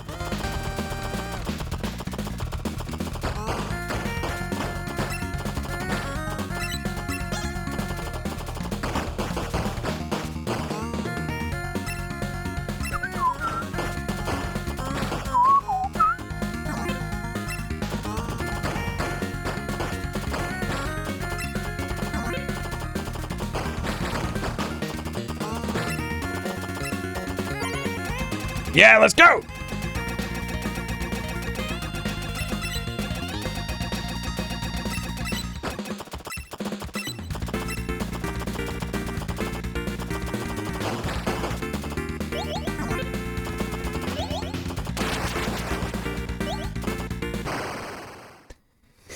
Yeah. Gotta get it out of your head that pointing out hypocrisy will ever matter in politics. Yes, that's very, very, very true. Very, very, very true. I miss this type of game, although Vampire Survivors is kind of the next evolution of the genre. I got into Vampire Survivors a little bit because I was showing my good friend Olivia, who was in my Berserk video. I was showing her UFO 50. And she was like, "Oh, have you ever seen Vampire Survivors?" So it's pretty funny that you brought up Vampire Survivors. Not really my issue. It's just how did the Republicans market ideas on a platform that totally contradict them, and where did the Democrats fall down in that same regard? Well, I think the first thing that's going on there is that, like, you know, the Democrats are no different to the Republicans. That's just simply not the case. You know, I think you missed the first part of the stream where basically we were going over and over again, reiterating that, you know, the Democrats have always been fascist. They're two sides of the same coin. Maybe there was a point in history when the Democrats were slightly center-left and wanted some things like social justice, but neoliberalism and capitalism completely killed that, you know, and that's just that. Do you know what I mean? So, you know, I think like to sort of be like, oh, how did the Democrats get this so wrong? Just move past that. Like push through the veil. Like it's not real. Like the differences between the two of them, they both stand for US imperialism. One of them is just more explicit than the other, you know? I think that like, you know, when Sophie is saying like, get it out of your head that pointing out hypocrisy will ever matter in politics, you know, it's because like, if you're like, oh my God, you're so hypocritical because you do this and you do that and you want to be good and Christian and stuff like that. Like they just don't care about any of that. Like they don't care about any of that. And if you point out hypocrisy, it's not gonna make a difference. You know what I mean? It's like, oh, you said that, but like, what about that? You said that, but then you said that. How does it? They don't care about any of that shit at all. Hey, Crime Liker, I love that fucking name. Do you fuck with ice climbers? Yeah, sure, man. Sure. It's an old ass video game, innit?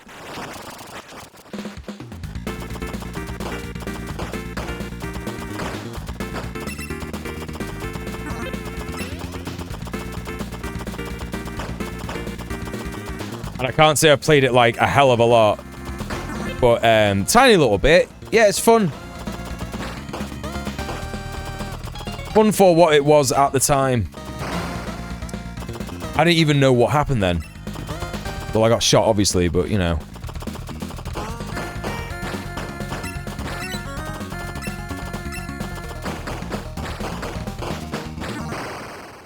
Yeah, well, we'll just start again, you know what I mean? We'll just start again.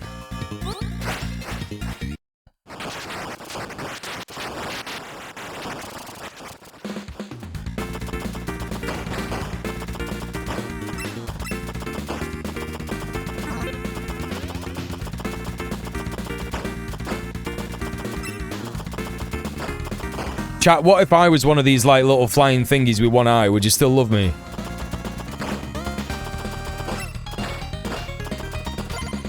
Fucking get fucked!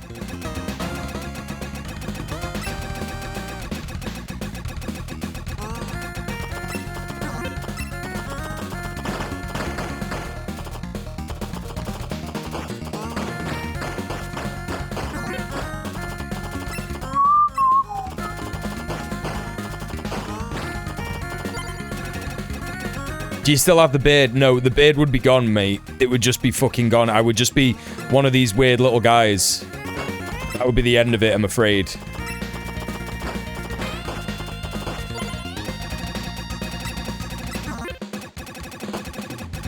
Yeah! Yeah! Yeah! Yeah!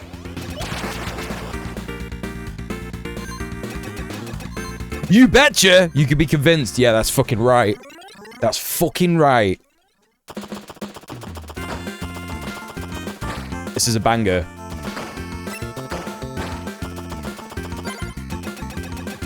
Yeah, get fucking fucked, pal. Get fucking fucked, pal. Get fucked.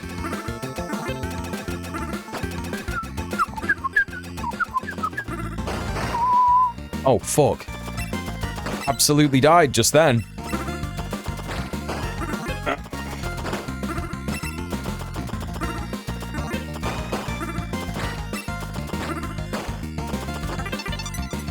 What just happened? What just happened then? Oh, I just got an extra life.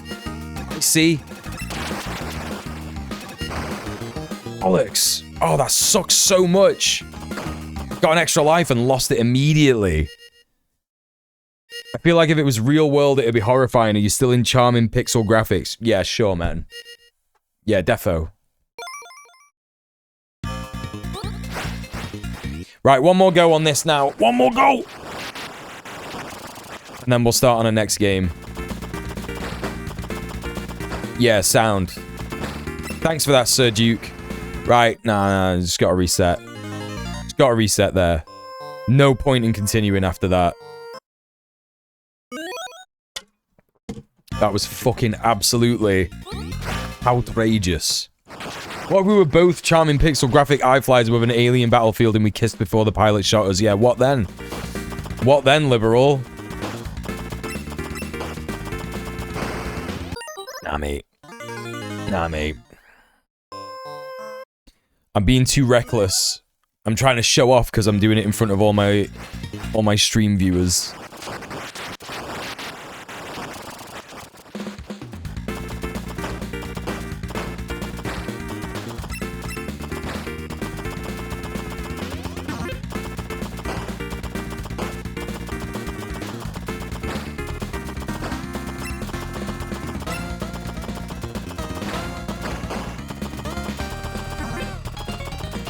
It's so hard to be good at video games.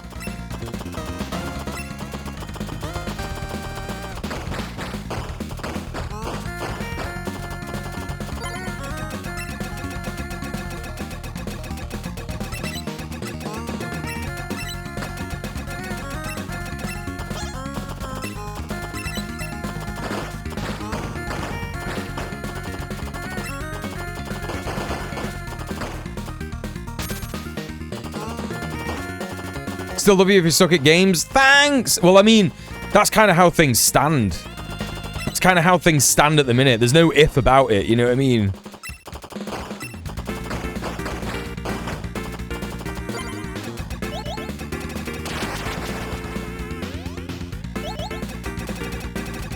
Yeah, come on! Alright, that wasn't bad. Floating I fly with wings is one thing. Sucking at games is unforgivable. This is true.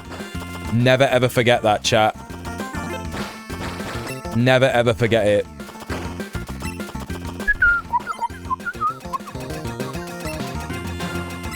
Meow, meow, meow, meow, meow, meow, meow.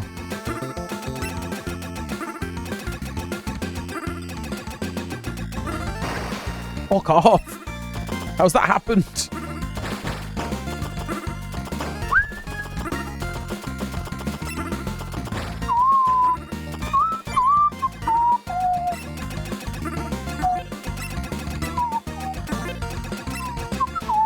Shit, these guys are here already. Oh! Oh! Right, that's it now for this one. Right, let's start like a good game. You know what? I should start Pilot Quest because that's like a background game, innit? Who in the chat even knows about UFO 50? Sure, most people know about this. They must do, innit? One day. There he is.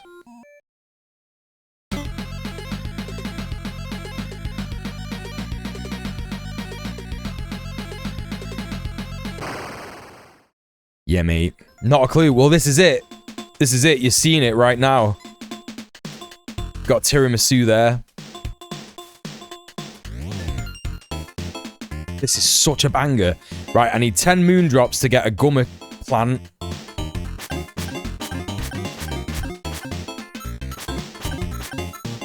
Yeah, there you go. Pogging in the intro, 10 out of 10 game. Yeah, mate. This is just the realness. Yeah, give me that gummer seed. How many more do we need? 40? Yeah, I can definitely mine 40. That's not, you know. Great Crab says I did, and I'm wondering if that was to my question about if you knew about this game. I think it probably is. Or it might have been a comment from ages ago. I'm so sorry about YouTube chat. I'm so rubbish at reading it. My brain is literally like, which chat is moving faster?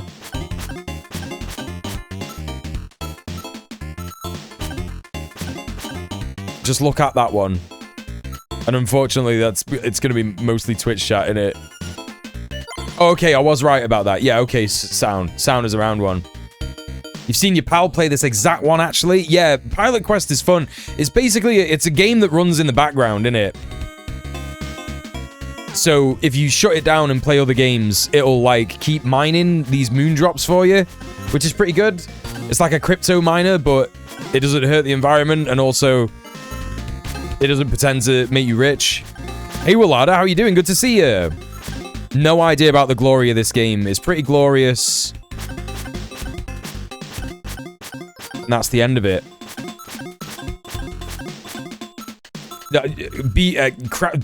Great Crab says about what I just said about paying attention to one chat over the other. Fair. And the question I have to respond to that is, really? Is it fair? I don't think it is. It's like a clicker game built into the rest of the games. Yeah, what if Cookie Clicker but retro were? Yeah. Retro aesthetics, yeah. Right.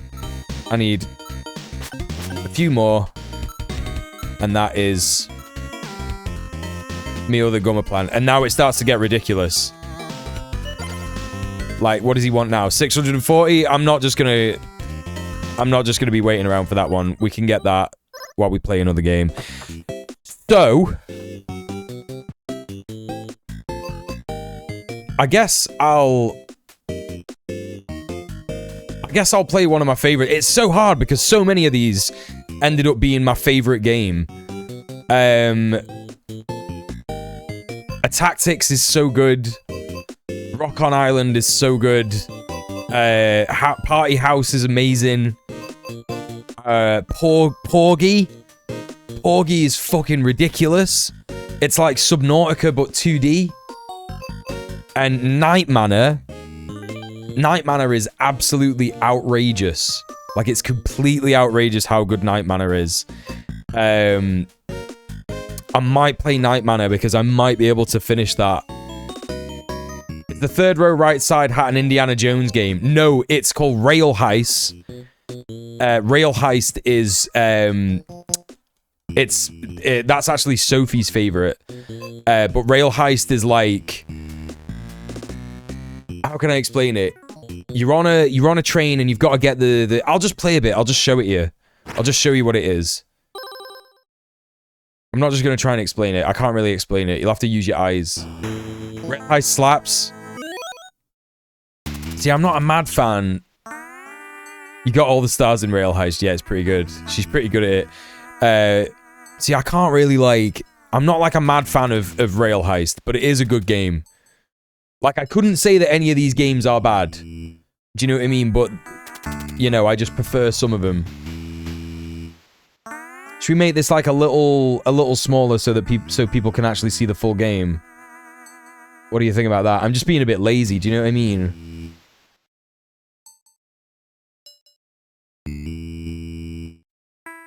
There's no reason why I can't do this for everybody. There you go.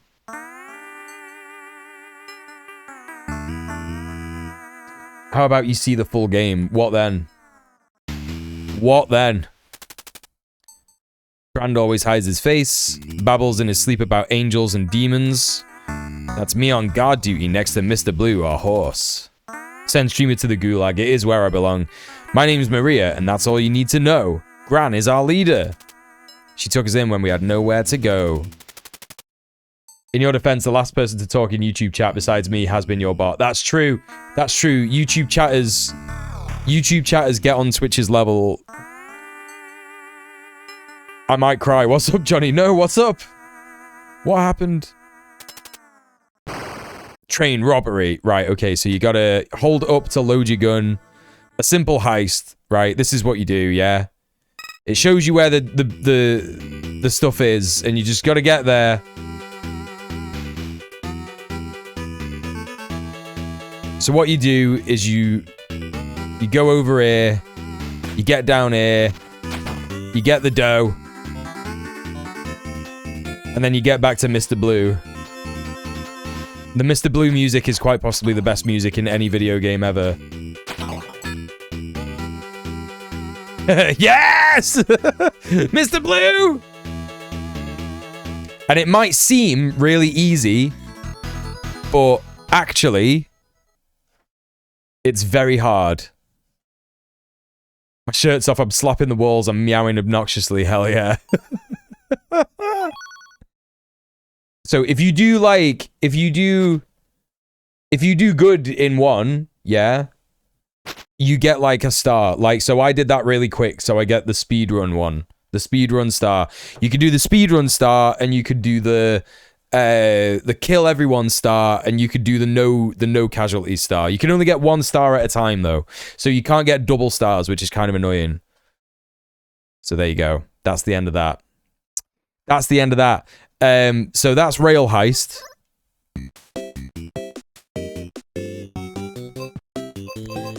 I really want to show you Night Manor because it's so good. I fucking love this game. It's so good.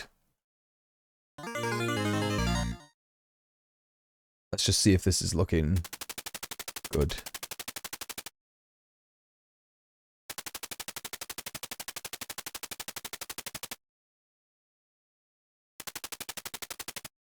Okay. Abby loves getting all lawman killed star. I mean, that's a good start to get. So this game is clearly in the vein of the Friday the 13th game on the NES. Hey Beanie Gaby, how you doing? Welcome in. I choose to believe this is a lo-fi version of Night Trap. It's kind of like Night Trap but less obnoxious. Yeah, yeah. This game contains scenes of horror and dread. It does. It definitely does. Where am I? You mutter as you wake up in a strange room. The last thing you remember is driving your car, and then you hit something in the road. Disoriented, you try and make sense of your surroundings. So, it's one of these games. It's a point and click, right? And basically, what you do, yeah, is you get the spoon, you get the bowl, you use the spoon on this, and then you get a folded piece of paper and a hairpin, and then you use the hairpin on the lock.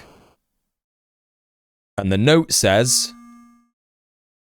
Now this here, I don't know how this got into the game, but this is like a note that my therapist made of me. Yeah?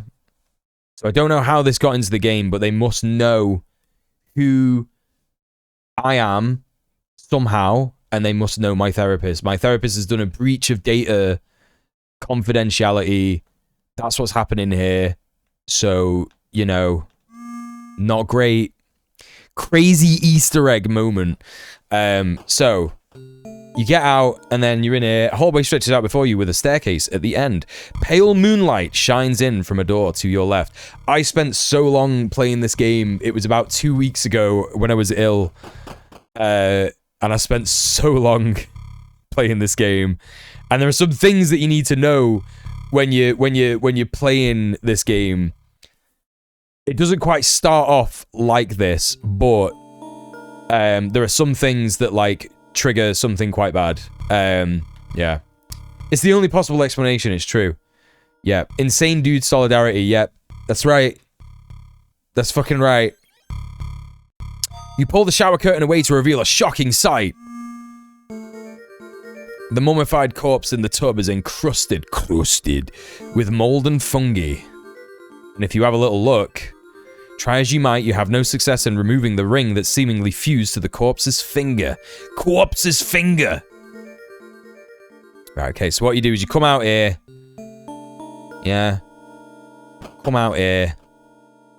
I can't remember if there's anything to get in here. Yeah, there is. There's a hook in here. So you take the hook there. You get that. Garden shears. That's a good guess. Journal entry 2. I can't remember if there's anything in the... Oh, I got some batteries. Okay, good. Good. A page that looks like it was torn out of a journal. Okay, good. You know what you gotta do with that ringer? Sever flesh and bone and offer it to me. That's right!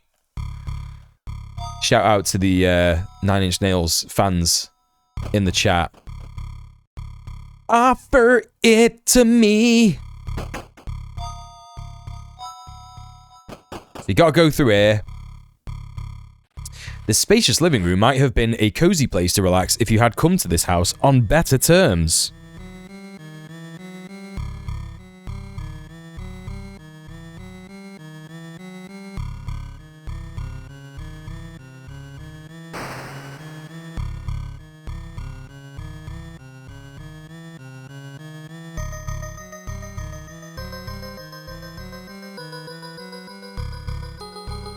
There are dozens of us. Pinhead's been here. Good. Yeah, it is good when that's happened. Okay, right. So, I can't remember. You get matches off the top here. Yeah, that's that. And then you get another journal entry. We'll read some of these in a minute, chat. Don't worry. Trying to remember if there's anything else. There's a few coins that you can get there. I don't think there's anything else in this room, so we're going to move on. I didn't get a guide for this game at all until I really, really, really needed to figure out how to get like the good ending. So you go in here. This is the dining room, and then you get another journal entry. Because there's multiple endings to this game as well, chat. It's not just a silly little 2D game. As you step into the kitchen, the first thing you notice is the foul smell, but then you realize there's someone else here with you. So, what you want to do, grab the knife. Oh no! He turns around and suddenly, raising a very large cleaver in his hand, you begin to tremble in fear, so that messes with your cursor, and it makes it hard to select stuff. But what you've got to do is fucking leg it. Come on! No! No! Come on! There you go. And you got to find a room that has a hiding space, right? So while it seems pretty, like, basic for the time being, as soon as this happens, you find a room with a hiding space. So in this room, it's the curtains. With your heart pounding in your chest, you duck behind the curtains and cover your mouth, hoping to hide, right? Okay. There's a little skill check game. And God, if I don't think I'm good at this, if I'm good at this... Uh-huh. Oh, Nelly. Oh, Nelly Furtado. And then there you go. That's how it works. After what feels like an eternity, you hear them turn around and leave despite your fear. You survived. Right, now you can avoid this guy for the rest of the game, right? As long as A, you don't stay in one room for too long, and B, you don't make any noise, right? So that's how it works. Yeah, it's pretty Alien Isolation, isn't it? Yeah, it's pretty fucking good, mate. It's a pretty good game. Now, the thing is about the kitchen is that it's got loads of good gear in it, from what I remember. So, and you've also got to try not to make enough noise. I think one of the first things you should get is drain cleaner, and then get the knife. And then I can't remember if there's anything in these cupboards, and I don't think there is. There's definitely nothing in the fridge. There's the journal entry. I don't think there's anything in those cupboards, so I'm going to leave them. Then you want to go into the garage. And in the garage, you want to get the WD-40 and the torch. Flashlight. There's a journal entry there, I believe. Yeah, there you go. I don't think there's anything in the bin, so I'm not going to bother with that. There's duct tape there. And there's no need to mess with anything here. I think the only thing that you got to do for the time being is combine the duct tape with the knife. No, not yet. No, you don't do that yet. But you do use the oil on the rusty lock, red gas can, and a crowbar, and you tape both, right? Garage, la-dee-da, Mr. Frenchman. It's a car hole. Also, what you do is you combine B8 2-res with flashlight. Yeah, mate. That's the real shit. That's the real shit right there. And then you can go... There's no point in going outside just yet, I think. Alright, Prince, no worries. It's great to see you as well. Yeah, if it looks like a duck and it quacks like a duck, it's a Nazi. Correct. Yeah, see you later, mate. Thanks so much for hanging out. These kinds of games were always unplayable without a guide for me. There's always something that I could never figure out myself. Yeah, I did spend a lot of time just, like, clicking random things. So, like, yeah, I completely get you on that.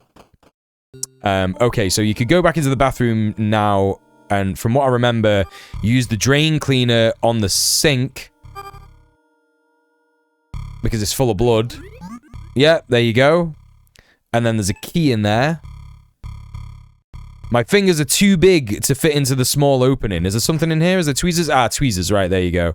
So tweezers there. You use the tweezers to get the key. It's a silver key. You lose the drain. You lose the tweezers. And then I think the next bit is you go out here, that puts you into the living room. You go out here, it puts you into the hall. And then you have to use the flashlight upstairs, because you won't go upstairs without the flashlight. Yeah, that's right. And then you go into not that room? No, it is that room. Okay.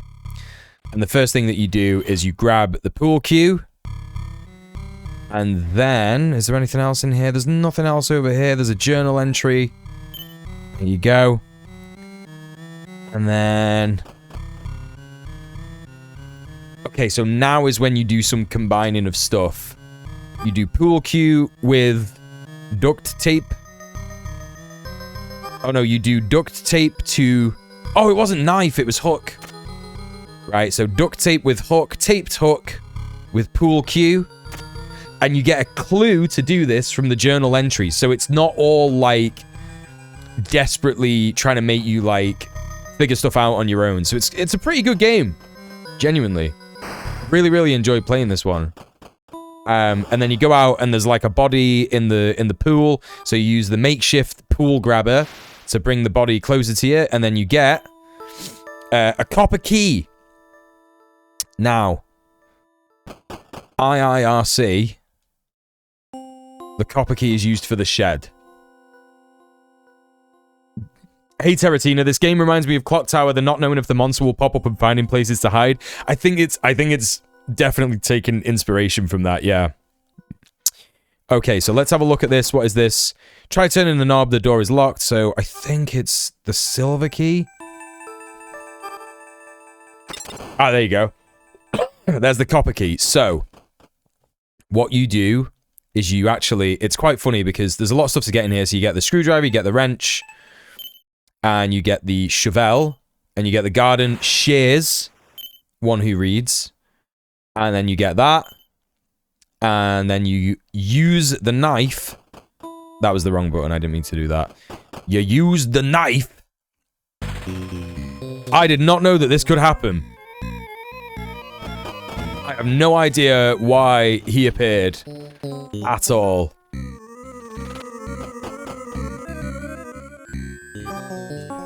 No, inside! No. Come on! Suddenly you regain your composure. Perhaps you managed to lose them. Yeah, hell yeah. Right, okay, right. Let's go back. Oh, that was fucking stressful. Right, so out.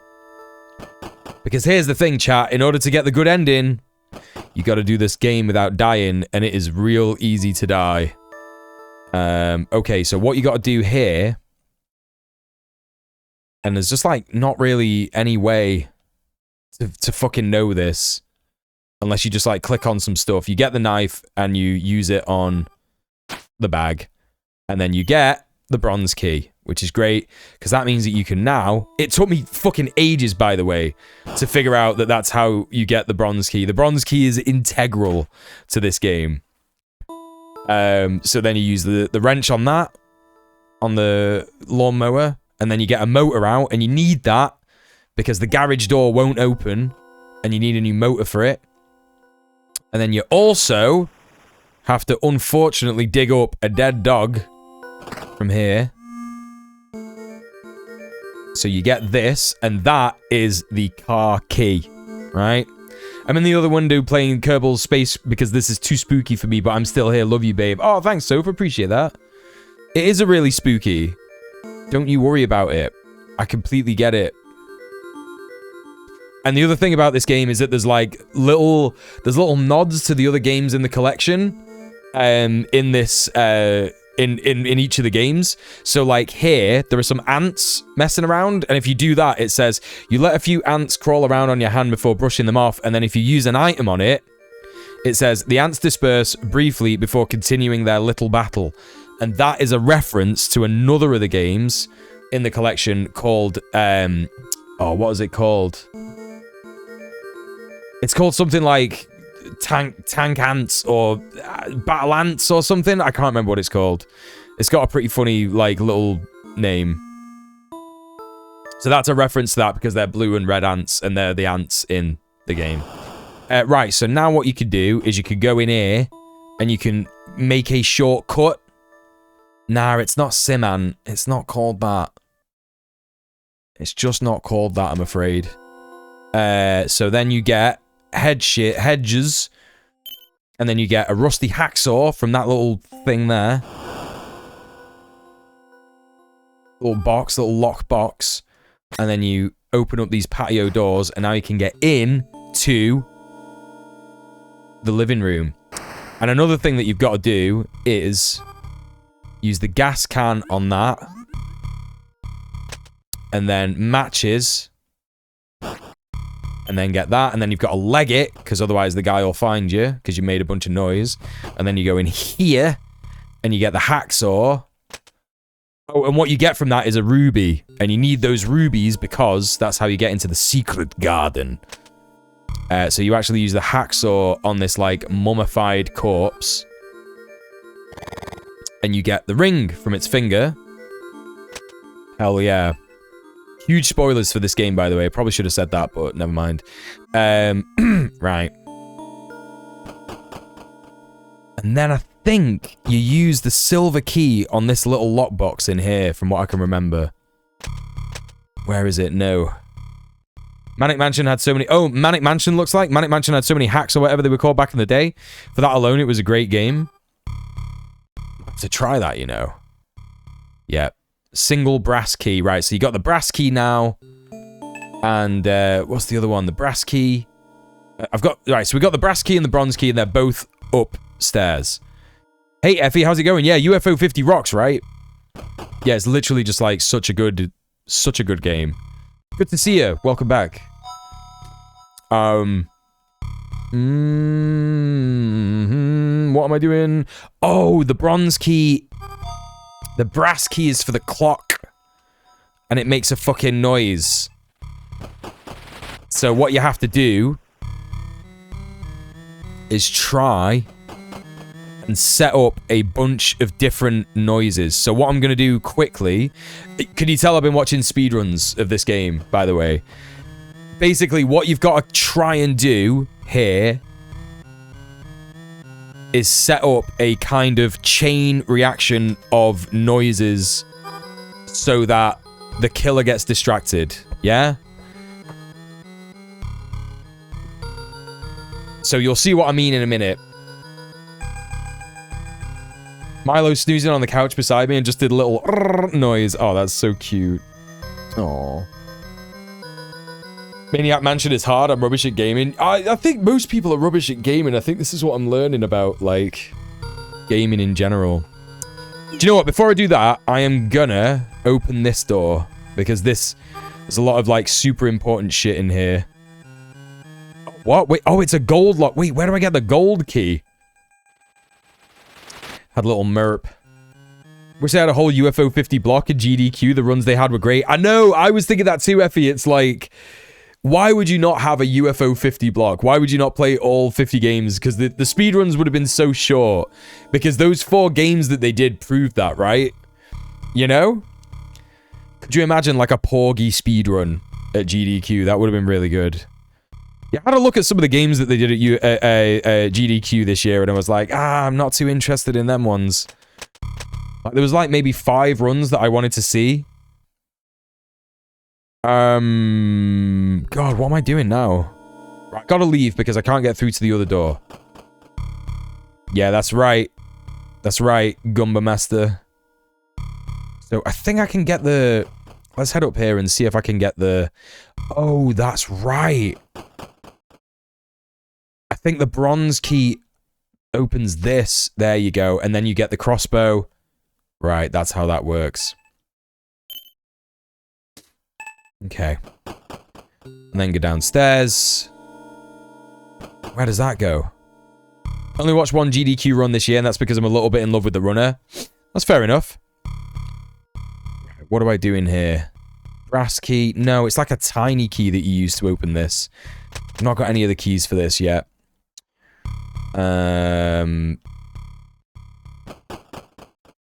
Night Manor, I'm so weak sauce, this game is giving me tremors. It is spooky as fuck for like a 2D game. Do you know what I mean? It's actually super spooky serious. So, what I wanted to do in here, there's another journal entry there. God, I can't remember what's actually in here. Ah, the doll. So, I didn't know this for ages, but basically you've got to, like, fuck up the doll.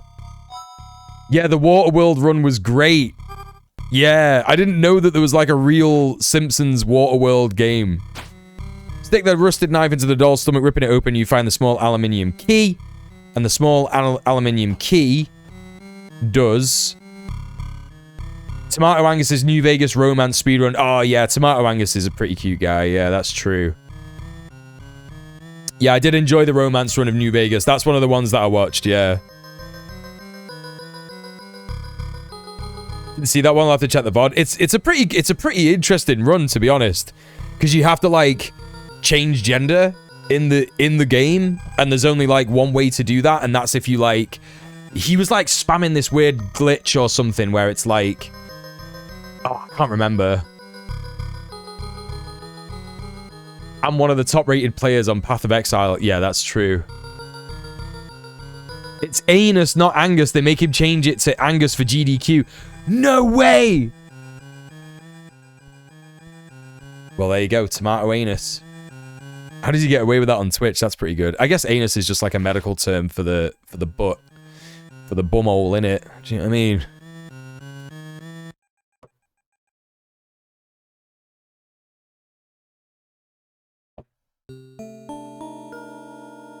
Right, I think I might have hit a wall here. Oh, no, I haven't. I know what I'm doing. No, I know what I'm doing. No.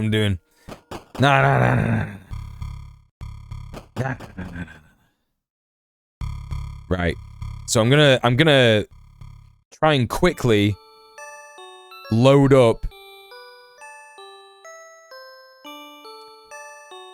some noise triggers.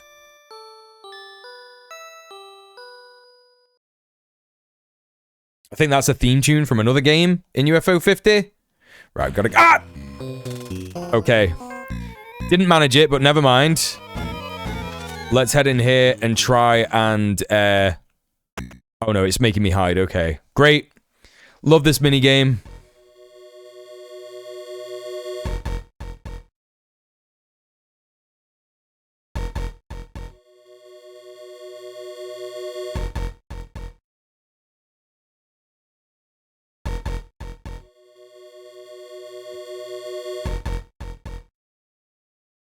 Ugh. Okay. Apparently I'm pretty good at that. I was definitely nowhere near as good at that, like, a couple of weeks ago. He's too scary. He is too scary. Just simply too scary for anything. Right, okay. I'm gonna turn on the jukebox.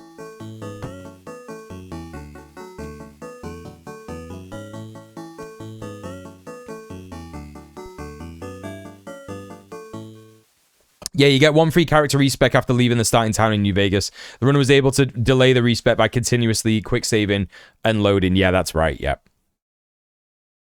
I won this minigame once to get the gift and never again. Yeah. Yeah, it's difficult. Night Manor is a good horror game, but the real horror is the story of UFO Soft. Yeah, I never actually understood like a lot of the lore of what this game is supposed to be about, and I'm happy to hear it, to be honest. You know? Oh, God, too slow again. Please. Please!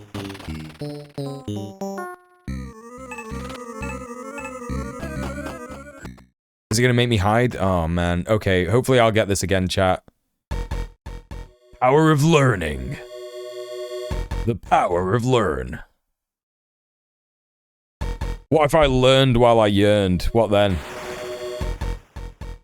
What if I was yearning while learning? Oh, mamma mia! Right, managed it. But now I'm also going to trigger him again.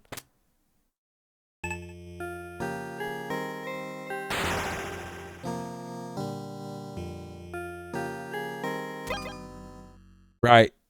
Got the piano wire. Thanks very much. Okay, made it. You fucking bastard! Oh no, not this room. No! Oh shit, dude. I do not know where I should be going here.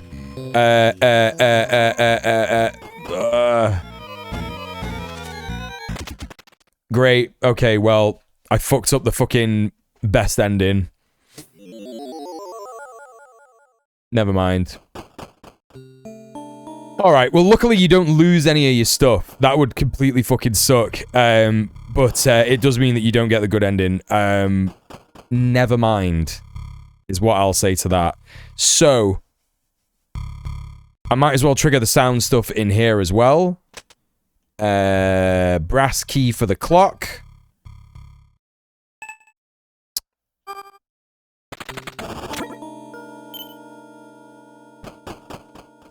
And then... Oh, you little knobhead. Yeah, it's a pretty fucking tough strat, I'm not gonna lie. What I found the best strat is, though, to lose him, is to run outside, because there are no hiding spaces outside, and it's easy to get from one place to the other. So, you can run around the entire house. Oh no, there is a hiding space. There is a hedge. Never mind. You can normally just run around the entire house and lose him, but it appears that I'm not able to do that, and that's fine.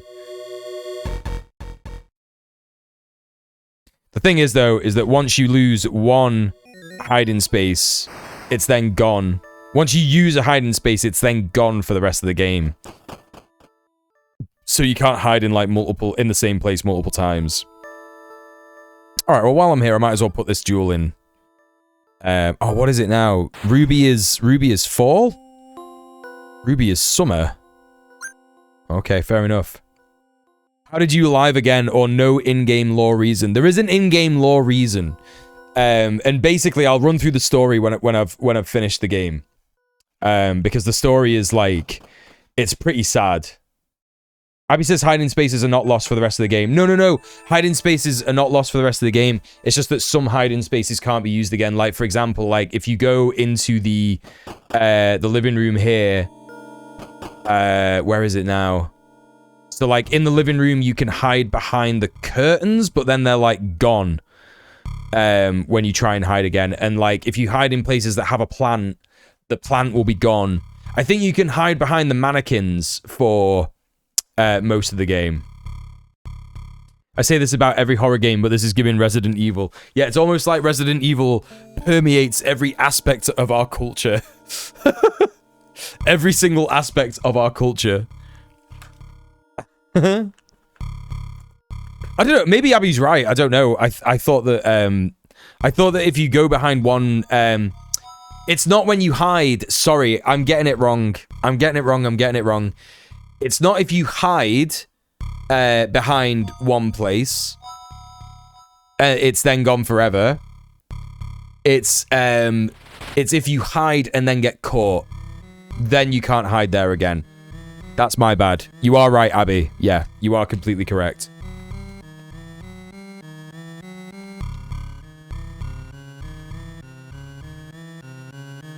By the way, you might be asking yourself, Muel, what are you eating? It's an adult froob. That's just a yogurt. It's an adult gym loser froob.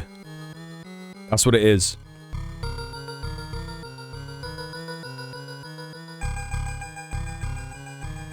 Okay. What am I doing now? I'm gonna wanna move at least, otherwise he's gonna find me again. Yeah, it's great how the cursor shakes in the chase. It does make it really evil and difficult to, like, get out of the chase, though. What am I doing in here now? Right, let me have a look at the items that I've got. I've got screwdriver, cog. Those are journal entries, okay. Bowl, note. Piano wire, don't need that till later. Knife, that's fine. Oil, I think you use that later. I can't remember. Shovel, I've already used that. Oh, that's right. Yeah, I got to get the Fabergé egg. There's like a Fabergé egg. This is the wrong place to be. The mold of Resident Evil is in every game and even in IRL. It's true.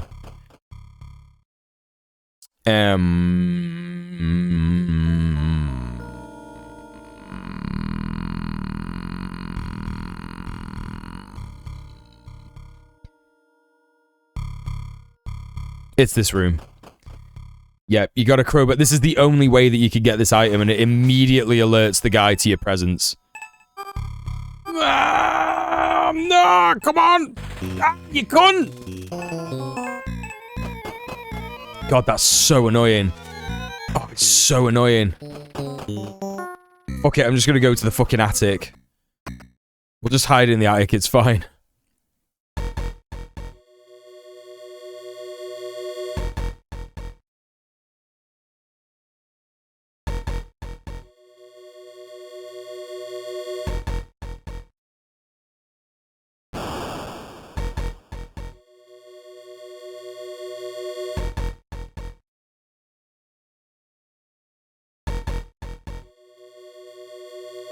Shit.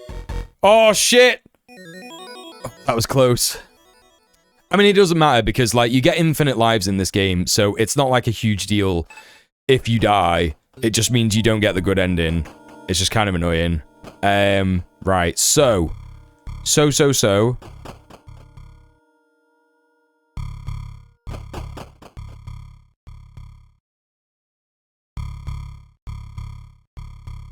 Outside is where I'm going. I'm going to the shed. Right, now this is completely absurd because, like, if you look at this egg, it says, an intricately crafted ornamental egg. Giving it a shake reveals a rattle inside, but the egg itself seems to be completely sealed. Yeah? So it sounds like it's quite fragile, doesn't it? How hard can it be to find an egg? Very true. They're everywhere. Right, so you would think it's a fragile thing, isn't it? It's like a Fabergé egg. Famously easy to break. But for this game, you gotta put egg in vice. The egg bulges with pressure, and then a gold key falls out. So there you go. That's... It took me so long to get that right. And let's face it, like, why would you ever think to do that? Why do you need to put it in a vice? What are you on about? And who's hiding all these keys in Fabergé eggs?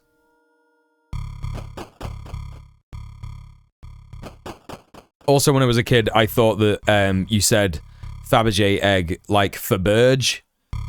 Faberge egg. It's good growing up, innit? It's really good. Right, so we've got a gold key now. Can get in here. There you go. And this is the bedroom. And in the bedroom, you move that, and there's a safe. And then you go like that. And then you do that, and then you can get in from the corridor, which you couldn't before. And then you go out to the veranda. And there's a sig stub. And there's a... Oh, I can't remember...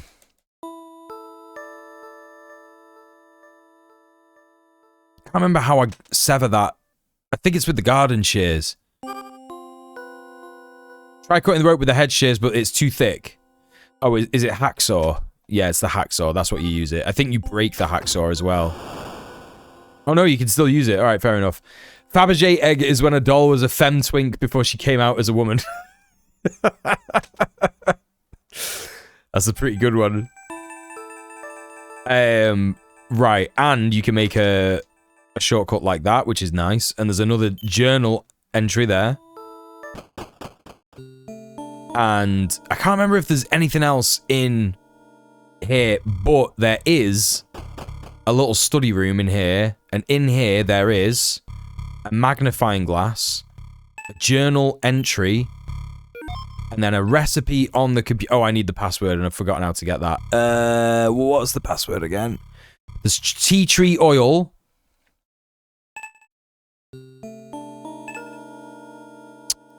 And then you go in here, And for some reason, this is a secret entry into the bathroom. It doesn't make any sense whatsoever, okay? It simply doesn't make any sense. Peroxide, bottle of peroxide, I've got that. That's necessary. I know you might not think it, but it is completely necessary. So, what you've got to do in here is you've got to smash the mirror, alert the guy to your presence, and then try and leg it from him again. What just happened? Oh, mate.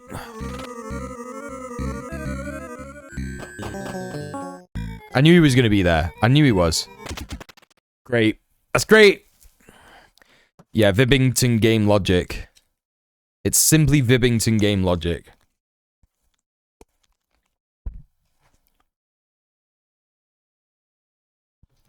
Right, okay.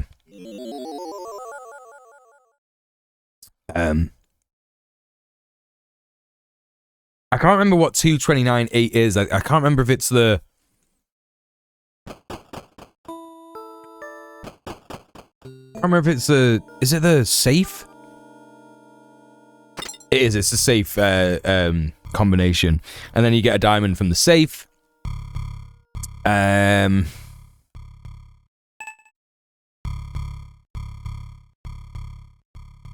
Yak. You set it back on the dresser. Apparently this cologne is way too much for our main character, which is fair enough. It can be like that, can't it? There is a password to the computer, and I can't remember how to find it. I knew there was going to be something that I couldn't remember how to find. It's not in there, it's not in there, it's not there, it's not there. Can you spray the guy with cologne? Nah, you can't pick it up. You can't pick it up because the smell's too strong, you see. How the fuck? Ah, I've just remembered something. I think it is important to do this. You gotta, like, get the... You gotta, like, open the front door with the crowbar. Because it's all, like, nailed shut. Oh, hang on a minute. Might as well just put the... Might as well just put the diamond in there.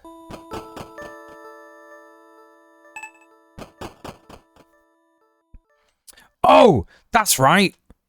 That's what you do.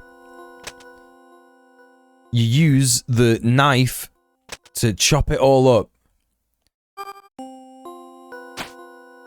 Fabergé eggs not Russian. The name doesn't sound Russian, or are they different pretty eggs? I think they might be Russian, but the name is French for sure. Fabergé.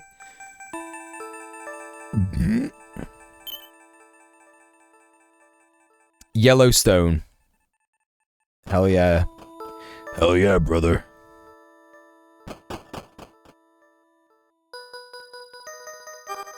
Right, there we go. Oh, they are Russian. There you go. Yeah, it's not a Russian sounding name, is it? Oh, those Russians. Ah, I've just remembered there's something I've got to do with the ring out here. Gotta do that. Quickly drains from the fountain. And I've got an emerald from the fountain. That's very good. And now I can crowbar the door. And you go in the front door, and let me try and remember what else I'm supposed to do. Because there is... It's just that password. That's the only thing I'm missing here, the password. There's a magnifying glass. Ah, yes! I remember. The password is in one of the kids... Well, the kids' room. And it's in the dollhouse, and you use the magnifying glass to read it. Lancelot, there you go. There you fucking go. There you fucking go. So now we can get on the PC. Oh. For God's sake. Right. And then you go to trash, fungicide. Mix peroxide, tea tree oil, and tobacco leaf. Pour over any fungus to kill it. You make a note of this. Fungus. What's that about? Whoa. Okay, so next up, what I have to do is go to the playroom.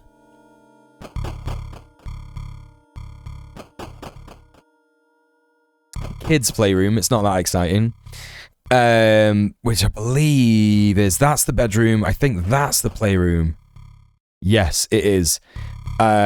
So you get previously from the little music box, you get red tinted glasses. So you use them on that, and then you can see some directions, right? And you might be thinking, what's that about? Why are they there? Why are you making a note of it? What's going on? But you'll see soon. Things are about to be revealed that can never be spoken about ever again. So come out round here. Now, you might have thought as well, Muel, you've got a crossbow. Why didn't you just shoot the guy? Yeah? Shame going down wiki rabbit holes isn't research, or else I was a good researcher. I mean, you could be a good jumping off point for research. Yeah, very true. Mass figure suddenly appears in front of you. You begin quaking with fear in his terrifying presence. Right, so here's the thing. I'm getting off, bro. I'm getting off rapid.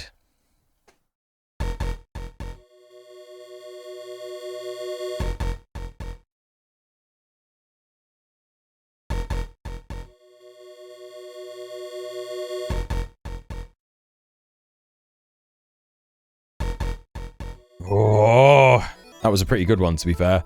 Right, let's have a little look out here.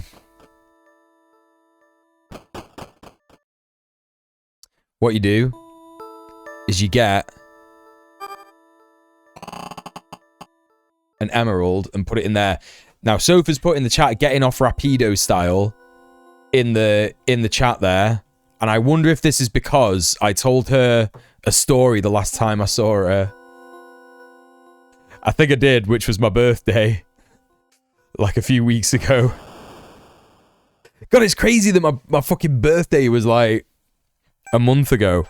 It feels like fucking yonks ago for some reason. But like, yeah, so one of my friends was sleep talking once, and we were like, you know, just chatting to him. Me and my other friend were like pretty wired. We'd been on ecstasy, and like we were just staying up late, and he didn't like drink too much or smoke weed or take ecstasy or anything like that. So he was like, oh, I'm gonna stay up with you. And then he couldn't stay up with us, and obviously fell asleep as we were just chatting rubbish. And we noticed that he was just like talking nonsense, and we were like, are you asleep? And he was going, nah. But he obviously was asleep. And then, you know, we were just like saying, he was just like saying nonsense, and we were laughing. We were recording some of it. And then, I can't remember, one of us said something, and he was like, yeah, nah, I don't like that. I wouldn't spend any time around that or anything, or something like that. And then my mate Will that I was with said, yeah, get off Rapido style, innit? Yeah, get off from that Rapido style. And our mate Mike just went, it's not even a pedo vibe.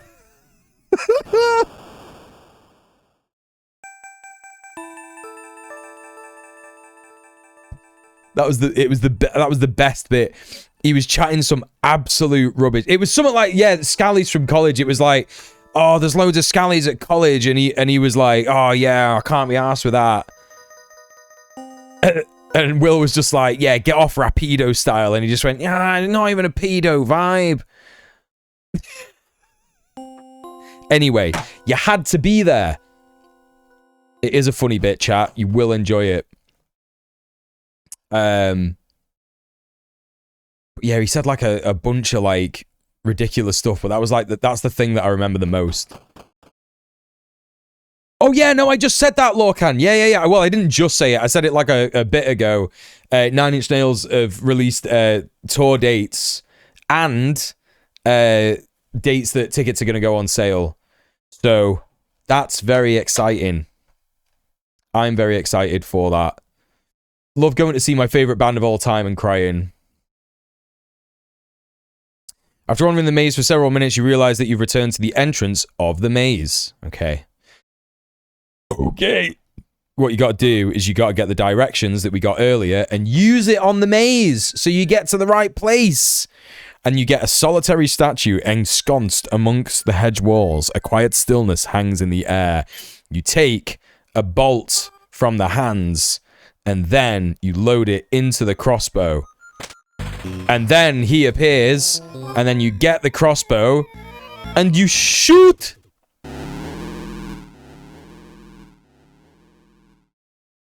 Yeah, mate. Fucking yeah, mate. So you might think that that's that. Collapses to the ground. After making sure he's not moving, you search his body and find a rusted iron key. Ooh, an iron key. What could that mean? There's one place that we've not explored in the house, and that is the basement. Right? So you open that up, shoot at him. Wires and ventilation ducts hang overhead in this dismal basement, doing little to relieve the sweet, pungent musk that permeates here. Right? So there's a little journal entry here. Now, before we do this, chat, I'm going to read the journal entries to you. Hopefully I've got them all. And I can read them. Let's see. We've got 3. Yeah. Yeah. It looks like I've got them all. Okay. So, let's start off. May 25th, 1987. My therapist suggested I keep a journal to write down anything that causes me stress, whether it's a minor annoyance or major. She said it would be an excellent tool to identify and manage daily stresses. She also sent me home with a tea that is said to promote relaxation. What do I have to lose? So here's my first journal entry. All right. So there you go. That's that, isn't it? Number 2.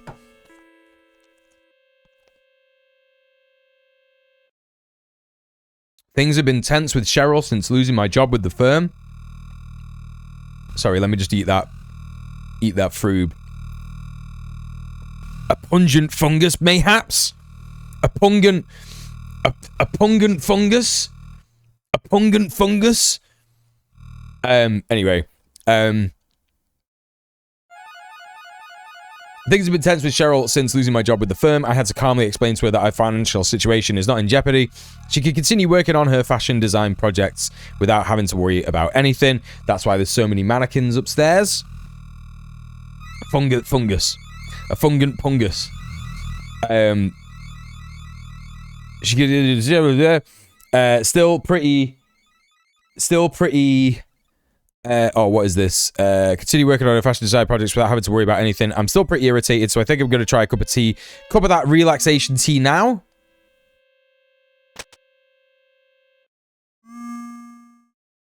I saw Cheryl sticking one of my pool cues in the pool today. I shouted, "Honey, that's not how you play pool," thinking some humor might hide my irritation. Turns out she had attached something to the end of it to fish out a necklace that had dropped in. I just wish she hadn't used one of my expensive cues for that. So that... Oh! Isle, thank you so much for the raid. How is it going? I'm so sorry that you don't get to hear my amazing raid alert. Yeah, it sucks. Unfortunately, Streamlabs, I haven't streamed for like 9 months, and I don't really know why. It's not working. I've not really tried too hard to try and figure it out, so yeah, sad about that. Sad about that, innit? Fancy seeing you live. Yeah, that's what I thought. Yeah, so basically, welcome in everybody. My name's djmuel. I'm a politics streamer. I'm also a gaming streamer. I'm a lefty. I'm a communist. I'm an anarchist. I'm an activist. I'm a housing activist. I'm the chair of Greater Manchester Tenants Union. Basically, I didn't stream for 9 months because I needed to get a job because, you know, streaming is not that great to earn a living. You know what I mean? So basically, like, I went to get a job and I thought I did the research, but it turns out that the job that I got with this company was like basically this company is one of the biggest investors and insures Elbit Systems, who are Israel's biggest weapons manufacturer in the UK. So obviously I don't want to be on the wrong side of history, and it's extremely important to me. Palestinian liberation has been really important to me. in my politics for about 10 years. So I'm technically on strike right now, but without a union, because I just couldn't bear working for that company any longer. So like any and all, you know, donations would be appreciated, because I don't think I'm going to get paid. I don't know what's happening. Basically, like, I don't think they know what to do with me, because I before I like announced that I was going to be on strike, I like sent a company-wide email with a petition for like other members of staff to sign to show that there's an overwhelming amount of support to, you know, get them to drop these investments and ensure that this weapons manufacturing, you know, weapons manufacturer that's facilitating genocide. Yeah, so I did get the attention of like the head of my department, a guy called Michael Kudom, and he did email me, and I said, this is a great opportunity for us to like, you know, help the, you know, the reputation of Al Ayans. We can like change, you know, we could get them on the right side of history, and we can also like improve the lives of Palestinians by making it harder for Israel to do genocide. And he didn't get back to me, and I got an email from HR, and that's the last I heard of him, and that was last week. So I don't know what's going on. I'm going to seek help from a union and stuff like that. But that's really like all I can tell you for now, because yeah, there's not really much else that I can say. So that's my situation. That's why I didn't stream for a long time. That's why I'm now streaming again. I'm gonna try and get back on the wagon of content creation, and we will see how that goes. But yeah, thank you so much for the raid, Isle. I really appreciate that. I hope you had a fantastic stream. Everybody, please go and follow Isle. I hope you had a great time. What were you streaming? What were you doing? And also, hi, Chris, as well. Also, please go and show some love to Chris. He is a top lad, a great streamer as well. But yeah, thank you for the explanation. Yeah, no, it's all good. I would have done the same under those circumstances. Good on you, man. Thanks, Chris. Yeah, appreciate that. It's yeah, it's just one of them, innit? You know what I mean? It's like, what else are you going to do? What else are you going to do? But yeah, welcoming people from Isle Stream. I hope you enjoy your time here. I think I missed someone else's Astro Idea in there as well. Hello, welcome in. Good to see you. Some letter games, the usual. Yeah, I love some letter games. What, like words on stream? I don't know. Right, so I'm playing some UFO 50. That's what I'm doing. Right, yeah, and we're doing Night Manor. So I don't know if anyone doesn't want spoilers. I don't know if anyone knows about UFO 50. I've just like flown through the end of this game, and I'm now just reading chat the journal entries so that chat gets like an idea of the lore and stuff. Because it's a really good game, and it's just like one of 50 games in this like collection of 50 games. Like, it's just fucking mental. Anyway, really enjoyed this one. This one is a clue on how to like combine some of the items. So you combine the hook with the duct tape with the pool cue so that you can like move the body in the pool. It's pretty fucking smart way of doing it. Do you know what I mean? I'm also just gonna like move the mic so that it's not like in front of my face so much. Can I actually do that? Yeah, I can. Yeah, I fucking can actually. Yeah, there you go. Right, so slightly addicted to the word and letter games back in the Yahoo Games days, turns to dust from old age. Don't really know what you're on about. I can't say I know what you're on about. Hey, Saf Sophie, how's it going? Good to see you. Welcome. Okay, so next journal entry. 3 and then 4. What we got here?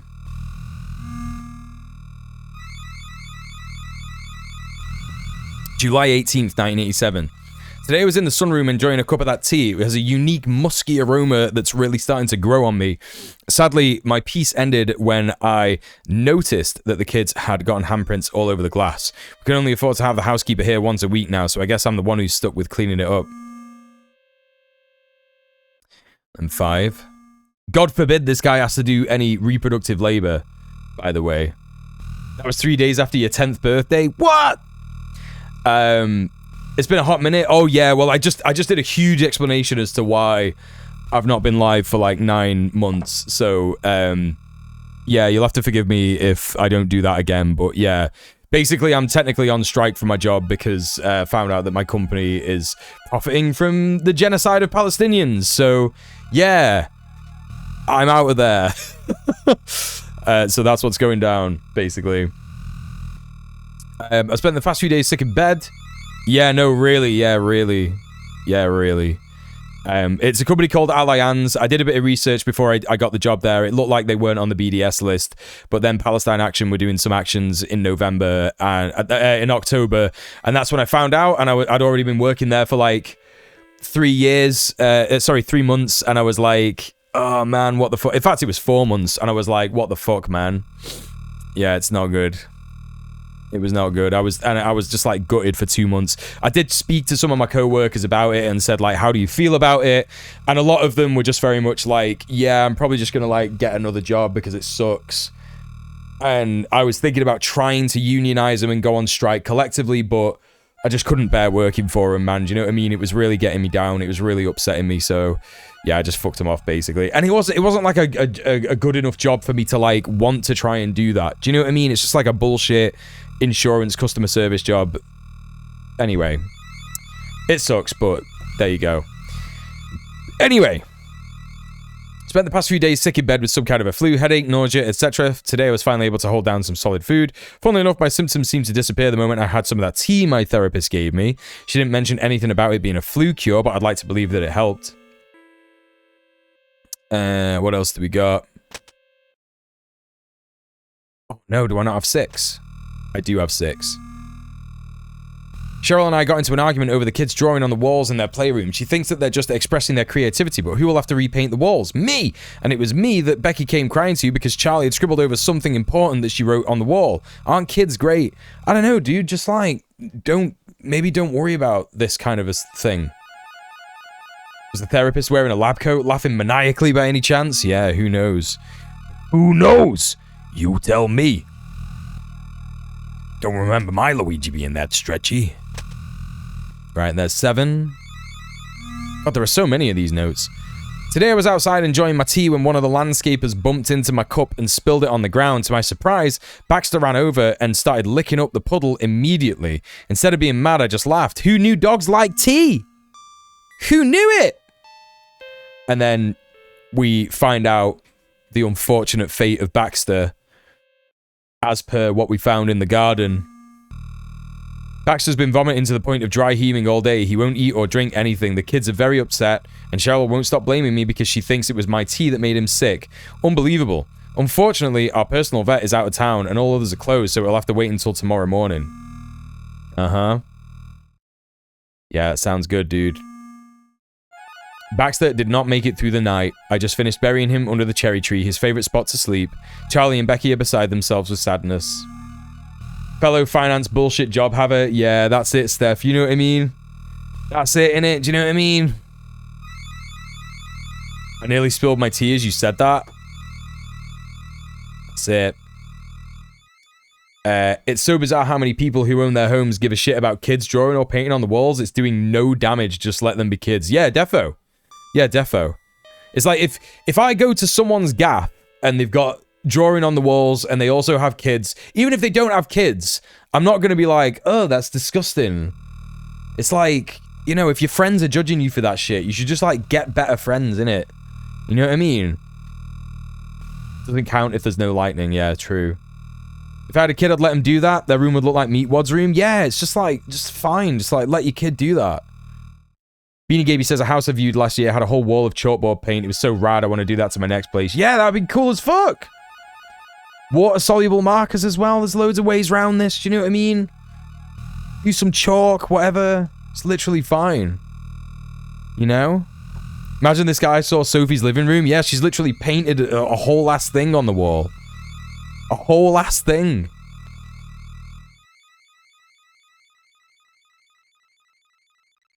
Where was it to then? 9. Yeah, that was 9. Right, so 10's here. One of the landscapers showed me something unusual today. He pointed out a patch of strange tendrils that were growing up from the ground where I buried Baxter 2 weeks ago. I have no idea what they were, but I noticed a pungent and familiar smell. It smelled a lot like my tea. Figuring out something about this tea now, chat. No matter how many times we get rid of the tendrils, they keep coming back. It's some sort of fungus, I'm told. A friend gave me a recipe for a treatment that is said to get rid of all manners of mold and fungi by killing it at the root. I typed it into my computer so I wouldn't lose it.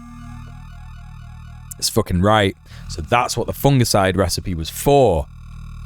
11. No matter how many times we get rid of the tendrils, they keep coming back. Oh, I just read this. 12. Where's 12? Pungus! This weekend, I randomly started breaking out in hives. There are itchy bumps all over my arms and face. I put some allergy cream on my skin, and it seems to have helped a little. 13. Oh, I don't have 13. Oh, I'm missing a note. Oh, okay. Do I have 14? Yeah. Wife said kids seem worse. She begs me to take them to doctor. She is wrong. She is always wrong. I know they will be fine. I will give them tea. They will get better. Yeah, it's sounding pretty normal, man. Like, this is just like normal stuff. Oh, I don't have 15 either. 16. It always screaming. Noise, noise, noise. Keep it in room with door. Lock to stop me from here. It. Now it hot fuel well too. I make tea for it. It must drink tea. Drink tea! Was your therapist a colony of mushrooms in a lab coat? Yeah. Gonna lose internet. No idea when I'll be back, but might take a while. Don't worry about it. We'll add it. I understand. That sucks. I'm sorry to hear that. I hope that you get it sorted. Chalkboard paint is great. Got various anarchist and commie symbols in the hall. Hell yeah. You mentioned you've had a busy last 9 months. Same lol, if not more. Hell yeah. Happy to hear your story, whatever, if you want to tell it. It's up to you. It's up to you. I don't remember my Luigi being that stretchy. 16, I think we just read that. Yeah, I got that. Average British tea enjoyer, yeah. Light hurt, hide light. Head hurt, more bumps on face. Light hurt, bumps hurt. Drink more tea to feel. Bye, wife. Bye.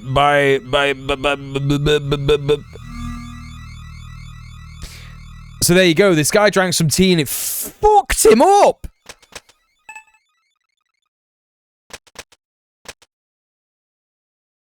So what we do now is we get tea tree oil. We put it in bowl from the start. Keep the bowl from the start. And then some peroxide. I feel like if you did this in real life, you'd easily inhale the fumes and die immediately. And then chuck the cigar in there, and for some reason that makes fungicide.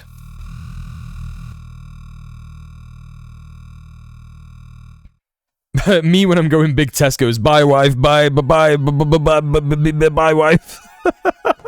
Yeah.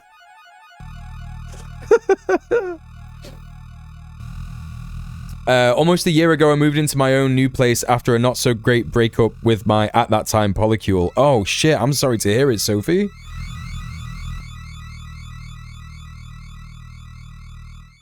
Right. So you gotta use screwdriver. Boom. And then put in cog. And then put in wire. Oh, shit. Not there. And then use the rest of the oil and then pull the lever and then go in the door and look at the look at that, look at this. You step into a scene that makes your mind reel with horror. An entire room covered in various manifestations of pulsating fungi. A throbbing mass is at the center of the chaos. It wheezes and sighs of clouds of spores fill the air around it. Oh my god! It's time to remove the fungus among us. You pour the fungicide onto the wall and it begins shaking violently, emitting a high-pitched sound. You run outside. A faint cry is drowned out by the crackle of the flames, which warm you as you watch the house burn. The nightmare is over. Yeah, that's how you beat the game. You had 2 bad dreams while you were trapped in Night Manor. That's the explanation for the deaths, basically. Imagine being called Sophie and having a not great breakup with the whole polycule. Yeah, real. Until 4 months ago, I was hospitalized and then diagnosed with type 1 diabetes. Oh my god, Sophie, that sucks. Oh, I'm sorry to hear that. I love this guy's name, Gregory Milk, by the way.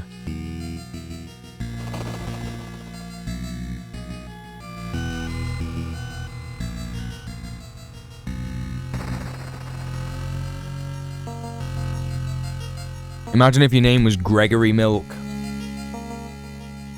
There was that guy, Harvey Milk, wasn't there? Harvey Milk was absolutely called Harvey Milk. No truer things have been said.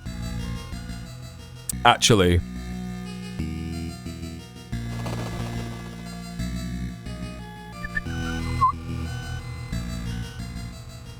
So, that's Night Manor.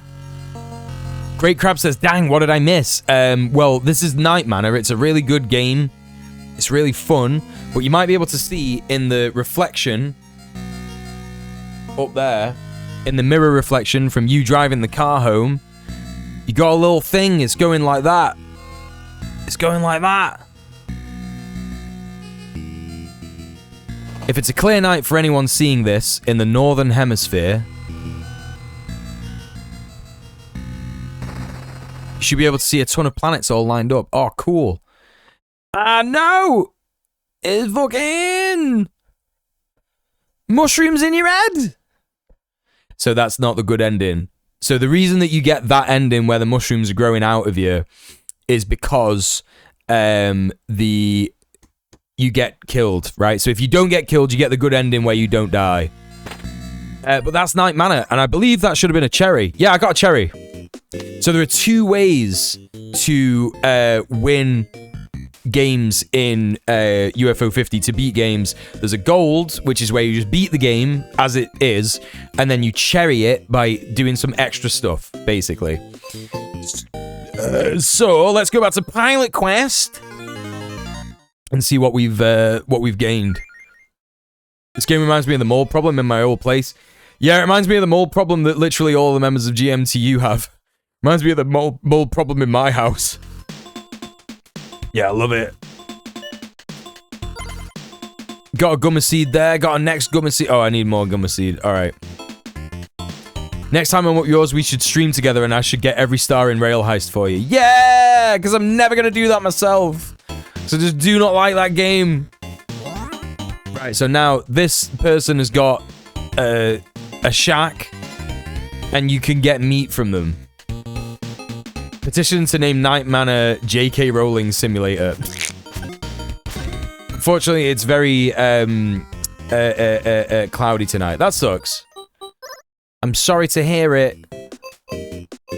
So, another really, really good game to play on this. Let's think of what the best one to play is first. Yeah, fuck it. Let's do Party House.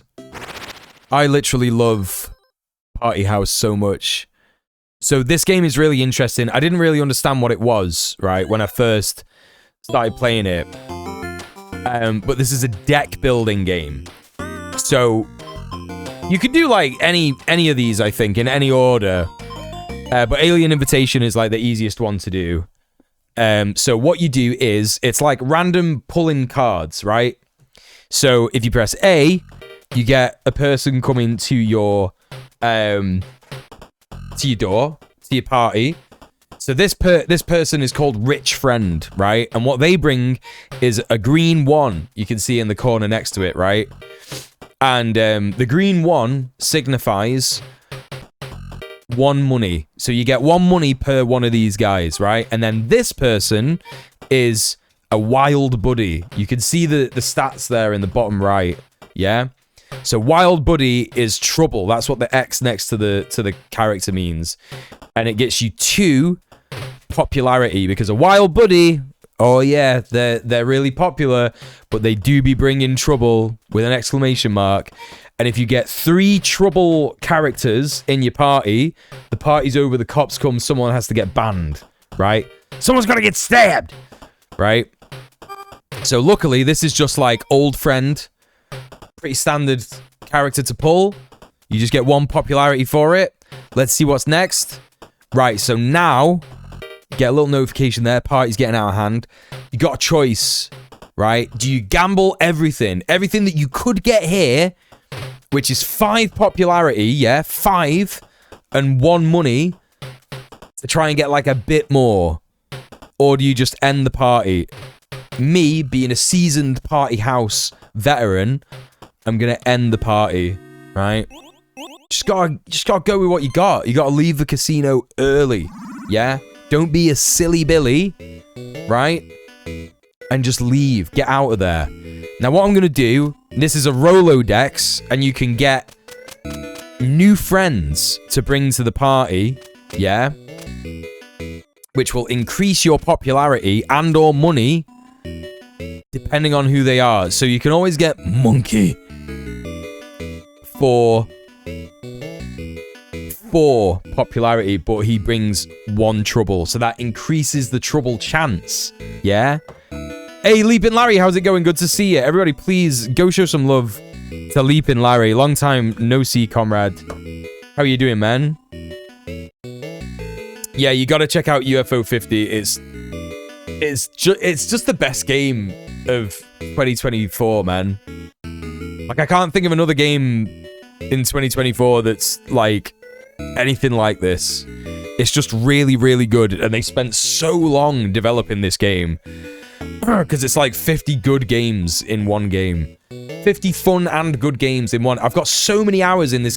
I've got like 230 or 240 hours in this fucking game, man. Is this fucking Shez Geek? Wait, what's Shez Geek?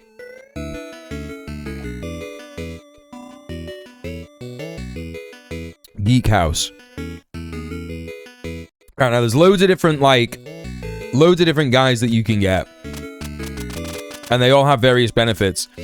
But for the sake of brevity, and the fact that I'm only really going to be streaming for like another half hour, 15 minutes actually, I am gonna just choose the hippie, because the hippie cancels 1 trouble. So you still get 1 popularity from the hippie, but he cancels 1 trouble. So it gives you more chance to not get your party oppified, right?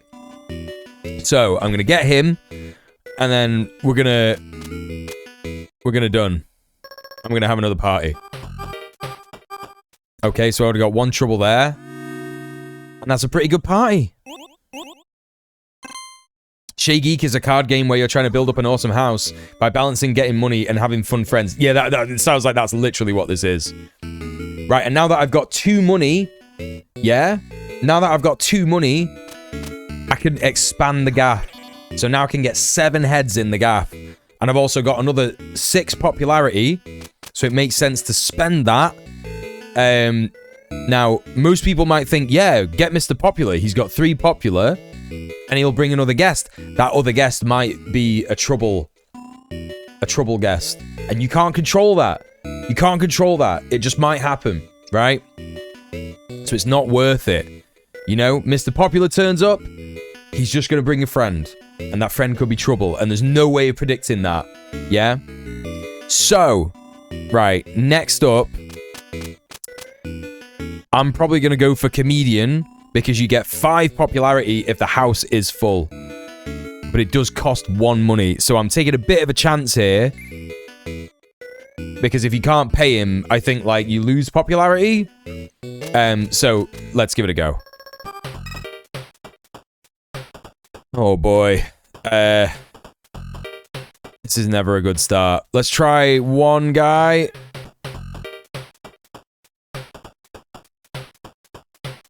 No, I'm not going to take any chances. I'm just going to end it. It is an interesting approach to deck building, yeah. I fucking love this shit. It's literally, like, so good. Right, what I'm going to do is I'm going to get a ticket taker, because they get you good cash, right? And you need cash for Big House, and Big House means more guests come in. Okay. And yeah, Sophie is absolutely right. Please consider everybody subbing off Twitch. I literally don't have a job. I don't have an income at the moment. My income is literally whatever money I'm getting donated. Please consider becoming a patron. It makes far more sense to become a patron because it means that you get more and more benefits. you know, for being a patron. You get, like, early access to my videos. You get, like, you know, more content and stuff like that. And it means that you set up, like, a subscription for, like, you know, every month kind of thing. And that's a bit more, like, sustainable to me than, like, you know, trying to ask people to donate all the time kind of thing. Do you know what I mean? Do you know what I mean? Do you know what that means? I'm also going to, like, put that in the YouTube chat, because I haven't done that yet, unfortunately. So there you go. Patreon. And I could just do the sub off Twitch command in there, I think. Which doesn't make sense because it's in YouTube. Yeah, there you go. All right. Right. Okay, let's go. Perfect party. That's a perfect party. No fucking notes. No notes. 5 fucking monies. Yeah, mate. That's fucking fire. Absolutely fire. Right, so what I'm going to do now is I'm going to get a dancer, because dancers get you so much popularity, it's ridiculous. Now, you might be asking yourself here, Muel, what's the end game, right? What's the end game? The challenge of each of these party houses is to have 4 guests in the party at once with a star, right? So in this run, it's aliens. So you need 4 aliens. So that means that we need to accumulate 160 popularity in this fucking run. So in order to do that, we got to maximize popularity. And the best way to do that is with dancers, because it multiplies the more dancers that you have in the gaff. So there you go. Let's give it a go. All right, that's not too bad. Could be worse. Get to expand the gaff again next time. All right, and then not gonna get. I might get another hippie just in case, just to give us a bit more insurance, just in case we get too many troublemakers. Nah, you see, I'm gonna try one more. Nah, fuck it. Yeah, cool, man, cool. So we're gonna ban 1 wild buddy, but unfortunately, that does not... It only reduces the chance by 1 wild buddy. I think there are 4 wild buddies in every starting deck, so it's a bit shit. So I've already got 2 hippies there, so I can breathe a little bit. Not worry too much. I think I've got quite a bit of popularity on this one, so that's pretty good. Alright, not bad. 14 pop. Right, now what I'm going to get next is an auctioneer, because you just get cash from this guy, and it's fucking sound. He's dead sound.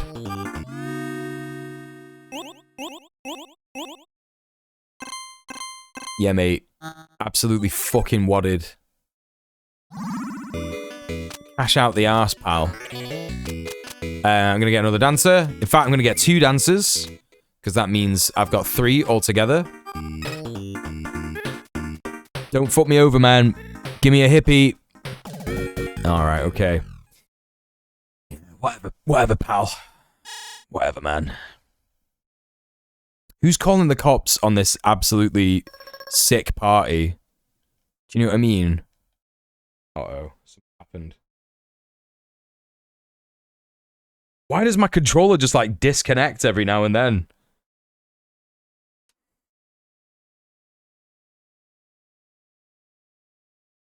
Why? Oh, no, dude.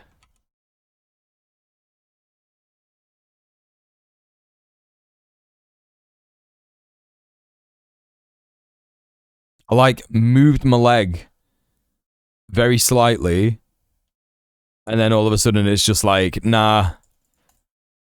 Okay, right, I've got to use the fucking keyboard for this. Okay.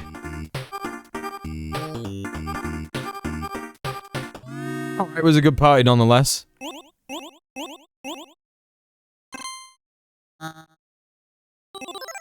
Yeah, there you go. There you fucking go. Getting some good pop on the go now. And I'll get the final dancer. And then another auctioneer. And I think we're pretty much set for the rest of the run now. Now we just got to not have any parties fucked up by the cops, basically.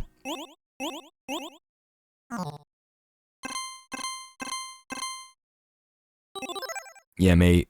That's the one. That's the fucking one. This one's a piece of piss.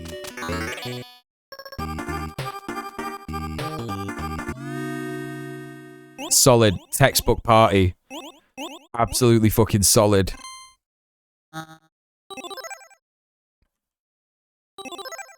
Yeah, mate. That's the one. 24 fucking pop. Let's go. Yeah, them hippies are really fucking stealing the deal.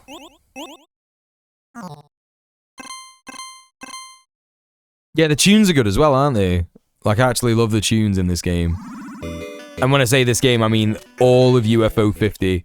The entirety of UFO 50. That's a fucking sick party right there, mate. Let's fucking go. Might be able to get our first alien now, I think. Yeah, that's right. Yeah, give us an alien, bro. Come on, give us a hippie. Oh, it's so tense. Fuck it, I'm just gonna win the party. I can't risk losing. Can't risk losing out on that.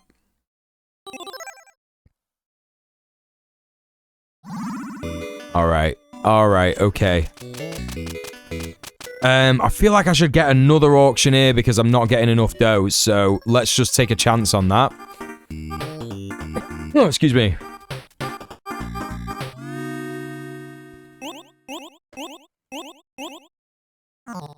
Also, I think it might be a bit of a... It might be a bit of a farce getting,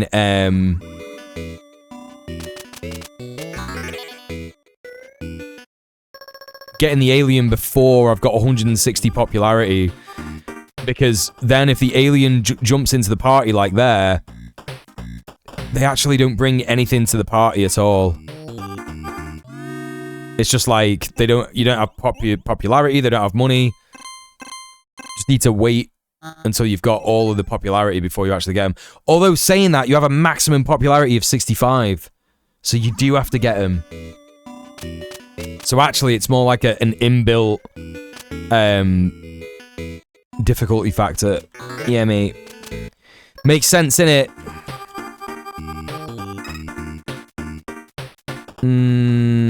Let's not risk it. Let's not risk it.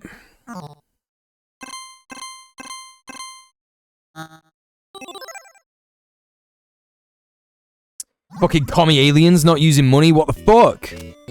Also, how would it not be popular to have an alien at a party? That's what I want to know. You gotta be joking me. Alright, good. What's the dog's eye icon? Yeah, so basically, right? The dog is quite an interesting party guest to have because what you can do with the dog is you can look at who is going to be coming into the party next. So at the moment, it's like you're taking a chance on letting people into the party. If you just press A, it's just like a random person from your Rolodex. But if you have the dog can look at who's waiting to come in next. So you get a sneak peek at who's coming in next. And if it's like a troublemaker, you can tell them to fuck off. So it's actually a really good character to have. However, it does mean that like you have to like hope that the person that you're spying on through the keyhole is going to be a troublemaker. Otherwise, if it's not, if you already have two troublemakers at the party, it's not that useful if that next person isn't a troublemaker. The best people to get are people with the kick ability. You can boot guests out. So if you have two troublemakers already and you have one of these guys in, you could kick them out. But there's no point in just having the security guard because A, fuck cops, and B, they don't actually bring anything to the table. So it's actually best to wait until a next round, yeah? A next run when you can get the wrestler, because the wrestler brings like 2 popularity or 3 popularity and can also kick guests out. So you want that combination style, you know? Alright, this is going pretty well until now. Is there another wild buddy to worry about? I don't think there is. Yeah, there's only like 4. Yeah, this game's got like complexity. It's got like layers of complexity. It's really good. I actually really fucking like this game a lot. Right, so we've got enough to get a next alien now. So let's get an alien. There you go. And then... There you go, that's a good one. It's a good party. Lot of dough. Lot of dough from this party, you know? Lot of dough. Lot of fucking pop. Let's get that house bigger.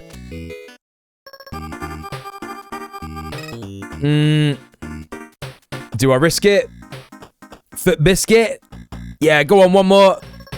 That's pretty good. Got the hippie. Dono incoming. Hopefully Streamlabs doesn't butcher the name this time. Whoa, what do you mean? Yeah, why was it called All last time? That was so weird. Alright, let's see what we got. It's cute that the cat is the one who tells you the party is getting out of hand. Yeah, it's pretty good. There's a little, like, exclamation mark.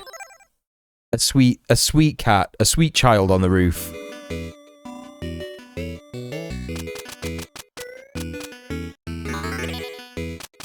And I think we got all of our aliens, actually.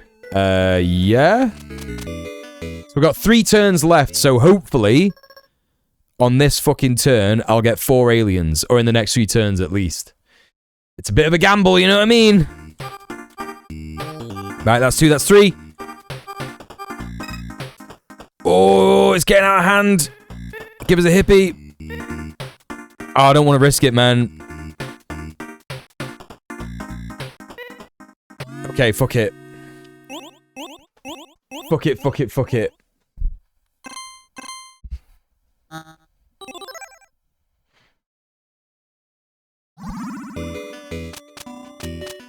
Alright, let's try again.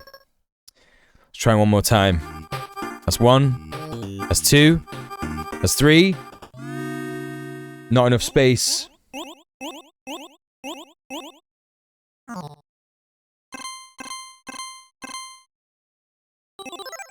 Yeah, fuck it, we bail. Literally just bail on the party. Okay. Fingers crossed, everyone. This is the one.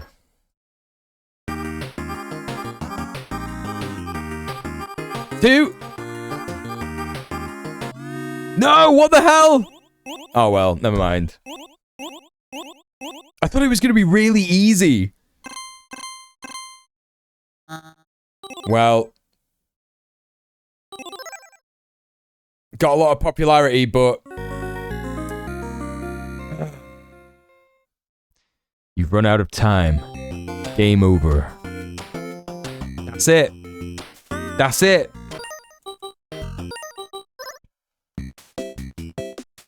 Standing there at a party on-off switch, eyeing everybody suspiciously. It's literally me. That's literally what I'm doing. It was so close.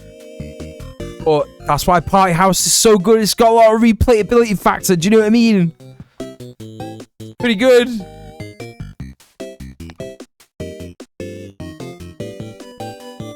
Alright.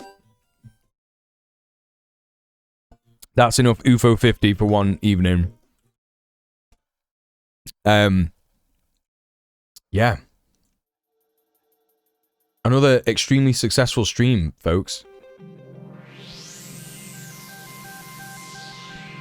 I'm just gonna wait for this Steph Dono because she like donated at the end of the stream last night and has just told me that she's donating again, and Streamlabs is for some reason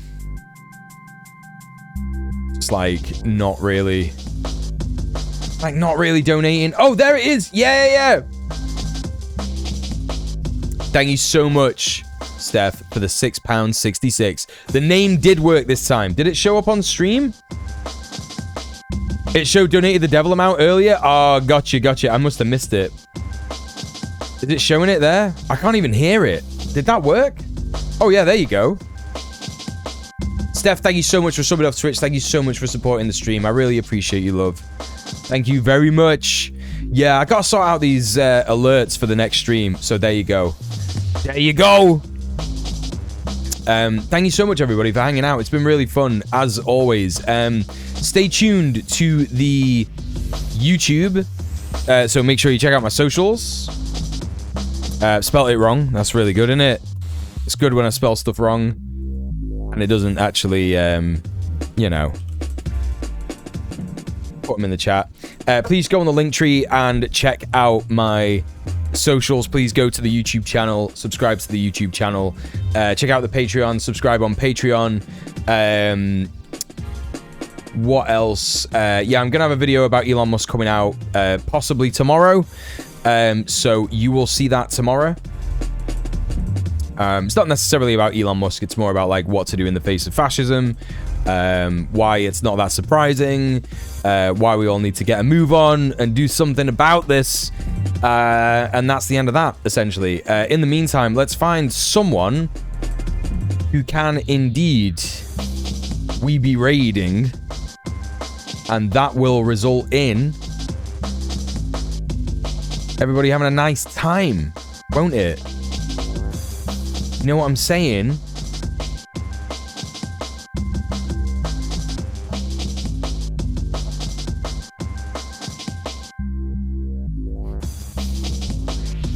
Right, let's have a look and see what is going on. Damn, there's so many people fucking...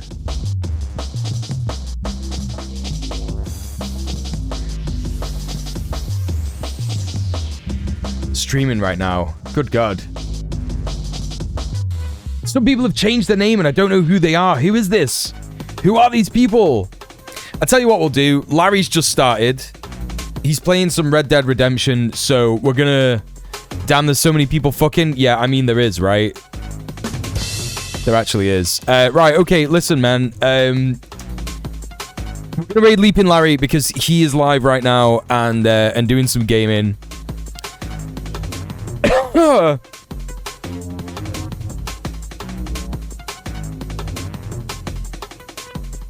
Yeah, I also gotta be careful about who I raid Lorcan because there's lots of people who just, like, don't like me on the internet, so I'm not just, like...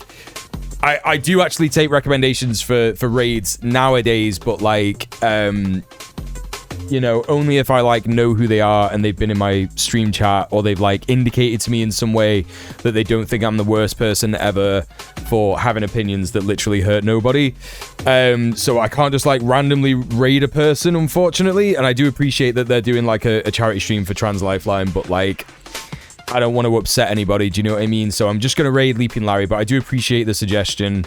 Yeah. So I hope you enjoy Leaping Larry's stream.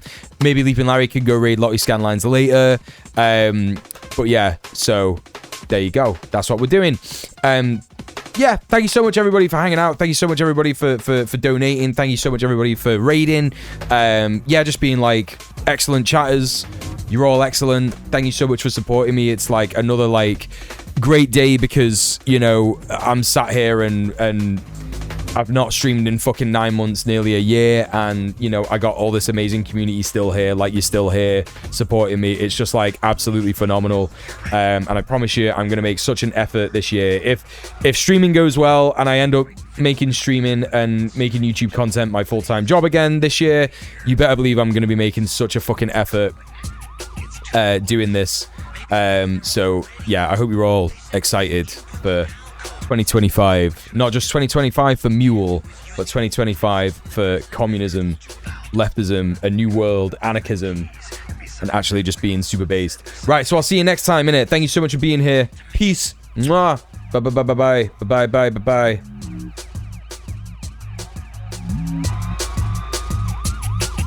You got some kind of plan? Well, I'm in the computer room right now. I'm trying to access Baker's private files. Baker's files? Don't you need a password? Of course, but there are ways.